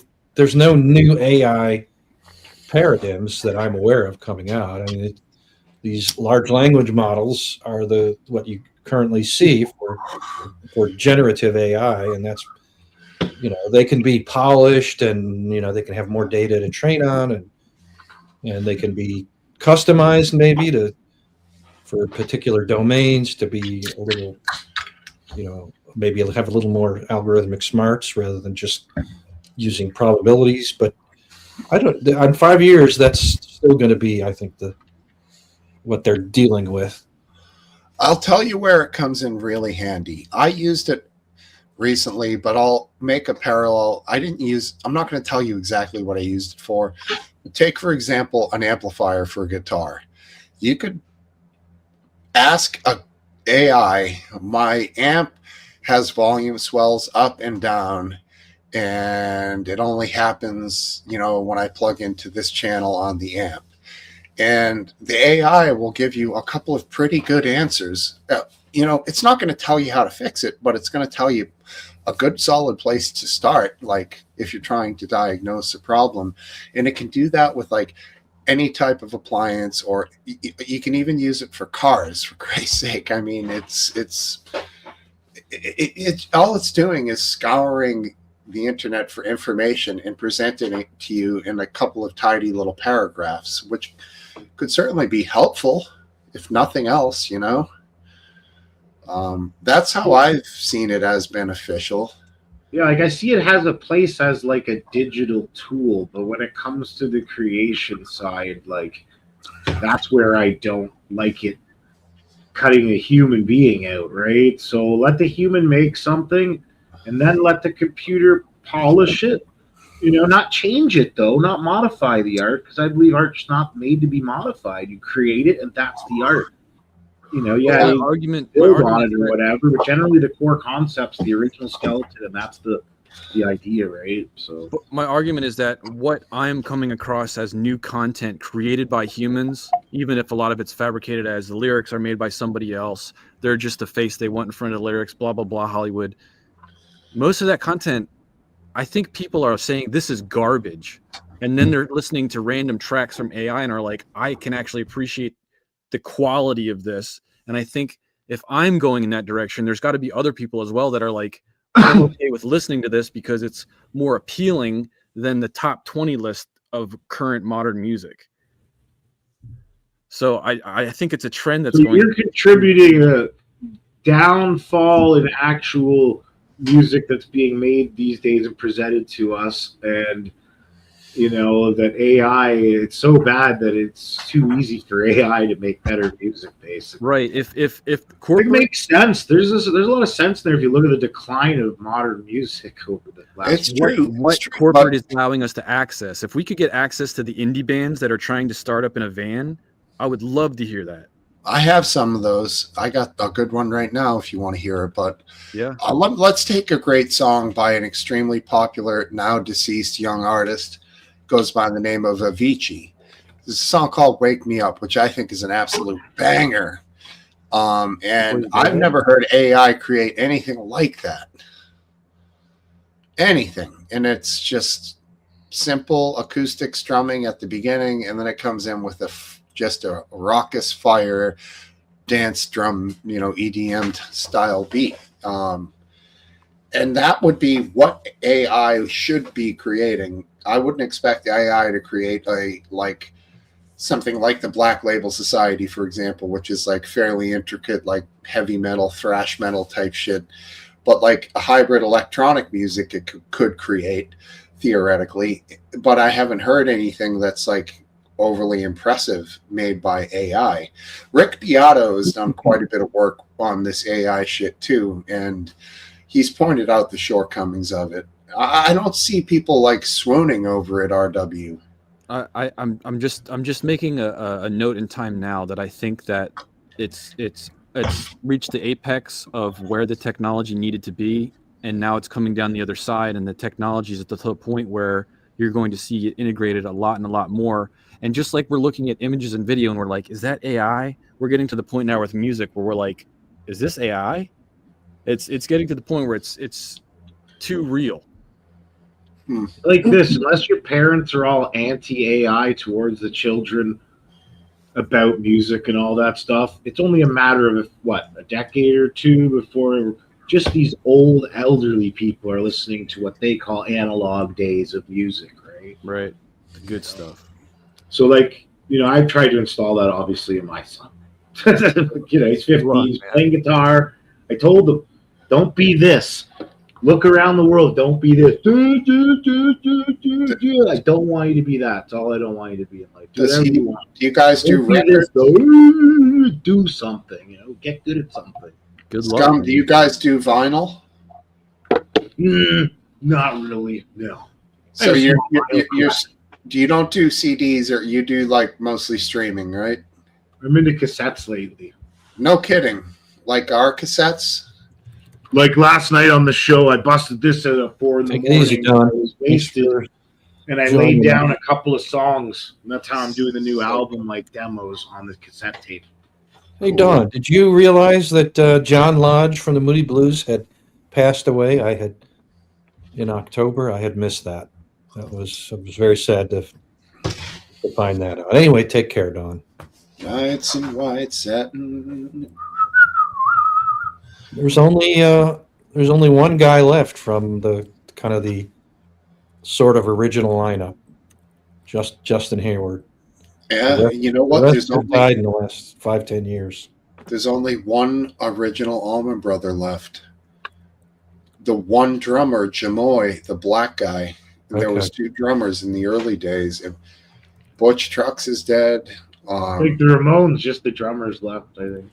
Butch Trucks is dead. Alan Woody, the bass player, is dead. Obviously, Dwayne's dead. Greg's dead. And Dickie Betts is dead. Yep. And they're all gone, man. It's unreal, dude. It is. I saw them all, obviously, except for Dwayne. When I saw them, Alan Hayes was fucking playing, Government Mule was playing guitar with Dickie Betts, and that was a great show. Yeah. I mean, John Lodge, he was 82, I think, when he died. It's hard to lament. He lived a long life and he lived a good life, but I don't know. I just feel like we are losing that generation, obviously. Of course. Now, was their name from Roland Doobies or from Doobie Doo-Wop, like the music? Whose name? The Doobie Brothers. I was talking about the Moody Blues. Oh, okay. The Moody Blues. I think the Doobie Brothers was just Doobie is in marijuana. Okay. That's all. Apparently, Doobie's short form for Reuben, like Dick is for Richard. I hadn't heard that. Spelled D-U-B-I-E, though, not D-O-O-B-I-E. Okay. Hey, Okay. take it. Good to see you, Mr. Kilsey. Thank you for stopping by. Sensimia. Thanks, man. See ya. I know he won't stick around, but I appreciate him anyways. Yeah, sorry about that. The Moody Blues. Yeah, I don't know. So the Moody Blues had Nights in White Satin. What were some of their other hits? Well, their other hits, Ride My Seesaw. I don't really know what their hits were. Ride My Seesaw. What the hell was that? I never heard that. Ride My Seesaw. Mm. Is that a sexual It's reference? all about tempo. You got to add it like that. Ride my seesaw. Now I recognize it. Very good. Take this ride. Have this number in line. Yeah, for me, I didn't really get interested in them until 1980, and when they had already produced all their albums that I was interested in. I really wasn't that interested in their work after, say, 1977 or something.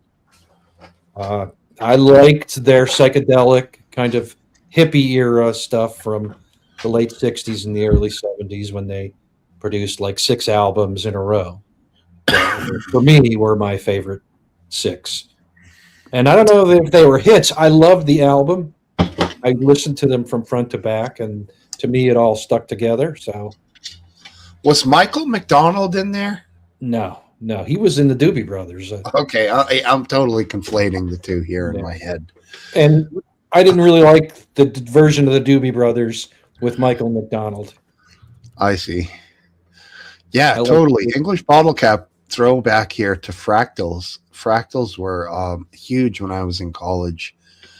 And Yeah, when we the were book talking that you about stared at- mushrooms earlier, like there, what was on the computer during a mushroom trip was fractals. Right, If you- I see now. I was thinking it was the book that you look at and it like shows a no, animal like and it's you're a retarded. spinning melange of shapes and geometric patterns and things. What's melt. EMI though? Electronic music industry. I don't know. Look it up. That's I was thinking of a band that's like EMI, but it's like it's not. It's from the same era as Rush. It's not I EMI. remember EMF. They had that song "Unbelievable." No, it's not EMF. It's Unbelievable. Like Electric Light Orchestra. Oh, you're talking about ELO, Electric ELO. Light Orchestra. Yeah, Yeah. that's what I'm thinking. So I was thinking they were saying they were dealing with AI aspects in their music, but that's not it. No. ELO, Jeff Lynne, I think, was in Electric Light Orchestra. Yeah, there you go. He is Mr. ELO. He's still alive. Right. He's good. Good player. And he was famously the kind of the brains behind the famous While My Guitar Gently Weeps jam that had Tom Petty and Prince. Yeah, and he was Jeff Lynne. the Traveling Wilburys. He was Traveling Wilburys. Yep. one of the Well, I don't members. think that was a Traveling People didn't Wilburys. even care. That James was actually Blunt, man. that was the George Harrison tribute concert Okay. when George had died, and they Okay. had a conglomeration of musicians up there. Oh yeah, yeah. It's all the Prince guitarists. plays that lead, and Ringo's playing the drums, and Prince plays a fire lead in that one. Yeah. Jeff Lynne actually plays the straight lead that Clapton played from the album.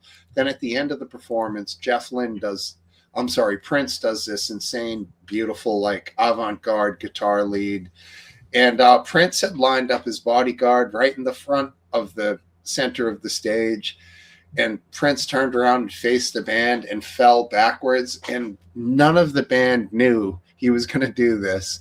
And you see all of their faces aghast, and his bodyguard catches him and like pushes him back up on stage, and Prince keeps playing.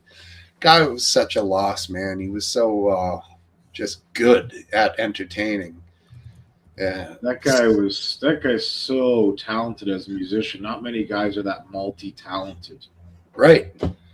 And he He played everything like to a level that's just like, whoa. Some guys can play guitar real good like that. Yeah, you can play bass and sure, right. play a little bit of drums, sing.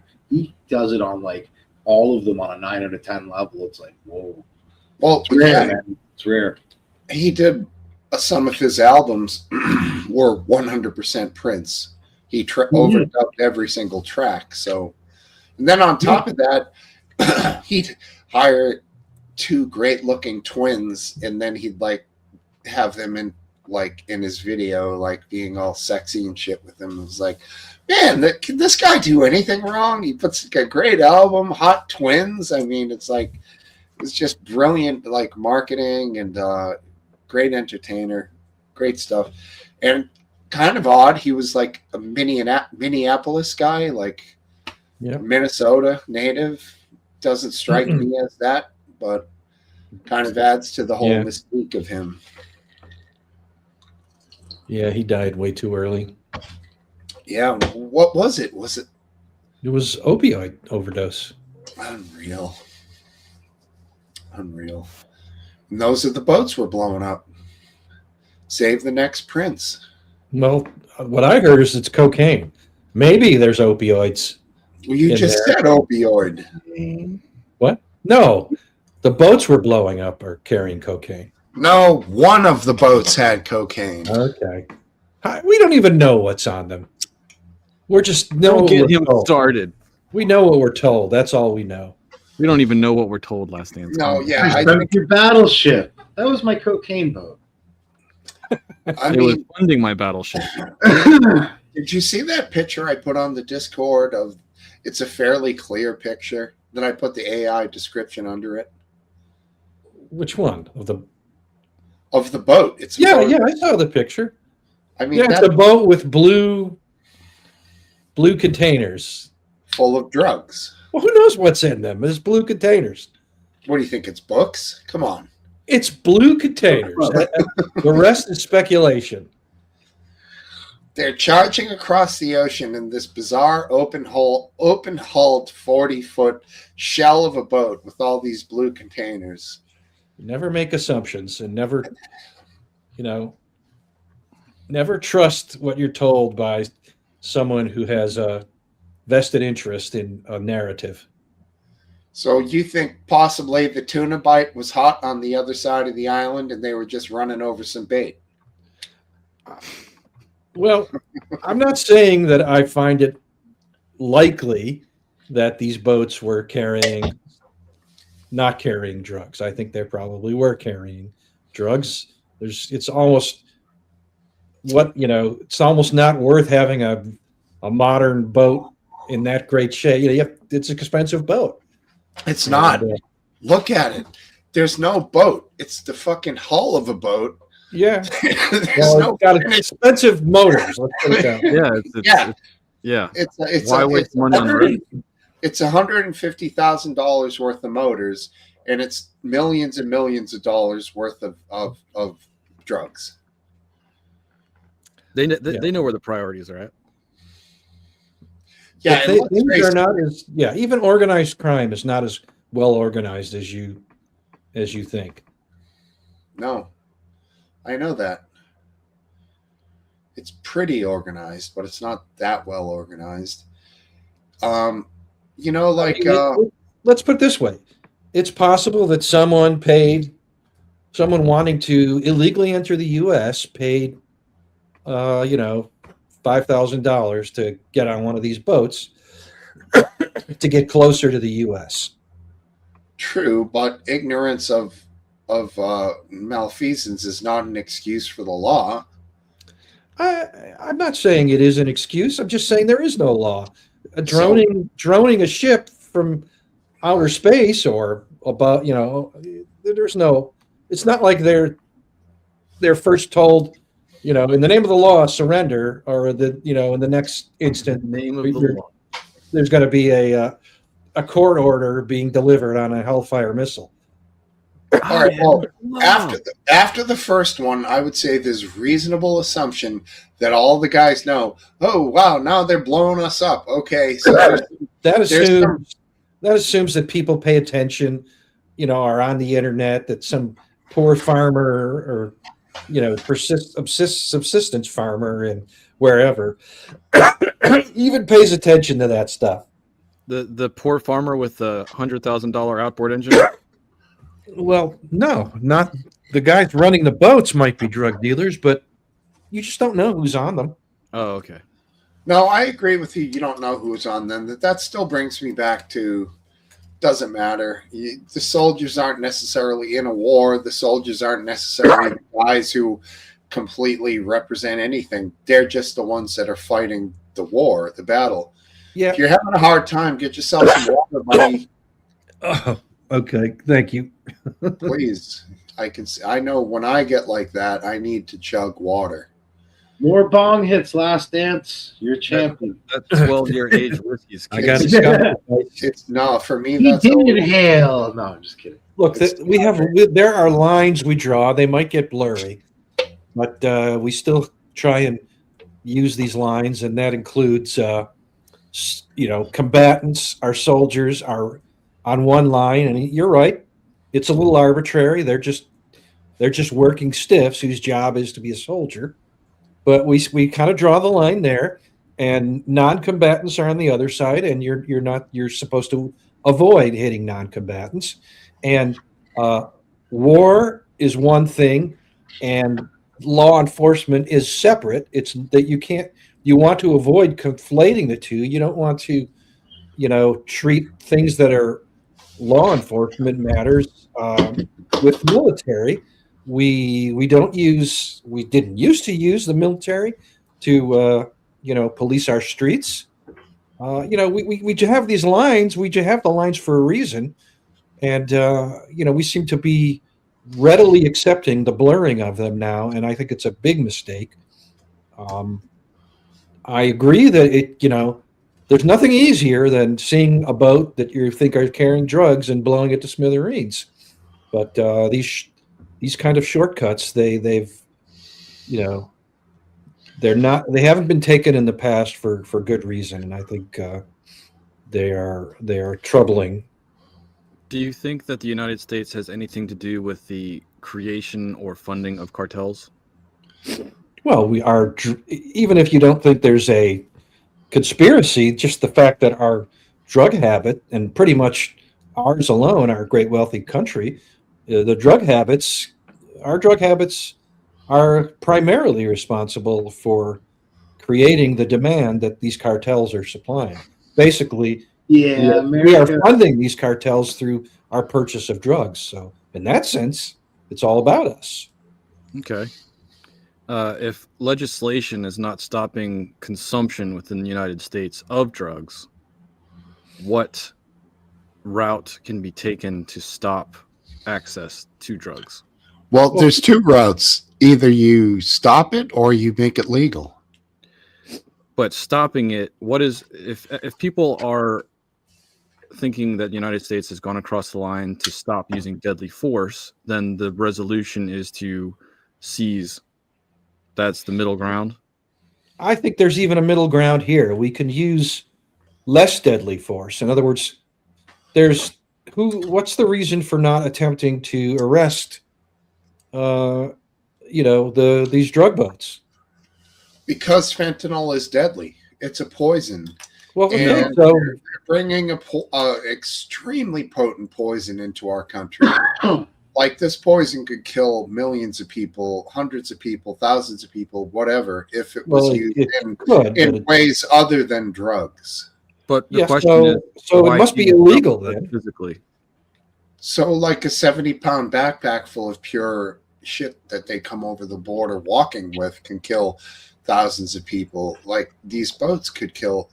So if you look at it in the sense of the potential killing of this stuff, it's way higher than what happens from recreational or addictive drug use.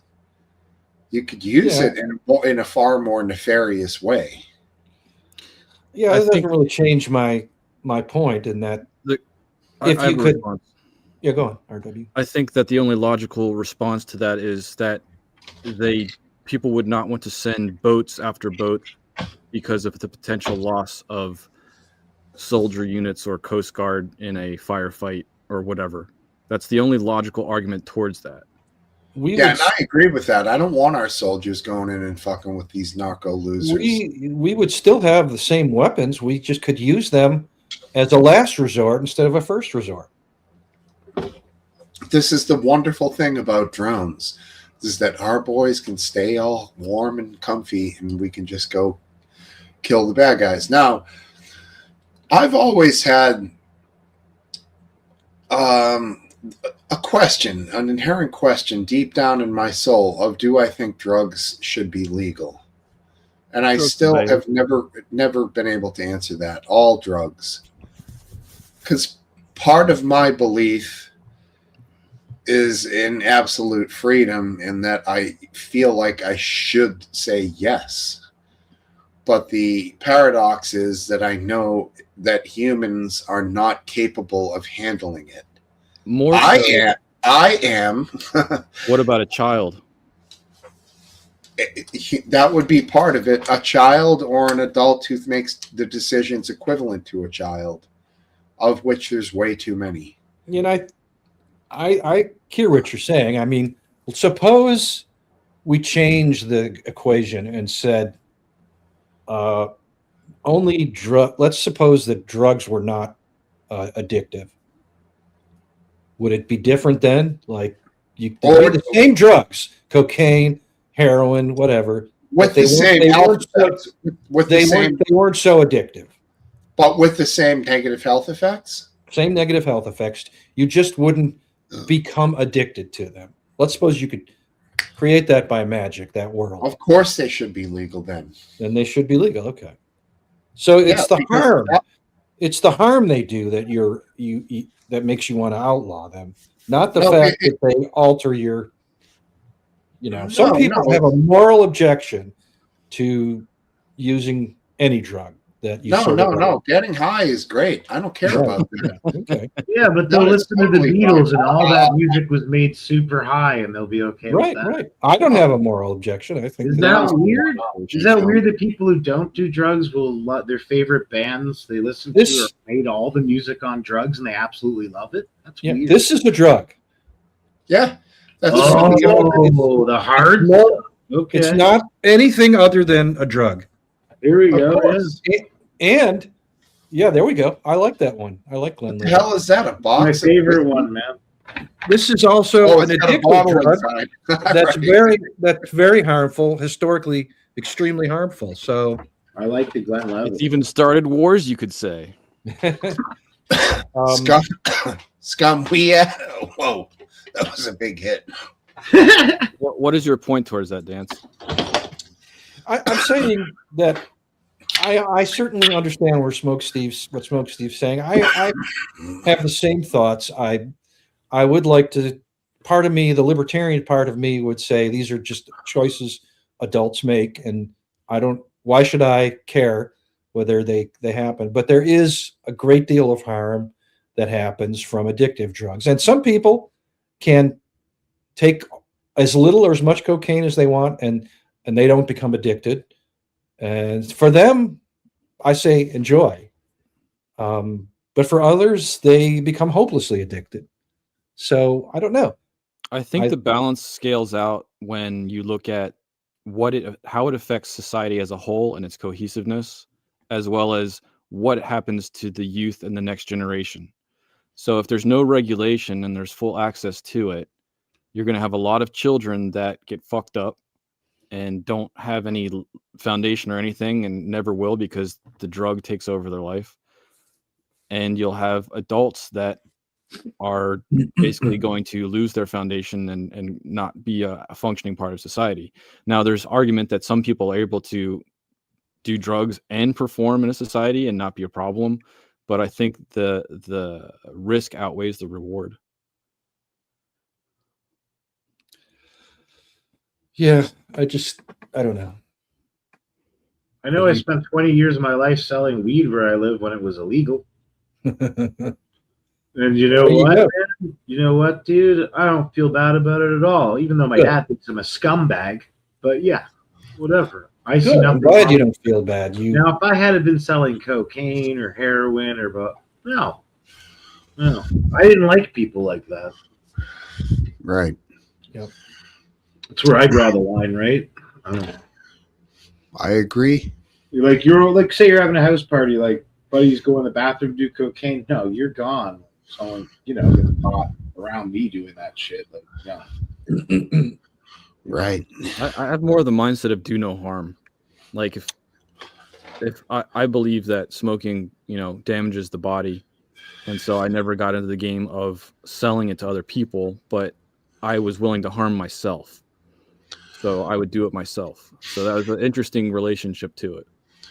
But there's something ancient about smoking, not even just cannabis, but tobacco too. Like if you're out in the cold and you have a good smoke, like even if it's not, cigarette isn't a great representation of it, but it can be very like nice to have a nice smoke out in the cold. I don't know. By ancient, it was, it was unknown except in the New World until the Columbian Exchange. So not true. Smoking and inhaling of things has been around for like 3,000, 4,000, 5,000 years, man. Yeah, they sit in a teepee and throw some weird leaves on the fire and get all wasted. That's the New World. Well, yeah. Well, so ancient isn't the right word, but I feel like it's something humans have always enjoyed, like similar to alcohol. So, nobody in Europe enjoyed tobacco until, around 1500. So, what about China and opium? Opium. I can understand what you're saying by traditions and experiences and culture, but when it comes down to the effect on the body and the effect on society and civilization, I am okay with regulation. I think that regulation is way too political. Of what? Regulation of what? Regulation of any substance that is causing harm to society. You see, I disagree with you. I think that should be left more so in the choice of the individual. Because if you And then start at what- regulating, then the government is controlling what you do and what you think. I don't like that. At what point? Is there a line where then at some point you're like, yeah, that totally needs to be controlled. At some point, there's a certain line of a substance where it's so much harm to society that, yeah, we need to regulate it. Who There it decides what comes- that line is? Nobody. I mean, your own ethics, I guess, but that comes into the question I posed earlier that legalize everything and let. We had a legalized cocaine store in British Columbia there for a while. It's fine by me. And the guy, the province, like the state, whatever you guys call it, the province found out and said, "What the fuck is this?" And he had obtained the license federally. And they had no idea. So all of a sudden, this store pops up. This guy's selling cocaine. Oh, he's got this federal paperwork. I'm allowed to have 292 grams in the shop at a time. I'm only allowed to sell 2 grams a day per customer or whatever it was. There was all this Wow. all laid out.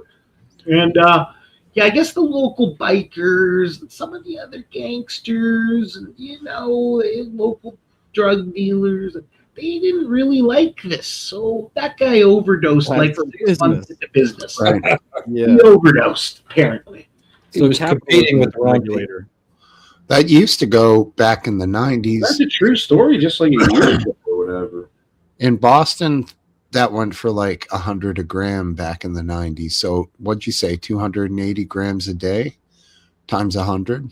Dude was doing all I think right. it was 292 grams he was allowed to have in the shop at a time. So So yeah, every day he would yeah. stock it up to that much, and he could sell that much. Mamma I'm mia. sure it sold itself.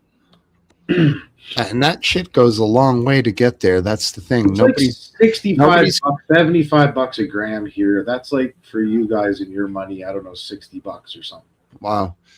You can buy the seeds to grow I've coca. never done it, but Yeah, I mean, it starts out as a plant that was,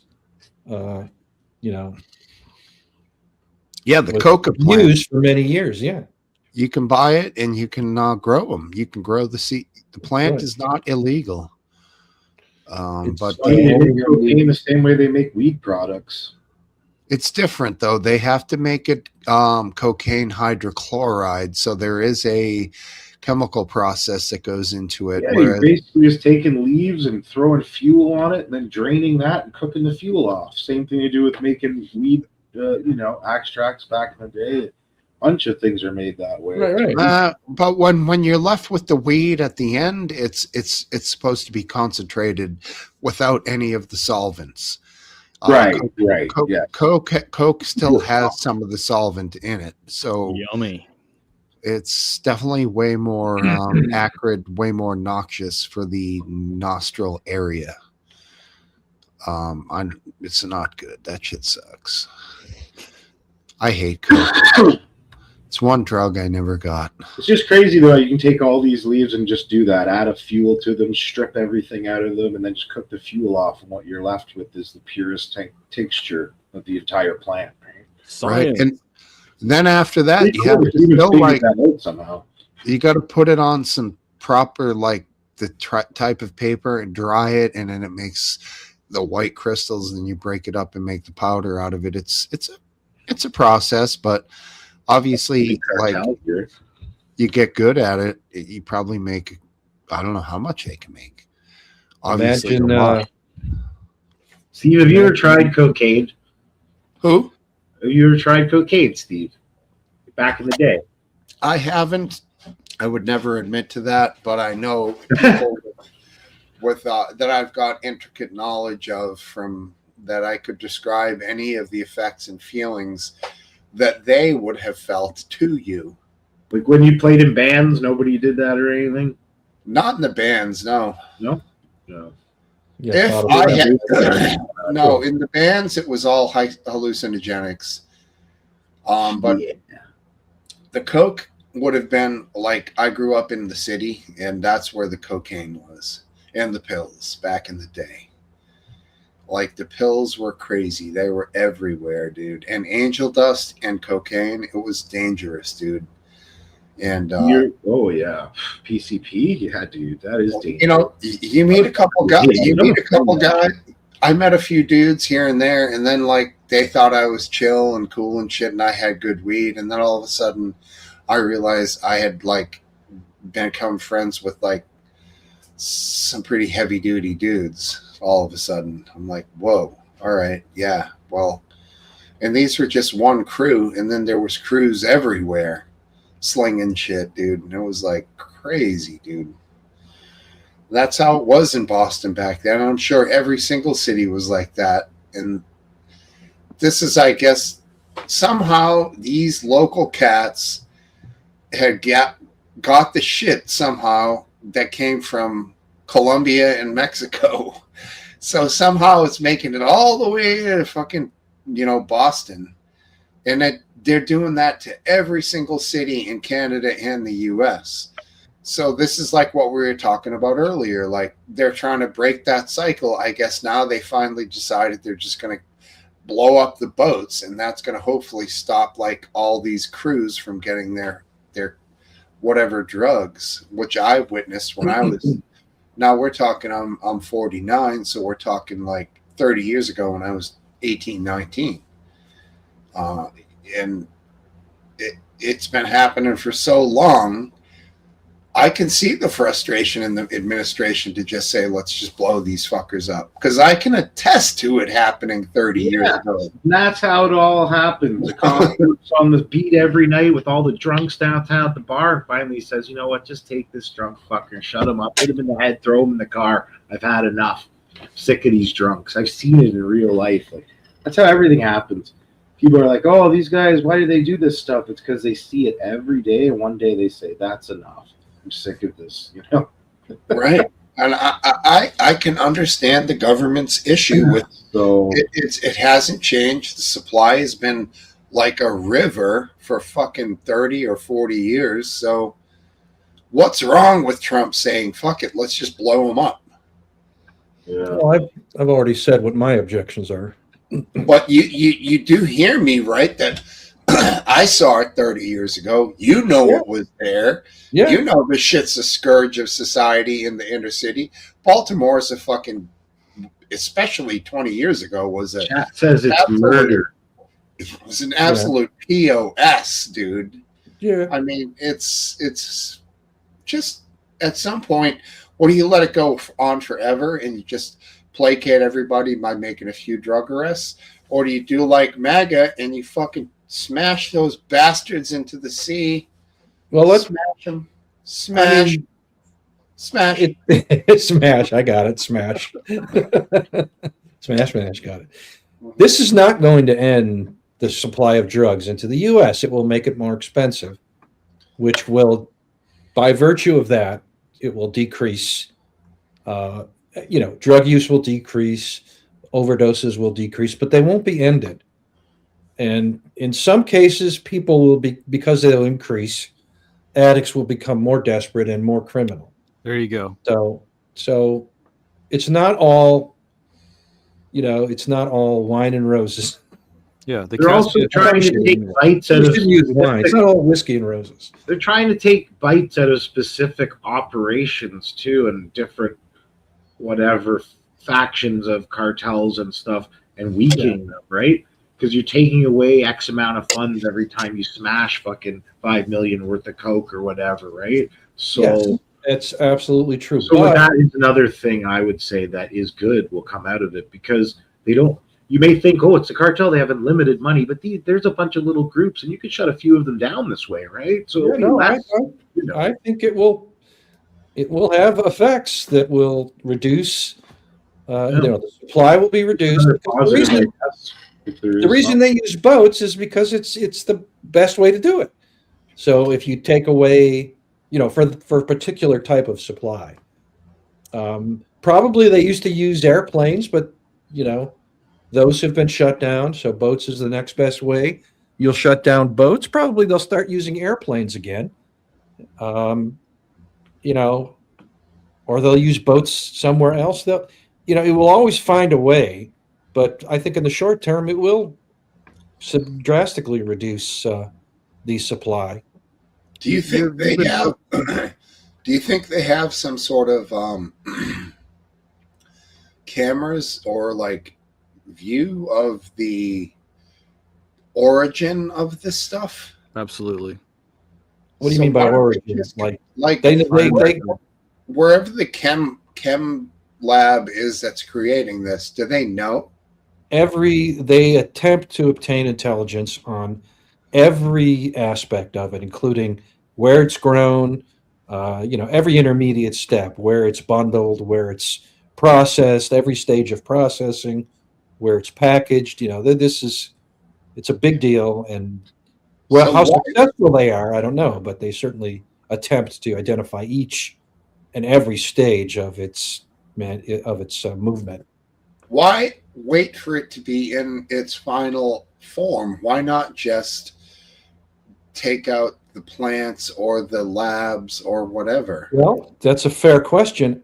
It's a little doing this in international waters is a little diplomatically easier. Mhm. I There's understand that. that's a big reason why It's that's an act being of done. war to do a land attack. Exactly. Yeah, I mean, I guess it is, but they're using this claim now that they're narco terrorists and that makes the water strikes an act of war.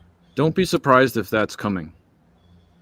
Yeah, I mean that's partially what we're being, you know, kind of frog boiled into, you know, it seems like a war with Venezuela to take this a step further. But you know, what would happen if you bombed, say, the Colombian somewhere in Colombia where it's grown and maybe some amount of processing and done? You don't want to start a war with Colombia.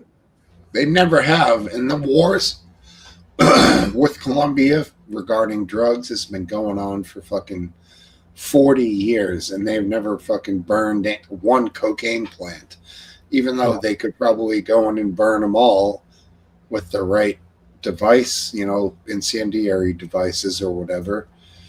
There They was don't- I forget the Tom Clancy novel, but he kind of imagined a war on drugs that kind of took a more military turn, where we used special forces to attack drug organizations in other countries. And he also imagined what would happen if things didn't go well. So it was interesting fiction.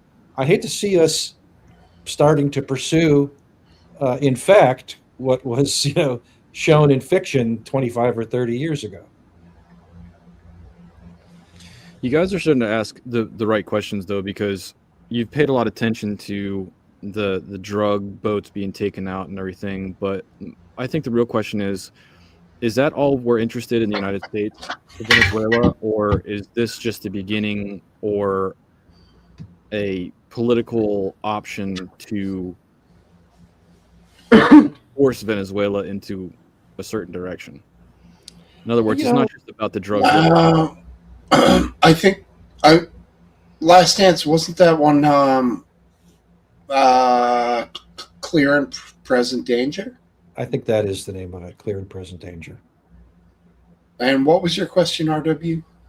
Basically, are the drugs really the problem, and that's going to be it, and then we'll back away? Or is this something that we're doing for a different reason? Are we going to continue progressing into Venezuela for something else? Like, I'm just not convinced that the drugs are really...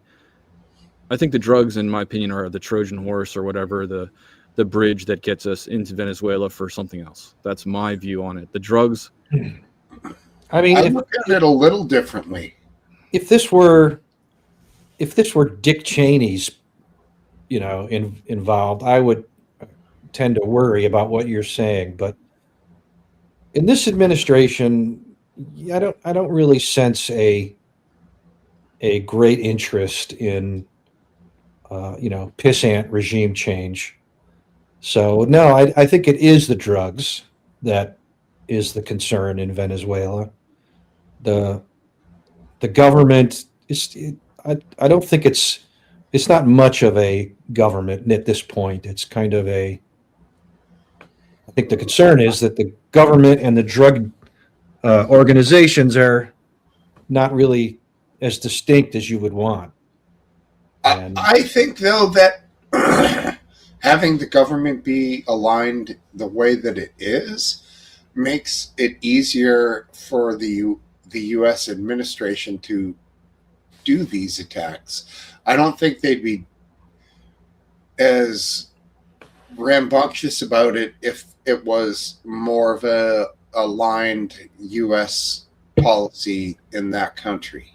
So you're That saying makes- that there's less red tape, so the United States is able to finally act on controlling something they consider a problem? Well, I don't know. It's not red tape technically because it's not like intergovernmental, but it's there's less. How would I phrase it? It's almost like we're going to do it anyways, but it helps us that they're against our ideals, but they're going to do it anyways.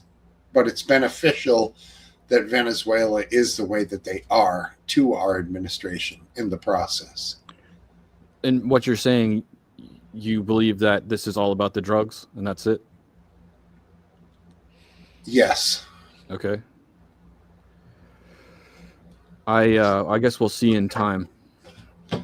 Well, I mean, I wouldn't say like if I'm making some huge prediction. I just haven't seen anything to think otherwise for myself. And I wouldn't just willy-nilly like make a conspiracy theory about something I think is going to happen. That's not my style. I'm more willy-nilly. I mean, it's not like there's a lot of neocons in the Trump administration, that are trying to, reverse the domino theory and turn a communist country into a capitalist country. I don't think there's any sense that that's going on. So I that's why I find, your suggestion that that the drugs are an excuse to maybe, overthrow an unfriendly country. Yeah, you could be right, but I don't think so. I don't think it hurts the policy, though, to have it be a country that's has fundamental disagreement with our. No, it doesn't hurt the policy, and it doesn't hurt the policy that their last election looks to have been a sham. Right. But I mean, it would be. I think it would be insane to have a regime change for just because we don't like them, and I feel like the Trump administration is pretty is pretty averse to neocon regime change thinking. That was Bush. That was a different administration. This administration, I for the most part, neocon was that war is money. Well, no, I guess I would just say neocon will thinks of using military force as a tool for policy. Okay. I had mistaken the meaning of or the ideals of neocon, and I thought it was more of the money making aspect and that side of it. But when it comes to regime change, if you take the word neocon, it has nothing to do with the military. It's just something that we've applied to it, which is nonsensical and means new conservative. Not even. Doesn't Neo means sort of. Oh. Okay. To me, I see it as the United States is forcing people to the table, not just bringing, to bow the knee with their economy. And if they're not willing to do so, they'll do it by force to maintain ultimate power and well into the future. That's what I see happening on a world scale right now, very, very quickly in every direction. I'll tell you what's disappointing. Hmm? Trump prides himself on being a deal maker. I would have expected him to try and make a deal with Venezuela. And I Was that don't not see attempted? that. Well, maybe, but I haven't heard that. Okay, I don't remember the history of the deals for them. I just see them being made an example of, and I don't understand the intricacies of why them, because they can't be the only nation that's funneling drugs. The fact that I haven't seen him try to make a deal kind of tends to be a little bit of evidence, I think, in favor of your thesis that this isn't really about drugs; it's about something else. I think intelligence came to him and said, we found a solid line of drug running coming from down here. And probably Pete Hegseth himself said, we can just take these boats out. What do you think, sir? And Trump probably said, let's do it. And I think very it was straightforward. I mean, it's logical. Yeah, I'm sure they were gauging it. They saw what was happening. Our current, technology would have seen it, and they brought it to Trump. He said, do it, and they're doing it. And then, Yeah, but you know what's even better is to have Venezuela sink the ships while it's still in Venezuelan water, and we just pay them a bunch of money, and maybe we even tell them where to go find them. Huh. That's interesting.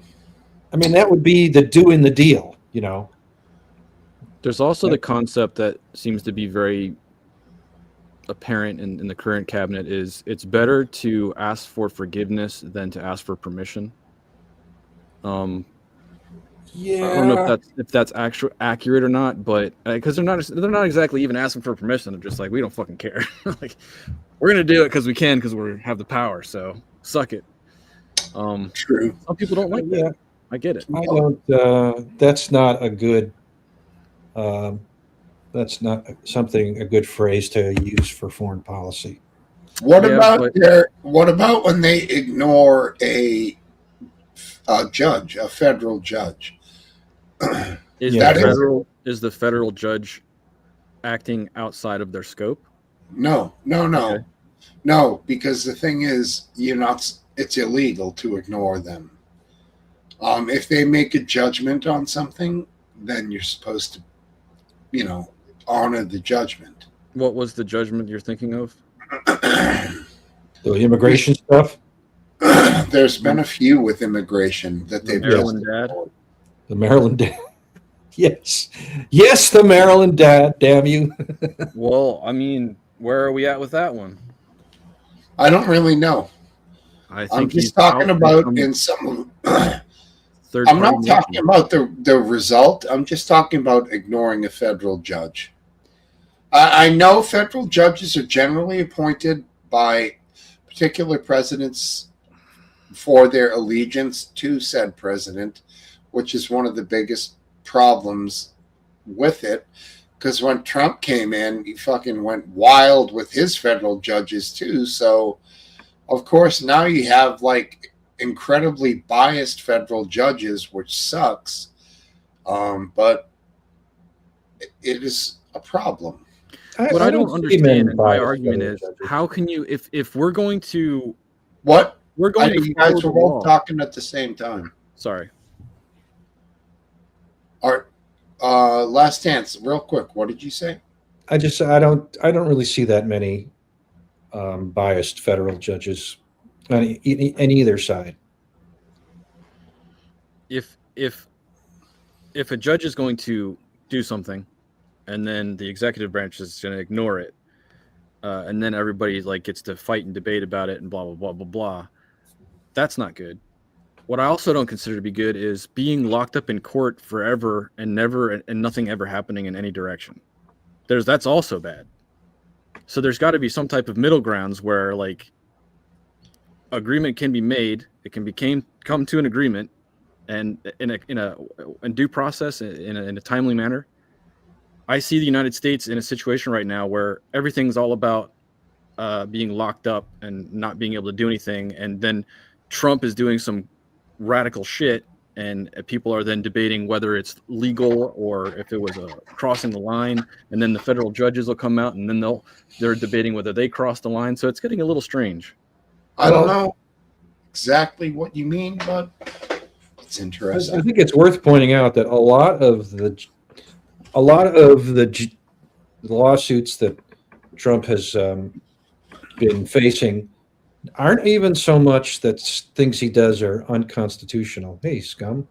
He's probably going to start his buddy. See you, man.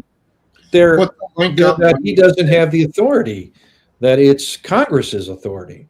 So it isn't so much, it's not entirely that what he's doing is unconstitutional. It's a lot of it is that it's not in the executive, there's no law that gives him that authority. And, you know, he's bypassing not just judges, but Congress. If he's doing something that is not okay, then he needs to be stopped. And not just people are upset and bitching, but they should be able to stop him and not that have also that be caught up in court forever. There's so much lawfare, there's so much legality that it seems like not much ever happens. It's also a bit of authoritarianism in Trump's part. If he wants, this is just pulling something out at random. If he wants to impose tariffs, maybe he should ask Congress for the authority to impose these tariffs instead of trying to stretch existing laws and existing authorities in ways that don't seem plausible. I can agree with you if it's not a time-sensitive situation. Well, these tariffs aren't time-sensitive. That's fair. He has a Republican Senate and a Republican House, and I think he should be getting them to do legislation. I think the argument is that it is time-sensitive from the cabinet's point of view, because if the nation goes broke and they don't do anything about it, or if drugs keep coming and they don't stop it, or if whatever the hell they're doing in any direction, it's a threat to the nation. Was so bypassing. Was 9/11 time sensitive? We got the response. There was a congressional law passed, the authorization for the use of military force that was passed that President Bush used to move forward. So these are not more time sensitive than the response to 9/11. So, if you need to attack Venezuelan drug boats and no, fuck off, Atlas, and and you have uncertain or inadequate authorizations, then go to Congress and ask for what you need. And maybe they don't give it to you because they don't want to give it to you, because that's Congress's role. We are not an executive first country. We are a legislature first country. We're supposed to be. Exactly. As long as they can come to a decision in either direction in a short period of time, that's fine. If we have a problem with something and then we're just going to have a lawfare for 4 years, I don't want to see that either. So I don't like the morals of bullying, but at the same time, to be the most powerful nation on earth in the way the world works, I'm not sure there is another option. Do we maintain absolute power, or do we become altruistic and whatever happens, happens? I don't know. I don't really care about being the most powerful nation on earth. I just don't want to be a slave to any other country. If that requires us to be the most powerful nation on earth, then okay. But I don't know. It seems like certain freedoms come at the price of compromised morality. That's what it seems like in the world. In order to have the power, to have the freedom, you have to accept what happens to maintain that.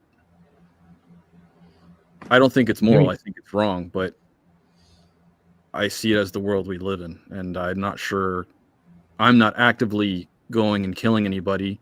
If anything, I feel my purpose is to help people to have cohesion, but I am paying attention to the world around me, and I see that playing out from the United States right now. That's how I see it.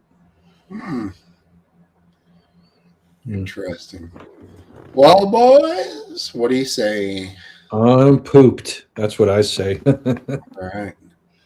Hey, thanks for doing the pub, and Yeah, man, I appreciate being here again. I really enjoyed this one. Good group. It was a good night tonight, right? It was a great night. I'm glad we had everybody here, and you two included. You were both great. Thank you. Absolutely. Great folks in the chat as well. All right, everybody have a great week, and see you next week. Take care. Farewell and adieu. All right. Steve, I put the link in the background for Scum TV if you want to plug it, but have a good one, buddy. It's good talking to you. You too, my man. Be well. Be well. Maybe I'll see you over there on the Scum channel. Oh, man, look at him. He's over here getting buzzed up. All right, Scum. Yo, let's what the hell did I do? Now I hear Scum. All right, here we go.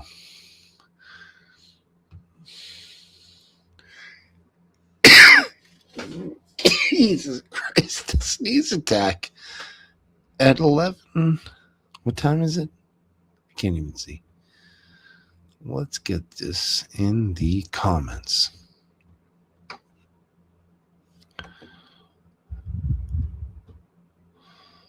Everybody go here. Ah, there it is, right?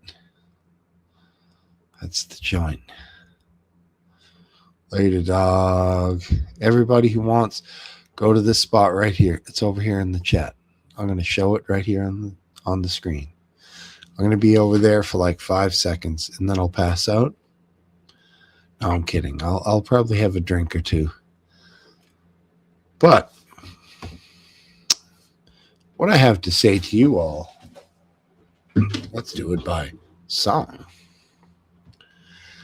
We'll correct a little bit of the audio settings.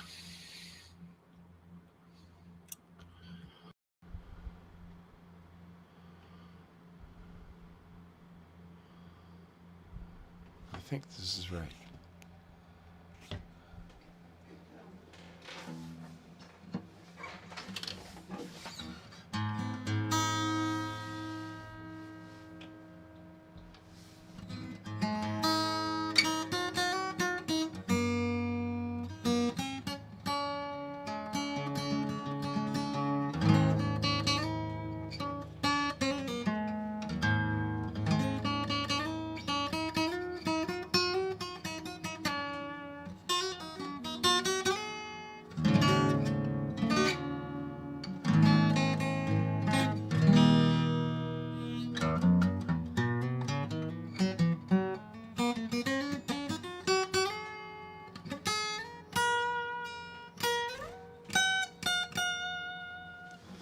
All right, everyone.